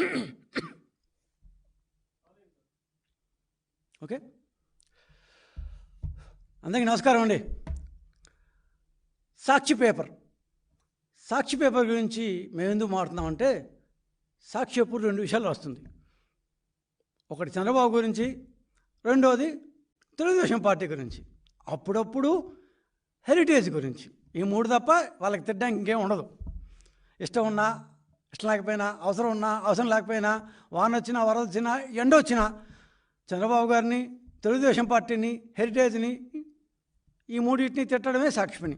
అలాగే ఈరోజు సాక్షిలో హెరిటేజ్కు ఏదో మిల్క్ షేక్ ఇస్తున్నట్టు ఓ పెద్ద బ్యానర్ ఐటమ్ పెట్టి రాసుకుంది. సరే, వాళ్ళ సంతోషం, వాళ్ళ ఆనందం, ఎవరి పిచ్చి వారికి ఆనందం అన్నట్టు. కానీ అన్ని పిచ్చులు అందరికీ ఆనందం కాదు. కొంతమందికి చాలా పిచ్చులు ఉంటాయి. ఎలా అంటే, జగన్మోహన్ రెడ్డికి అమూల్ పిచ్చి ఉన్నట్టు, జగన్మోహన్ రెడ్డికి అమూల్ పిచ్చి ఉన్నట్టు.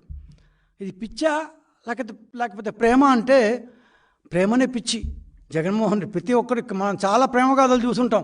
లైలా మజ్నూలు, రకరకాల పేర్లు ఉంటాం కదా మనం, దాని తాజ్మహల్ ప్రేమలు, ఇట్లాంటివి. ప్రేమలు వ్యక్తుల మధ్య కాదు, స్త్రీ పురుషుల మధ్య కాదు, సంస్థలు వ్యక్తుల మధ్య కూడా ప్రేమ రావచ్చు. సంస్థలు వ్యక్తుల మధ్య కూడా ప్రేమలు పుడతాయి. ఇట్లా పుట్టవు. ఆస్తులు, అంతస్తులు మొత్తం కోట్ల వేల కోట్లు దారాదత్తం చేసేంత ప్రేమలు కూడా పుడతాయి. అలాంటి ప్రేమే అమూల్ అనే ఒక సంస్థ, జగన్మోహన్ రెడ్డి అనే వ్యక్తి మధ్యలో, వీళ్ళిద్దరి మధ్యలో ఉన్న ప్రేమే ఈరోజు మన టాపిక్. అది మామూలు ప్రేమ కాదండి. ఏదో చిన్న అఫేర్లో అనుకున్నారు. 4,000 కోట్ల రూపాయల ప్రేమ. అధికారం పోయింది కానీ, లేకపోతే అది ఎన్ని వేల కోట్లకు పోయిండేదో. 4,000 కోట్ల రూపాయల ప్రేమది. అధికారం అంతం దాకా 4,000 కోట్ల రూపాయల ప్రేమ అమూల్, జగన్మోహన్ రెడ్డి మధ్యలో నడిచింది. అసలు ఏంది ఇది? అమూల్ కొరకు, అమూల్ కోసం జగన్మోహన్ రెడ్డి అంతగా ఎందుకు పట్టుబట్టారు? ఏంది అసలు? ఆ అమూల్ సంస్థ కోసం ఈయన ఎందుకు పాటుపడాలి? ఏమింది మధ్యలో అసలు? దాదాపు 1,000 కోట్ల చిత్తూరు డైరీ ఆస్తులంట.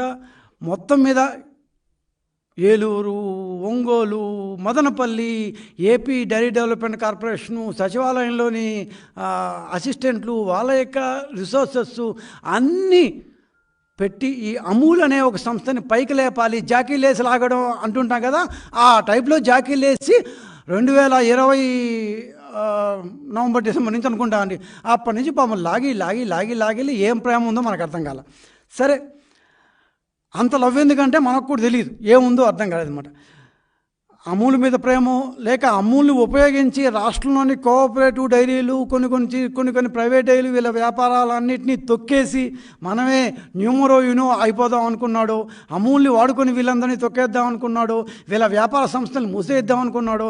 ఏమనుకున్నాడో కానీ మొత్తం మీద ఈ ప్రేమ 3 పువ్వులు 6 కాయలు అంటారు కదా, ఆ టైప్లో పాల వరదల పాల వెల్లువ అంటారు. జగనన్న పాలు వెల్లువ అంటూ ఒక పథకాన్ని కూడా పెట్టాడు.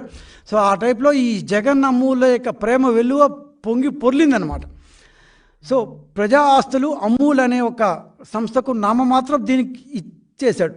385 కోట్ల రూపాయలు చిత్తూరు ఆస్తులు, చిత్తూరు డైరీ యొక్క భూముల్ని ఇచ్చేశారు.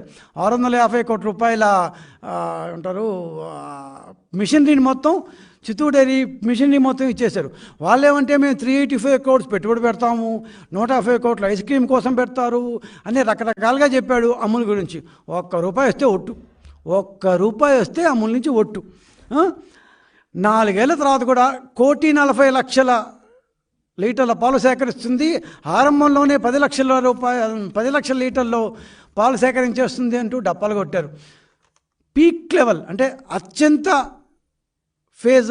ఎక్కువ ఫేజ్లో 3,90,000 సేకరించింది. 3 లక్షలు దాటితే ఎప్పుడు ఒట్టు.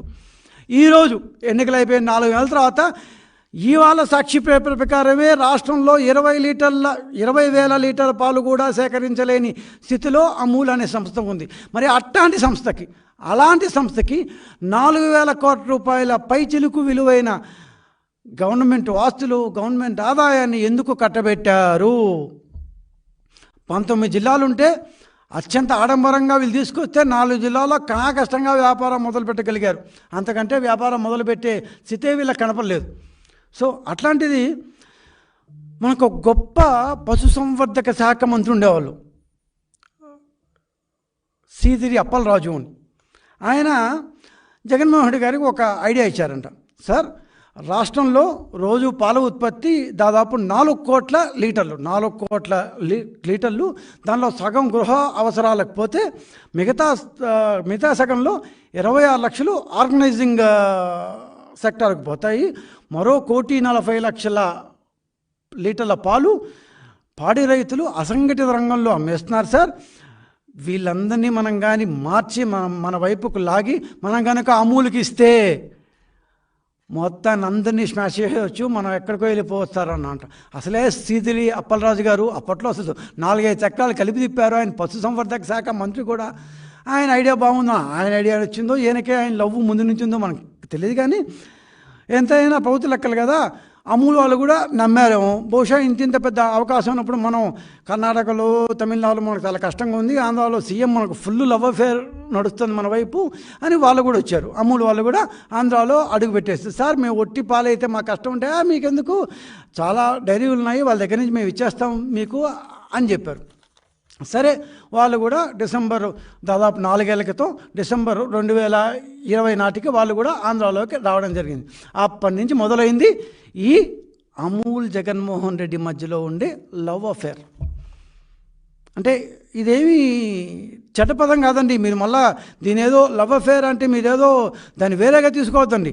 నిజంగా చాలా నిష్కల్మషంగా జగన్మోహన్ రెడ్డి గారు అమూల్ అనే ఒక సంస్థకి మిగతా కోఆపరేటివ్ డైరీలు, ప్రైవేట్ డైరీలు అన్నిటినీ కాదనుకొని ఈ సంస్థకి మొత్తం ఆస్తులు కట్టబెట్టి తన యొక్క ఆధీనంలో ఉండే గవర్నమెంట్ డిపార్ట్మెంట్ అన్నిటినీ వాళ్ళ పక్కకు మార్చి వాళ్ళని ఎట్టయినా సరే అమూల్ సంస్థకి ఈ రాష్ట్రంలో పాలశాఖంలో నెంబర్ 1 చేయాలని కష్టపడినారు. కాబట్టి మేము ఇంత లవ్ ఎందుకు, లవ్ అఫేర్ అంటున్నాం. సరే, ఇంకా జగన్ అమూల్ యొక్క ప్రేమ కథ లోతులోకి వెళ్ళామనుకోండి, నిజానికి నిజాయితీ చెప్పాలంటే అమూల్ ఫస్ట్లోనే చెప్పింది ఏమని, మాకు ఆంధ్రాలో సొంత లాజిస్టిక్స్ లేవు బాబు, అంటే మాకు దాన్ని బల్క్ మిల్ కూలింగ్ సెంటర్లు ఇట్లాంటివి ఏవి లేవు, మేము ఇప్పుడు సేకరణ కేంద్రాలు చేయాలంటే మీకు కష్టం అవుతుంది అంటే, అవేం బాధపడద్దు జగన్మోహన్ రెడ్డి ఏం పర్లేదు, అమూల్ ప్రైవేట్ సంస్థ అయితేనేమి, గుజరాత్ సంస్థ అయితేనేమి, ఆంధ్రప్రదేశ్లో నేను ప్రభుత్వ సహకారంతో మీకు పాల సేకరణ చేయిస్తాను. బాగా వినండి, ప్రభుత్వ సహకారంతో మీకు పాల సేకరణ చేయిస్తాను అంటూ జగన్మోహన్ రెడ్డి గారు చెప్పారు. దాదాపు 4,000 కోట్ల ప్రజాధనాన్ని జగన్ అప్పనంగా అమూల్కి ఇచ్చేశారు. ఓకే, నామమాత్రపు లీజుతో 1,000 కోట్ల విలువైన సహకార డైరీ ఆస్తులను కట్టబెట్టారు. అనేక కారణాలతో మూతబడ్డ కోఆపరేటివ్ డైరీలను 2 ఏళ్లలో నేను పునరుద్ధరిస్తాను నేను ఎన్నికల హామీ ఇచ్చి అమూల్ కోసం వాటిని ఇంకా పూర్తిగా ఏదో కొనా ఊపిరితో ఉన్న వాటిని కూడా ఒంగోలు లాంటి డైరీలని 1,00,000 లీటర్ల పాలు అప్పటికి చేస్తున్న ఒంగోలు లాంటి డైరీలని పూర్తిగా నిర్వీర్యం చేసేసి పాడుపెట్టేశారు. సరే, అమూల్ ఒప్పందం కోసమే జగన్ అన్న పాల వెల్లువ, ఇంతకైనా కదా లవ్ వెల్లువ, ప్రేమ వెల్లువ అని, అలా జగన్ యొక్క అమూల్ కోసం ప్రేమ పాలు వెల్లువ పథకం తెచ్చాడు. జూలై 2020లో అంటే కోవిడ్ అయిపోగానే అండి, కోవిడ్లో బహుశా ఈ ప్లానింగ్ అంతా జరిగిందేమో, ప్లానింగ్ అయిపోగానే 2020 జూలైలో రాష్ట్ర పాడి పరిశ్రమాభివృద్ధి సంస్థతో అమూల్ ఒప్పందం చేసుకుంది. 2020 డిసెంబర్ 26న సేకరణ ప్రారంభించింది.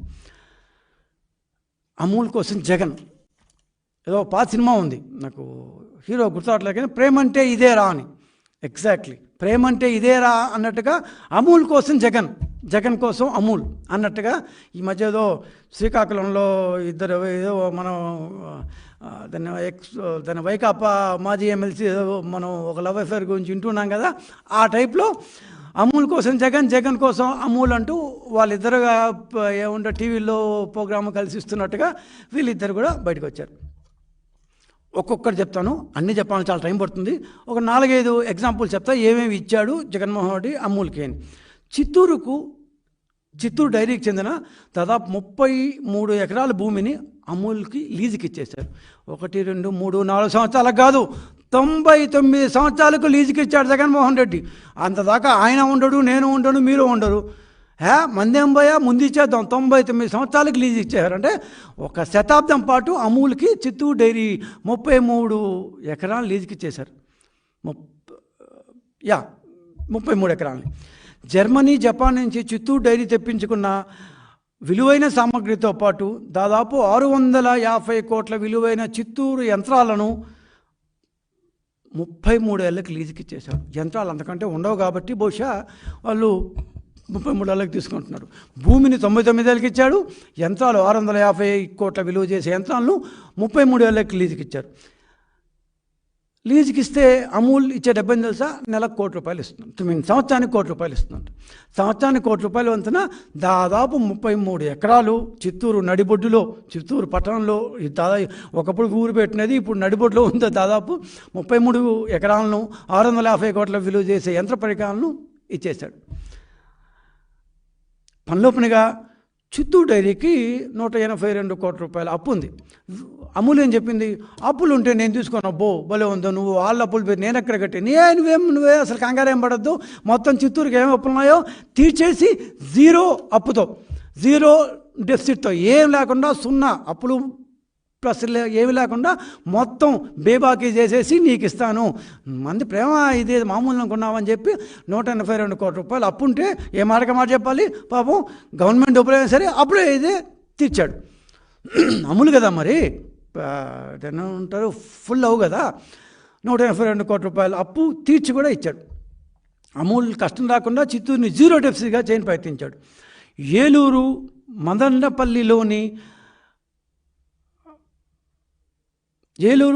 మదనపల్లిలోని యూనిట్లు కూడా అమూల్కి దారాదత్తం చేశాడు.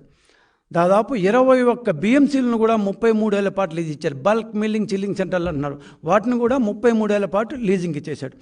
రాష్ట్ర విభజన తర్వాత అంటే 2014 తర్వాత మదనపల్లిలో UHT plant, ultra heat treatment plant అంటారు. పాలుని ఎక్కువ కాలం స్టోర్ చేయడానికి అల్ట్రా హీట్ ట్రీట్మెంట్ ప్లాంట్ అంటారు. రాష్ట్ర విభజన తర్వాత మదనపల్లిలో 15 కోట్లతో నిర్మించబడిన అల్ట్రా హీట్ ట్రీట్మెంట్ ప్లాంట్ కూడా అమూల్కి ఇచ్చేశాడు. లీజ్కి ఏం మాట్లాడినా లీజ్కి ఇచ్చేశాడు. నామమాత్రం దీనికి 4900 బల్క్ మిల్లింగ్ యూనిట్లు, 11,690 ఆటోమేటిక్ మిల్క్ కలెక్షన్ యూనిట్లు ఏర్పాటుకు జగన్ అన్న 3,000 కోట్ల రూపాయలతో ఆర్థిక అనుమతులు కూడా ఇచ్చేశారు. వాటిలో 2,000 కోట్లు ఖర్చు చేసి బల్క్ మిల్లింగ్ యూనిట్ల యొక్క నిర్మాణం కూడా పూర్తి చేశాడు అమూల్ కోసం. కేవలం అమూల్కు మాత్రమే పాలు పోసేందుకు మహిళా పాడి పరిశ్రమ సహకార సంఘాలను దాదాపు 11,800 గ్రామాల్లో 11,800 గ్రామాల్లో కేవలం అమూల్కి పాలు పోసేందుకు గాను మహిళా పాడి పరిశ్రమ సహకార సంఘాలను ఏర్పాటు చేయించాడు జగన్మోహన్ రెడ్డి గారు. ఎంత లవ్ చూడండి.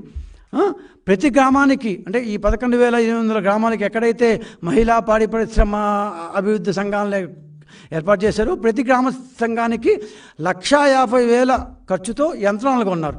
వాడింది లేదు, పాడింది లేదు. మొత్తం ఇప్పుడు ఆ ఆర్బీకల్లో పాడుబడి వస్తున్నాయి ఆ యంత్రాలంతా. ఎంత లవ్ ఉంటే మాత్రం ఫేజ్ వైజ్ కొనాలి కదా, ముందేదే కొనేసాం, కమిషన్లు వచ్చేసినాయి, అవన్నీ ఆర్బీకల్లో పాడుబడిపోయినాయి, వృధాగా ఉన్నాయి. ప్రభుత్వ పాల వెల్లువ పథకం కింద పాల సేకరణ కోసం ప్రభుత్వ యంత్రాంగాన్ని మొత్తం అమూల్ కోసం వినియోగించారు. ఇంకోటి చేశాడు, అంగన్వాడీలు తెలుసు కదా, అంగన్వాడీలకి మొత్తం శ్రీకాకుళం నుంచి చిత్తూరు దాకా మన బెంగళూరు చెందిన నందిని మిల్క్, మన తిరుమల విషయంలో కూడా చాలా మంచి మిల్క్ అని చెప్పుకున్నాం కదా, నందిని వాళ్ళు అంగన్వాడీకి సప్లై చేస్తున్నారు. మనోడు కానీ దాని మీద కూడా పడిపోయింది.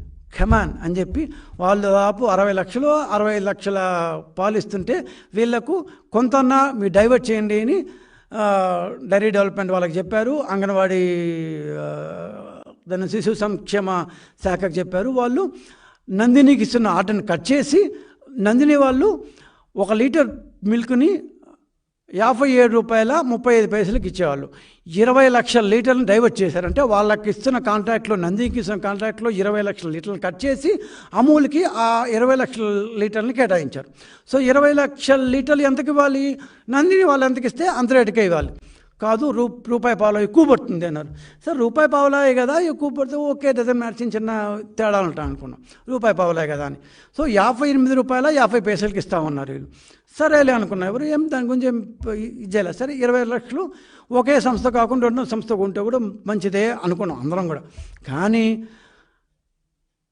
నందినికి మాత్రం ట్రాన్స్పోర్టు జగన్మోహన్ రెడ్డి ప్రభుత్వం భరించదంట, అమూల్కి మాత్రం భరిస్తుందంట. ప్రేమ, లవ్వు.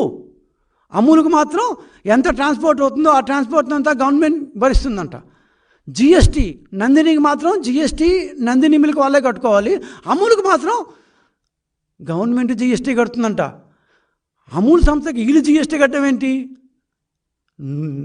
నేను మీ దగ్గర నుంచి కొంటూ వాళ్ళు జిఎస్టీ కట్టుకోవాలి కదా. ఆ జిఎస్టీ కట్టిన తర్వాతే కదా ఇప్పుడు వీళ్ళు టెండర్ వేయడము. ఆ జిఎస్టీ కట్టిన తర్వాతే కదా 57 రూపాయల 35 పైసలకి నందిని సప్లై చేసేది. వీళ్ళు అమూల్కి మాత్రం గవర్నమెంటే నేను జిఎస్టీ కట్టి నేను ట్రాన్స్పోర్ట్ భరించి నీ దగ్గర 63 రూపాయలు కొంటాను అని చెప్పి ఒప్పందం చేసుకో. అంటే నందిని కంటే దాదాపు 6 రూపాయలు ఎక్కువ ఇచ్చి 20 లక్షల లీటర్లు అంటే ఏమంటారు సంవత్సరానికి దాదాపు 12 లక్షల పైగా. అంటే ఎంత ప్రేమ ఉంటే మాత్రం ఏమంటా టెండర్లు ఏమీ లేకుండా ఉన్న పలంగా వాళ్ళకి నందిని వాళ్ళ దగ్గర నుంచి 20 lakhs లీటర్లు కట్ చేయడమే కాకుండా వాళ్ళతో పోలిస్తే 6 రూపాయలు ఎక్కువ ఇచ్చి మరీ కొన్నారంట. ఏం లవ్వో ఏంటో. సరే, ఒంగోలు డైరీ 1,00,000 లీటర్ల పాలు రోజుకి సేకరణ చేస్తున్న ఒంగోలు డైరీని అమూల్కి ఇచ్చేద్దామన్నారు. అరే బాబు మంచిదిరా, మా డైరీ బాగా చేస్తుందిరా, మేము బ్రహ్మాండంగా ఉన్నాం, సహకార కోఆపరేటివ్ డైరీ అది, కోఆపరేటివ్ డైరీ ఇచ్చేస్తున్నాం, వెంతలేదు ఇచ్చేస్తామన్నారు. రైతులు చాలా తీవ్రంగా ప్రతిఘటించారు, చాలా తీవ్రంగా ప్రతిఘటించారు. అమూల్ కూడా 400 కోట్ల రూపాయల విలువైన ఆస్తులు మనకు వచ్చేస్తాయి అని చెప్పి సంతోషపడి వాళ్ళు కూడా ఓకే అన్నారు. అగ్రిమెంట్ దాకా వచ్చింది. రైతుల తీవ్ర ప్రతిఘటనతో వెనక్కి తగ్గింది అమూల్. నాకొద్దు పో అని చెప్పేసి వెళ్ళిపోయింది. ఆ టైంకి సేకరణ తగ్గిపోయింది, మొత్తం తగ్గిపోయింది. ఈరోజు అటు ఇటు కాకుండా అయిపోయింది ఒంగోలు డైరీ. ఆ ఆస్తులంతా పడుబడిపోయినాయి. మీ మీ ప్రేమ వల్ల ఒక డైరీని పూర్తిగా మూస్తాం. సంఘం డైరీ మన ధూళిపాల నరేంద్ర చైర్మన్గా ఉన్న గుంటూరు సంఘం డైరీ, ఆయన ఆ డైరీని అమూల్ వాళ్ళకి గవర్నమెంట్కి ఇచ్చేయలేదని చెప్పి గవర్నమెంట్కి ఇచ్చేసాను. బాబు ఇది కోఆపరేటివ్ డైరీ 60-70 ఏళ్ళుగా ఉన్నారు, ఎప్పటి నుంచో దాదాపు స్వతంత్రం రాకముందు నుంచి ఉంది డైరీ, ఇదే మేము గవర్నమెంట్కి ఇచ్చేది, దిస్ ఏ కోఆపరేటివ్ డైరీ, నువ్వు ఇంకో కోఆపరేటివ్ సంస్థకు మా కోఆపరేటివ్ డైరీ ఎందుకు ఇచ్చేది అంటే ఆయన మీద తప్పుడు కేసులు పెట్టి ధూళిపాల నరేంద్ర గారి మీద జైలుకి పంపించారు. దాదాపు 20 days పాటు ఆయన జైలు బెయిల్ తీసుకొని బయటకు వచ్చారు తప్పుడు కేసులు పెట్టి. ఎంతో క్రూరంగా డైరీలే కోఆపరేటివ్ డైరీలు మూసేస్తారు. దాన్ని బలవంతంగా ఆ యొక్క డైరీలు లాక్కొని ఆ యొక్క వాళ్ళ సేకరించే పాలను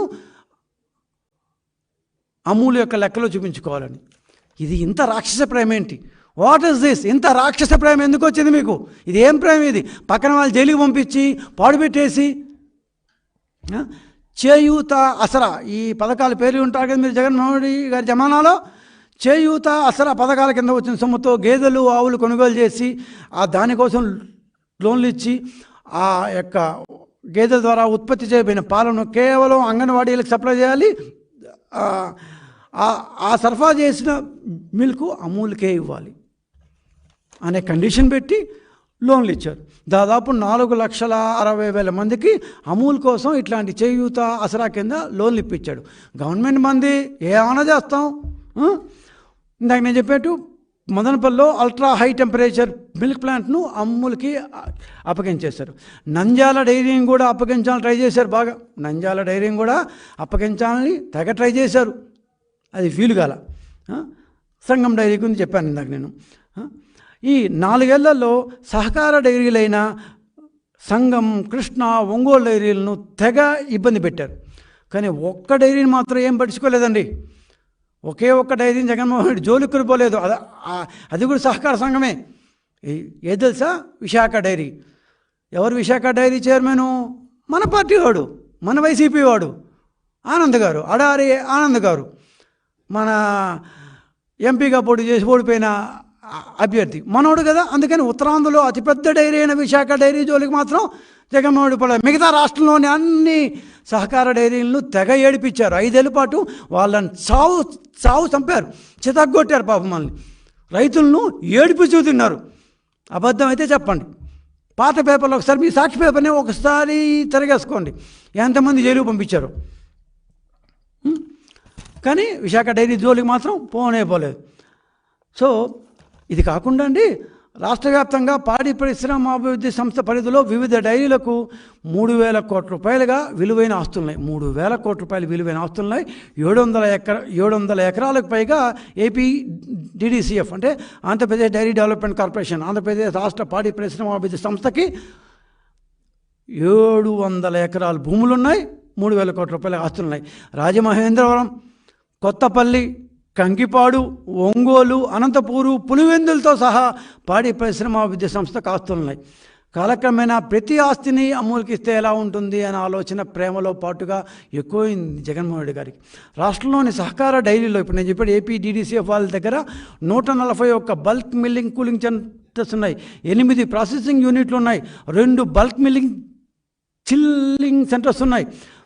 నాకు అన్నట్టు మదనంపల్లిలో ప్లాంట్ ఇచ్చేశారు. ఒంగోలులో 3,000 టన్నుల ప్లాంట్ గురించి మాట్లాడాం. వీటన్నిటి విలువ 5,000 కోట్ల రూపాయల పైన ఉంటుంది.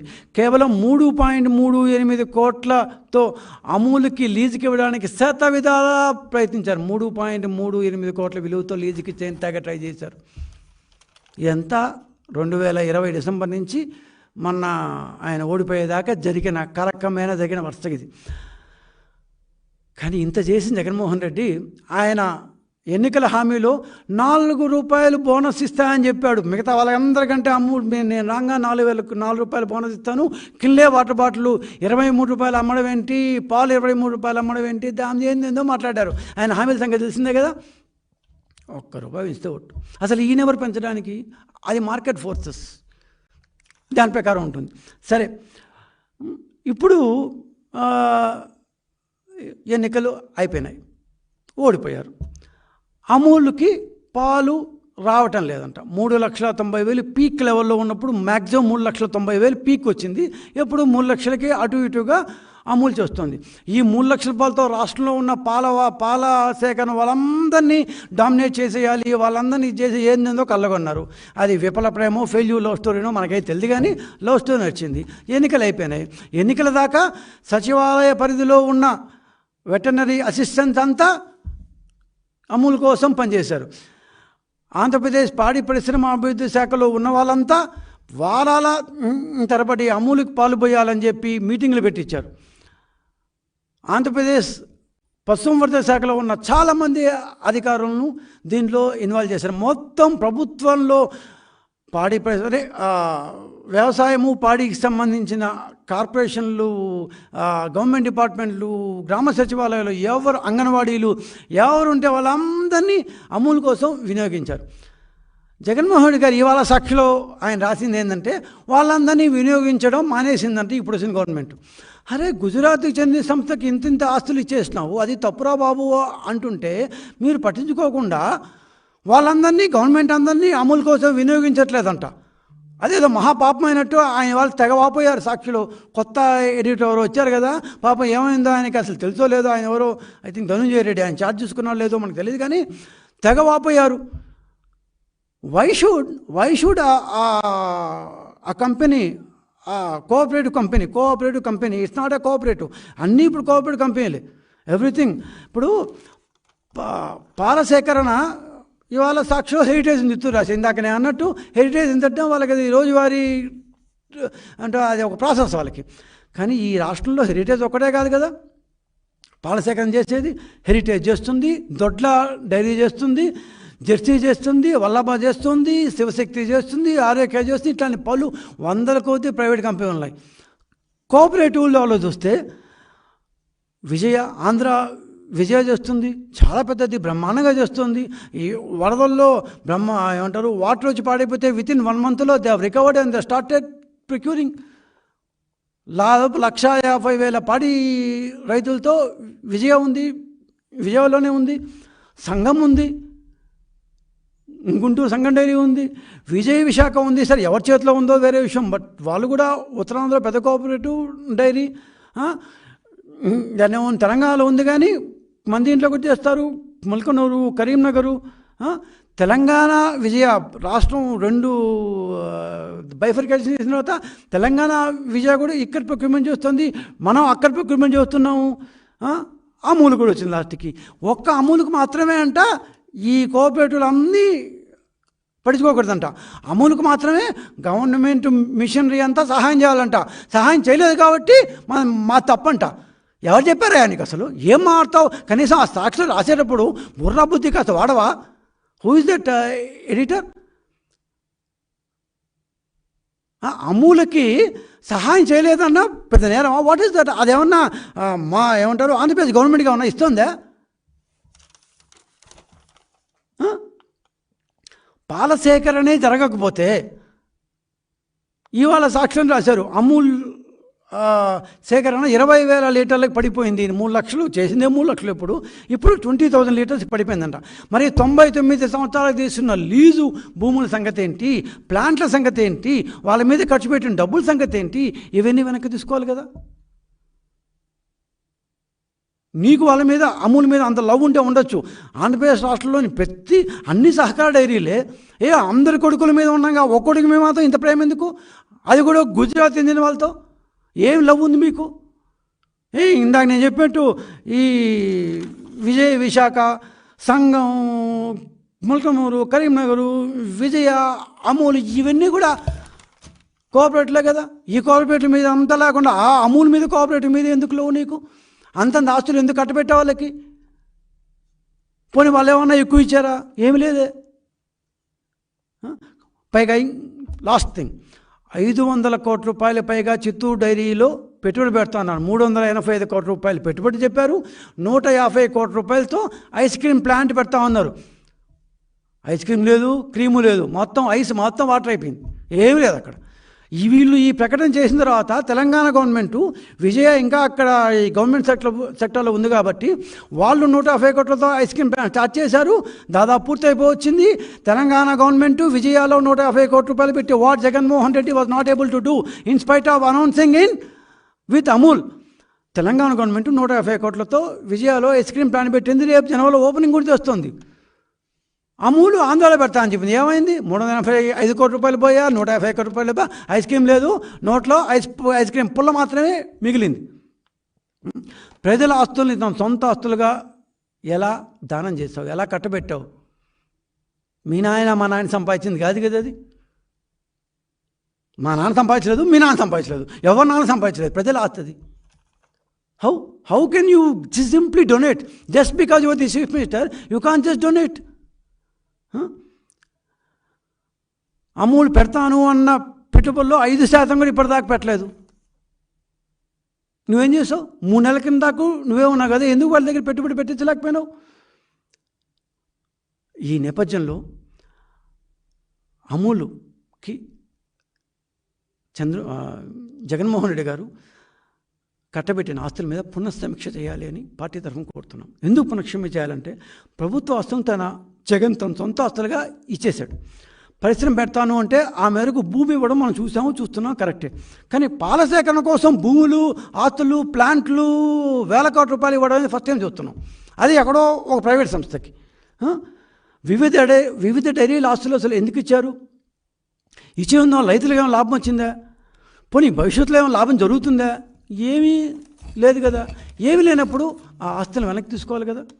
అమూల్ పెడతాను అన్న పెట్టుబడికి లీజుకి తీసుకున్న ఆస్తులకి నిష్పత్తులు ఏమైనా ఉందా? వాళ్ళు పెడతాను అసలు పెట్టలేదు, పెడతాను అన్న పెట్టుబడికి వాళ్ళు తీసుకున్న ఆస్తులకి దాదాపు 30-40 టైమ్స్ ఉంది. ఏ బేస్ మీద ఇచ్చారు మీరు వాళ్ళకి? అమూల్ ఏ రకమైన పెట్టుబడులు పెట్టని నేపథ్యంలో ఆస్తుల్ని వెనక్కి తీసుకోవాలి. 4 ఏళ్లలో జరిగిన ఈ లీజ్ ద్వారా అన్యాయ ఆస్తుల బదిలీకు ఏమేమి బదిలీ చేయబడ్డావో బేరీజు వేసి ప్రభుత్వ ఆస్తుల్ని వెనక్కి తీసుకోవాలని పార్టీ తరఫున డిమాండ్ చేస్తాం. ఖచ్చితంగా ఇది అన్యాయం. ఎందుకంటే ఇది బేసిక్గా పాడి అంటే రైతులు, రైతుల ఆస్తులవి. రైతుల ఆస్తులు రైతుల కోసం పెట్టిన దీన్ని నీకు చేతనైతే, నీకు దమ్ముంటే ఏమంటారు ఆ దీన్ని రెజ్యూనేట్ చేయి, తిరిగి పునరుద్ధరింప చేయి, గ్రేట్. అంతేగాని వాళ్ళు ఏమన్నా తెచ్చేసి వాళ్ళకి మొత్తం ఆస్తులు ఇచ్చేసి వాళ్ళు ఇవాళ 20,000 మొత్తం 19 జిల్లాల్లో 4-5 జిల్లాల్లో మాత్రమే వాళ్ళు స్టార్ట్ చేశారు. ఇప్పుడు అన్నీ మూసుకుంటూ వస్తేస్తున్నారు. చిత్తూరులో కొంత భాగం మాత్రం చేస్తున్నారు. చిత్తూరు డైరీ ఎక్కువ తీసుకున్నారు కాబట్టి చిత్తూరులో కొంతవరకు మాత్రమే వాళ్ళు చేస్తున్నారు. వాళ్ళు మొత్తం ప్రొక్యూర్మెంటు 3 లక్షల నుంచి ఇవాళ సాక్షి ప్రకారమే, ఈ రోజు రాసిన సాక్షి ప్రకారమే 20-30 వేల లీటర్లకి వచ్చేసిందంట. మరి స్లోగా వాళ్ళు ప్రొక్యూర్మెంట్ తగ్గించేశారు, రేటు కూడా తగ్గించేశారు. మరి ఇప్పుడు నష్టపోయింది ఎవరు? ఆంధ్రప్రదేశ్. మీ 5 సంవత్సరాల్లో ఆంధ్రప్రదేశ్ రకరకాల రంగాల్లో రకరకాల విధాలుగా ఏ విధంగా అయితే నష్టపోయిందో డైరీ రంగంలో కూడా ఆస్తులు నష్టపోయింది. వేరే వాళ్ళకి అప్పనంగా దోచిపెట్టేశారు. సో ఈ ఆస్తులన్నింటినీ ఎవరెవరి ప్రేమలు వాళ్ళ మీద ఉంటే వాళ్ళు ఉంచుకోవాలి. ఆయనకి వాళ్ళిద్దరి మధ్య జగన్మోహన్ రెడ్డి అమూల్ మధ్య లవ్ ఉంటే let them have their love affair. సొంత ఆస్తులు చాలా ఉన్నాయి నీకు, సో వాళ్ళకి ఇచ్చుకోండి. మీకు అంత ప్రేమ ఉంటే వాళ్ళ చేతే రోజు పాలు పోయించుకోండి, తప్పేం లేదంటావు. చాలా మంచి కంపెనీ అది. నేను దీంట్లో అమూల్ తప్పట్లా, ఎందుకంటే అదొక కంపెనీ. నువ్వు మా రాష్ట్రంలో వచ్చి సేకరించుకొని గవర్నమెంటే ఆహ్వానిస్తే వచ్చింది. I don't see anything fault with Amul. But మనం వాళ్ళని ఆహ్వానించేటప్పుడు ఏమిచ్చి మనం ఆహ్వానిస్తున్నాము, మన వ్యాపారం ఎలా చేస్తున్నాము, మనం ఏ ఆస్తులు వాళ్ళకి ఇస్తున్నాము, ఏ బేసిస్ మీద ఇస్తున్నాము, మనం ఇస్తున్న ఆస్తులకి వాళ్ళు చేస్తున్న దీనికి ఏమైనా సాపత్యం ఉందా? ఇస్తానంటే ఎవరైనా తీసుకుంటారు. అది పాడి పరిశ్రమ సంస్థ, అది ఒక కంపెనీ. దాన్ని ఏమంటారు, మ్యాక్స్ సొసైటీ దాని 95 యాక్ట్ తరహాలో 93లో గవర్నమెంట్ ప్రైవేట్ పెట్టుబడులు పెట్టచ్చని చెప్పింది. కోఆపరేటివ్లు కూడా కంపెనీ యాక్ట్ కింద రావచ్చని చెప్పారు. ఆ యొక్క దాన్ని ఏమంటారు, ఆ యొక్క పద్ధతిలోనే అమూల్ కూడా ఒక కంపెనీగా మారింది. సహకార రంగంలోనే ఒక కంపెనీ యాక్ట్ కింద మారింది. వాళ్ళు నువ్వు ఇస్తా అంటే వచ్చారు. తప్పేవాడిది? జగన్మోహన్ రెడ్డి గారిది. నువ్వు ఇస్తా అన్నావు, వాళ్ళు తీసుకున్నారు. నువ్వు ఎందుకు ఇస్తావో తెలియదు. ఏం ప్రేమ ఉంటుంది నీకు? ప్రేమ లేదు, కక్ష, రాక్షస ప్రేమ. పక్కన వాళ్ళు చెడిపోయాలి, పక్కన ఉన్న కంపెనీలు చెడిపోయాలి, పక్కన ఉన్న వాళ్ళని చెడిపోతే నేను మాత్రం బాగుండొచ్చు. నువ్వు ఒక్క కంపెనీ మీద ఏం మాట్లాడాల. ఇందాక చెప్పినట్టు ఉత్తరాంధ్రలో ఉన్న విశాఖ మీ ఓడిపోయిన పార్టీ ఎంపీది కాబట్టి, ఓడిపోయిన ఎంపీ అభ్యర్థి కాబట్టి, అడారి ఆనంద్ వాళ్ళ కంపెనీ కాబట్టి. రెండోది ఆయన చైర్మన్. రెండోది శివశక్తి డైరీ ఇన్ చిత్తూరు, తంబలపల్లె, పొంగనూరు, పీలేరు ఈ ప్రాంతాల్లో చేసేది అదే వాడిది, పెద్దిరెడ్డి గారిది. దాని మీద నీకేం ప్రాబ్లం ఉండదు, అసలు ఎప్పుడు మాట్లాడు. సో ఎంత అందరికీ తెలుసు ఈ ప్రేమ వ్యవహారాలు ఏంటో, దీని వెనకలో ఏంటో. ఇది లవ్ అఫేర్ కాదు, ఇది వ్యాపారం. ఇది వ్యాపారం చేసావు, దొంగ వ్యాపారాలు చేసావు. సో ఈ దొంగ వ్యాపారాల కోసం ఇట్లాంటి దక్కలు పెట్టబోయిన భూముల్ని, ఆస్తుల్ని వెంటనే ప్రభుత్వం వెనక్కి తీసుకోవాలని తెలుగుదేశం పార్టీ తరఫున ప్రభుత్వాన్ని అడుగుతున్నాం. దీని మీద సమీక్ష చేయమని మేము కోరుకుంటున్నాం. నమస్కారం.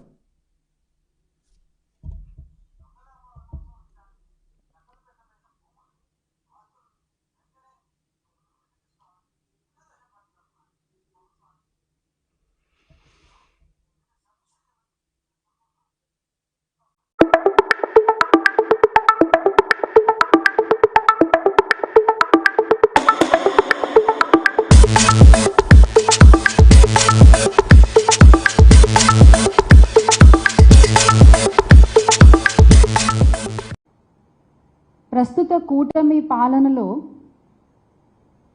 జరుగుతున్నటువంటి సంఘటనలు చూస్తే ఇదంతా మహిళలకి చీకటి కాలం అని చెప్పొచ్చు.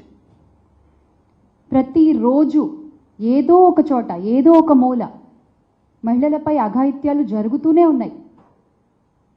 మొన్నటికి మొన్న వైఎస్ఆర్ జిల్లా బద్వేల్లో విఘ్నేష్ అనే వ్యక్తి ఒక అమ్మాయిని కాల్చి చంపేశాడు ప్రేమ పేరుతో. ప్రేమించకపోతే కాల్చేస్తారా? అసలు ఏంటా విచ్చలవిడితనం? రాష్ట్రంలో ఇంత విచ్చలవిడితనం, ఇంత విశృంఖలత్వం పెరిగిపోవడానికి కారకులు ఎవరు?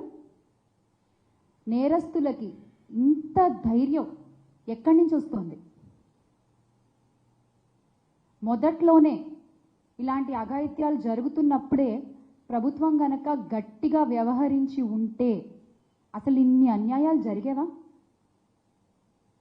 మహిళలకి కానీ, అసహాయకుల కోసం కానీ ప్రస్తుత ప్రభుత్వం ఏమీ చేయట్లేదు. అసలు చంద్రబాబు నాయుడు గారు కూటమిలో ఉన్న అధికారుల శక్తి సామర్థ్యాలను ఎందుకు వాడుకుంటున్నారు? దేనికోసం ఉపయోగిస్తున్నారు? పోలీసులనైతే తప్పుడు కేసులు పెట్టిస్తున్నారు, పోలీసులను ఉపయోగించుకుని తప్పుడు వాంగ్మూలాలు చెప్పించి వైఎస్ఆర్ కాంగ్రెస్ పార్టీ అధికారుల్ని వేధిస్తున్నారు. ఇలాంటి వాటి కోసం మీ ప్రభుత్వంలో పనిచేస్తున్న నాయకుల్ని అధికారుల్ని ఉపయోగించుకుంటున్నారు తప్ప మహిళల రక్షణ కోసం, ప్రజాక్షేమం కోసం, అసహాయులకి సహాయం అందించడం కోసం, అన్యాయం జరిగిన వాళ్ళకి న్యాయం సమకూర్చడం కోసం అయితే ఖచ్చితంగా కాదు. ఇది నిజం కాదా? చెప్పండి, ఇది నిజం కాదా? అమ్మాయిలపై ఇన్ని అన్యాయాలు జరుగుతుంటే ప్రస్తుత ప్రభుత్వానికి ఇసుమంతైనా బాధ లేదు అన్నది నిజం కాదా? ఇందులో వాస్తవం లేదా? మీ ఎమ్మెల్యే ఆదిమూలం గారు తనకి అన్యాయం చేశాడని, దుర్మార్గం చేశాడని ఒక ఆడబిడ్డ ఈ రాష్ట్రంలో అయితే తనకి న్యాయం జరగదు, కనీసం మీడియా కూడా ఈ వార్తని బయటికి రానివ్వదు అని గ్రహించి పక్క రాష్ట్రానికి వెళ్ళి తన కష్టాన్ని చెప్పుకోవాల్సిన పరిస్థితి. పోనీ అప్పుడైనా మీరు ఆయన అరెస్ట్ చేశారా? లేదు. తను పంచాయతీ చేసుకుంటే ఆ పంచాయతీకి తోడుగా నిలిచారు, చివరికి ఈ కేసు వీగిపోయేలా తోడ్పాటు అందించారు. ఇది నిజం కాదా? పిఠాపురంలో 16 ఏళ్ల బాలికపై దుర్గాడ జాన్ అనేటువంటి వ్యక్తి అఘాయిత్యం చేస్తే అక్కడ ఎమ్మెల్యే మన డీసీఎం గౌరవనీయులైన పవన్ కళ్యాణ్ గారు ఎందుకని వెళ్ళి పరామర్శించలేదు? ఎందుకు అంటే దళిత వర్గానికి చెందిన బాలికే కదా అనా? అంత చిన్న చూపా? వాళ్ళకు అండగా నిలబడాల్సిన బాధ్యత మీకు లేదా? 30,000 మంది అమ్మాయిలు మాయమైపోయారు అని చెప్పి అబద్ధపు ప్రచారాలు చేసి నిరంతరం జగన్ గారి మీద ఆరోపణలు మోపిన మీ నోటి వెంట ఈ రోజున ఒక్క మాట కూడా ఎందుకు రావట్లేదు?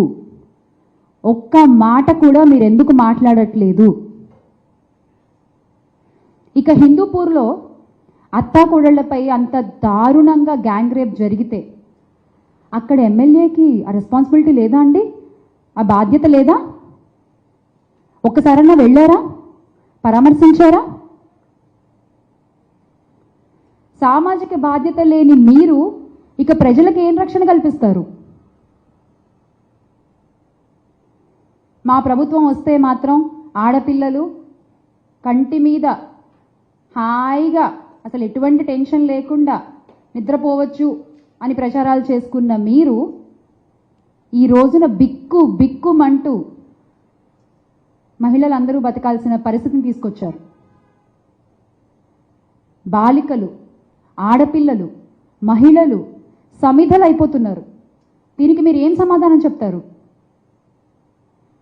గుంటూరు అమ్మాయిపై దుర్మార్గానికి ఒడిగట్టిన టీడీపీ కార్యకర్త వెనక ఉన్నది ఎవరండి? ఎవరు టీడీపీ కార్యకర్త వెనక ఉన్నది? మిగిలిన ఇద్దరు ఎవరు? అసలు ఇక్కడ జరిగేటువంటి ఈ విషయాలన్నీ కూడా బయటికి రాకుండా, ప్రజలకి తెలియకుండా దాచేయాలని ఎందుకు చూస్తున్నారు? మీరు ఎందుకు దాచిపెట్టేస్తున్నారు? తెనాలి, గుంటూరు ఇక్కడ నాయకులందరూ అసలు ఏమైపోయారు? మన గౌరవనీయులైన హోంమంత్రి గారు ఎక్కడా? అసలు ఎక్కడున్నారు ఆవిడ? అడ్డగోలు విమర్శలు చేయడానికా ప్రతిరోజు మీకు హోంమంత్రి పదవి ఇచ్చింది? అందుక మీకు హోంమంత్రి పదవి ఇచ్చింది? మీరు ఒక మహిళే కదా, మీకు కూడా తెలుసు కదా ఆ బాధ ఎలా ఉంటుందో. మీరు కూడా ఒక తల్లే కదా, మీకు కూడా తెలుసు కదా ఆ బాధ ఎలా ఉంటుందో. మీకు ఆ బాధ్యత లేదా? పింఛను, ఇంటి స్థలాలు అంటే ఇస్తామని చెప్పి అర్హతే ప్రామాణికంగా ప్రజలకు అందివ్వాల్సినటువంటి ప్రభుత్వ ప్రయోజనాల్ని ఇచ్చేటప్పుడు కూడా మహిళ మానాల్ని పణంగా పెట్టినటువంటి ఖాదర్ బాషా గారు రెడ్ హ్యాండెడ్గా కూడా దొరికారు కదా. మరి ఆయన ఎందుకండి అరెస్ట్ చేయలేదు మీరు ఇప్పటివరకు? ఎందుకు అరెస్ట్ చేయలేదు? ఇదా మీరు మహిళలకు ఇచ్చే గౌరవం? ఇదా మీ ప్రభుత్వంలో మీరు మహిళలకి కల్పించేటువంటి రక్షణ? ఇదేనా మీకు మహిళల పట్ల ఉన్న బాధ్యత? అసలు ఇప్పుడే కాదులేండి, చెప్పుకుంటూ పోతే ఇప్పుడు జరిగేవి ఇంకా చాలా ఉన్నాయి. కానీ ఇప్పటి నుంచే కాదు, ఎప్పటి నుంచో కూడా మీ వ్యవహార శైలి ఇలాగే ఉంది. ఒక్కసారి మనం వెనక్కి వెళ్తే 1996లో అగ్రికల్చరల్ యూనివర్సిటీలో అనురాధ అనే అమ్మాయి మీద యాసిడ్ అటాక్ జరిగింది. యాసిడ్ అటాక్ జరిగితే పాపం అమ్మాయి వైద్య ఖర్చుల కోసం అని చెప్పి 5 లక్షలు ఇవ్వాలని చెప్పి హైకోర్టు ఆదేశాలు జారీ చేస్తే ఆ 5 లక్షలు ఇవ్వకపోగా సుప్రీంకోర్టుకి వెళ్ళి చంద్రబాబు నాయుడు గారు కోట్లు ఖర్చు పెట్టారు. కానీ ఆ అమ్మాయికి 5 లక్షలు మాత్రం ఇవ్వలేదు. ఆ అమ్మాయికి న్యాయం మాత్రం చేయలేదు. గౌరవనీయులైన వైఎస్ రాజశేఖర్ రెడ్డి గారు కూడా అప్పుడు ఈ విషయంపై మాట్లాడడం జరిగింది. ఏమయ్యా, ఆడపిల్లకి డబ్బులు ఇవ్వడానికి చేతులు రావట్లేదేంటయ్యా నీకు అని చంద్రబాబు నాయుడు గారిని ఉద్దేశించి ప్రశ్నించడం జరిగింది. అప్పుడు కూడా చంద్రబాబు నాయుడు గారు ఏం మాట్లాడలా, ఇలాగే చూస్తూ ఉన్నారు. ఇక 2014లో తీసుకుంటే నాగార్జున యూనివర్సిటీ రిషితేశ్వర్ ఇష్యూ, అది మనందరికీ కూడా తెలుసు. అప్పటి ప్రిన్సిపల్ కూడా తెలుగుదేశం పార్టీకి చాలా సన్నిహితులైన వ్యక్తే. అప్పుడు కూడా మీరేం న్యాయం చేయలేదు ఆ విషయంలో కూడా. అంటే ఎంతసేపు ఒక సమస్య వస్తే ఆ సమస్యకు మీరు న్యాయం చేయరు, కానీ పంచాయతీలు మాత్రం చాలా బాగా చేస్తారు. మాకు కావాల్సింది పంచాయతీలు చేయడం కాదు, న్యాయం జరిపించడం. అప్పుడు కూడా వైఎస్ఆర్ కాంగ్రెస్ పార్టీ నేతలు 2014లో ఈ రిషితేశ్వరి అనే అమ్మాయి ఇష్యూలో కూడా వైఎస్ఆర్ కాంగ్రెస్ పార్టీ నాయకులందరూ పెద్ద ఎత్తున ప్రశ్నిస్తే అప్పుడు కూడా మీరు చేసింది ఏంటండి? పంచాయతీ. అప్పుడు కూడా మీరు న్యాయం ఏం చేయలేదు ఆ అమ్మాయికి. ఇక తర్వాత వనజాక్షి గారు తహసీల్దార్, ఆవిడ కేసులో కూడా మీరు పంచాయతీ చేశారు తప్ప చట్ట ప్రకారం ఎలాంటి చర్యలు కూడా మీరు తీసుకోలేదు. అంటే అప్పటి నుంచి ఇప్పటి వరకు కూడా ఏ దశలోనూ మీరు మహిళలకి అండగా నిలబడలేకపోయారు. ఏ దశలోనూ మహిళలకి మీపై ఒక నమ్మకాన్ని కలిగించలేకపోయారు. ఏ దశలోనూ మహిళలకి రక్షణ కల్పించలేకపోయారు. అలా మీరే దశలోనూ నిలబడలేనప్పుడు జగనన్న విప్లవాత్మకంగా ప్రవేశపెట్టినటువంటి దిశ యాప్ని, దిశ చట్టాన్ని మళ్ళీ తీసుకురండి. దిశ యాప్ ద్వారా 31,600 మంది అమ్మాయిలకి సహాయం అందింది. దిశ యాప్ని 1,500,000 మంది డౌన్లోడ్ చేసుకున్నారు. 1,500,000 మంది, 13 పోక్సో కోర్టులు, 12 మహిళా కోర్టులు, ఫారెన్సిక్ ల్యాబ్లు, పబ్లిక్ ప్రాసిక్యూటర్ల నియామకాలు, 18 దిశ పోలీస్ స్టేషన్లు. వీటి వల్ల ఏదో ఒక రకంగా ఆడపిల్లలకి సహాయం అందేది. ఇక ప్యాట్రోలింగ్ని కూడా ఎంత పటిష్టంగా ఏర్పాటు చేశారంటే 900 బైక్లు, 163 బలేరోలు. ఎంత పటిష్టంగా ప్యాట్రోలింగ్ చేసేవాళ్ళు అంటే, ఇలా ఒక కంప్లైంట్ రేజ్ అవ్వగానే, ఇలా ఒక ఇష్యూ జరిగిందని తెలియగానే ఇమీడియట్గా సహాయం అందించేవాళ్ళు వీళ్ళందరితో కలిసి. అలాంటి గొప్ప చట్టాన్ని మీరు ఈ రోజున నిర్వీర్యం చేసేసారు. అది అంత గొప్ప చట్టం కాబట్టే జాతీయ స్థాయిలో కూడా 19 అవార్డులు వచ్చాయి. 19 అవార్డులు తెచ్చుకున్న దిశ చట్టాన్ని ఈ రోజున మీరు రాజకీయ కక్షలతో పక్కన పెట్టేశారు.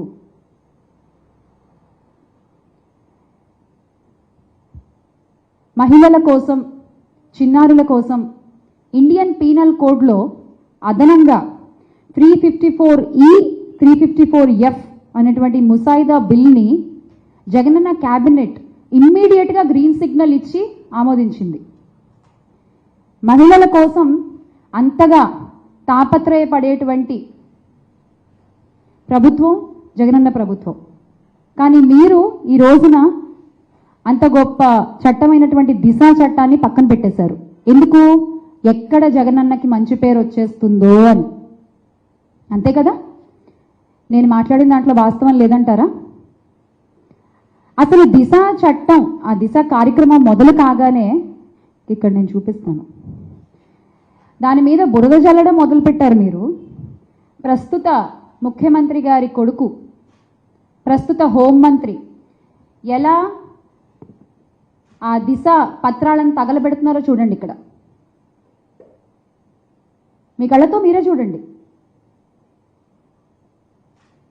ప్రస్తుత హోంమంత్రి, ఒక మహిళా హోంమంత్రి, మహిళలకు ఉపయోగపడేటువంటి దిశ చట్టాన్ని బుగ్గిపాలు చేస్తున్నటువంటి దృశ్యం చూడండి. పక్కనే నారా లోకేష్ గారు కూడా ఉన్నారు. అంటే అప్పుడే ఒక చిన్న హింట్ ఇచ్చేశారనమాట, మేము ఈ దిశ చట్టాన్ని, దిశ యాప్ని నిర్వీర్యం చేసేస్తాము అని అప్పుడే మనకు ఒక హింట్ ఇచ్చేశారు. అది మంచిదైనా, ప్రజలకి ఎంత మేలు చేకూర్చేదైనా సరే మాకు వద్దు, మాకు ఇష్టం లేదు, మేము ఒప్పుకోము అనేటువంటి సంకేతాలని అప్పుడే వాళ్ళు ఇచ్చేశారు మనకి. కానీ చూస్తూ ఉండలేం కదా అన్యాయాలు జరుగుతుంటే, మాట్లాడకుండా ఉండలేం కదా, అడగకుండా ఉండలేం కదా. మీరు ఇలా ఏ దశలోనూ మా కోసం, మహిళల కోసం నిలబడలేనప్పుడు దయచేసి ఇలాంటి గొప్ప చట్టాలన్నా పక్కన పెట్టేయకుండా తిరిగి తీసుకుని రండి. అప్పుడు ఇన్ని అన్యాయాలు జరగవు కదా. ఎంతసేపు పత్రికల్లో ప్రకటనలు తప్ప మీ చేతల్లో మాత్రం ఏమీ కనిపించడం లేదు. ఏమీ కనిపించడం లేదు. అధికారం కోసం మాత్రం డ్రామాలకు దిగుతారు, అధికారం రాగానే బాధ్యతలను వదిలేస్తారు. మీరు అధికారంలోకి వచ్చారు, మళ్ళీ కాల్ మనీ కాలకేయులు తయారయ్యారు. మీరు అధికారంలోకి వచ్చారు, మహిళలపై దాడులు మొదలయ్యాయి. మీరు అధికారంలోకి వచ్చారు, మహిళలపై అత్యాచారాలు మొదలయ్యాయి.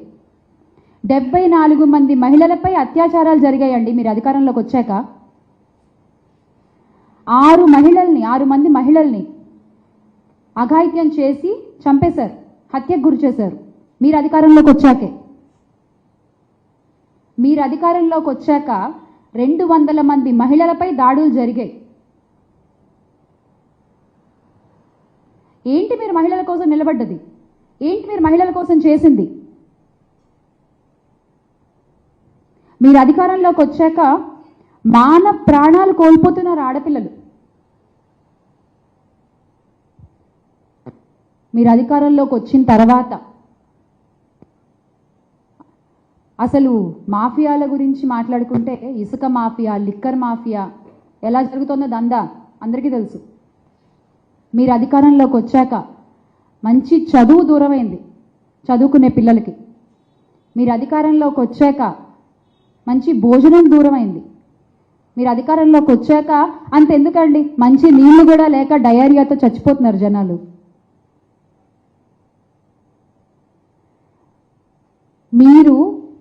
మీరు ఎలాగో పట్టించుకోవట్లేదు, మీకు ఎలాగో ధ్యాస లేదు. మేము అడుగుతున్నా కూడా ఇప్పటి వరకు ఒకళ్ళు కూడా వచ్చి జరుగుతున్న అన్యాయాలపై, జరుగుతున్న దాడులపై మాట్లాడరేంటి? అంటే మౌనం అర్ధాంగీకారం అంటూ ఉంటారు కదా, అలా అనుకోవాలా మేము దీన్ని? మాకు చేత కాదు, మేమేం చేయలేము అని చెప్పకనే చెప్తున్నారా మీరు? ఇకనైనా జరిగేటువంటి దారుణాలని ఆపండి ప్లీజ్. ఇంకెన్నాళ్ళు ఇలా భయంతో బతకాలి అని మహిళలందరూ మాట్లాడుకుంటున్నారు. ఇంకెన్నాళ్ళు ఒక ఆడపిల్లని బయటికి పంపాలంటే ఆలోచించాలని ప్రతి తల్లి తండ్రి కూడా అనుకుంటున్నారు. మీరు గనక మహిళలకి అండగా నిలబడకుండా, మహిళల భద్రతకు ఉపయోగపడేటువంటి దిశ యాప్, దిశ చట్టం లాంటి వాటిని మళ్ళీ ప్రవేశపెట్టకుండా, మహిళలకి రక్షణ కల్పించకుండా ఇలాగే వ్యవహరిస్తాము అంటే మాత్రం వైఎస్ఆర్ కాంగ్రెస్ పార్టీ చూస్తూ ఊరుకోదు. ప్రజాక్షేత్రంలో మీరు చేసిన దాడుల్ని ఎండగడతాం. ప్రజాక్షేత్రంలో మీరు చేసిన అన్యాయాల్ని ఎండగడతాం. ఇది ఒక హెచ్చరికగా భావించి ఇక నుంచైనా మహిళలకి రక్షణ కల్పిస్తారు అని కోరుకుంటున్నాం. Thank you. జై హింద్. అన్న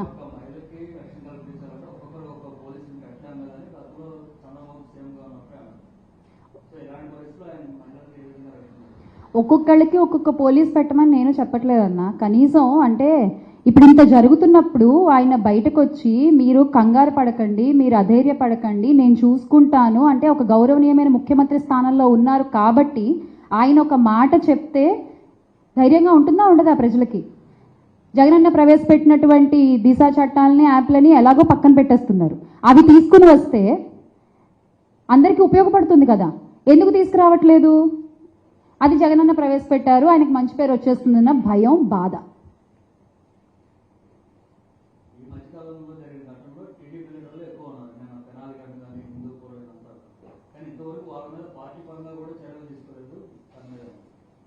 అదే ఒక సామెత చెప్తారు చూసారా, వడ్డించేవాడు మనవాడైతే అన్నట్టు, పైన వాళ్ళు ఉన్నారు కదా చూసుకుంటారు అనేటువంటి ఒక ధైర్యం. ఆ ధైర్యాన్ని గనక వీళ్ళు పోగొడితే ఎవడైనా సరే, మనవాడైనా పైవాడైనా తప్పు చేస్తే కాళ్ళు విరగ్గొడతాం, శిక్ష పడేలా చేస్తాం అని ఎవరైనా మాట్లాడితే బయటకు వచ్చి వాళ్ళకి ఒక భయం ఉంటుంది, తప్పు చేసే ముందు ఒకసారి ఆలోచిస్తారు. అదే మా ప్రయత్నం కూడా.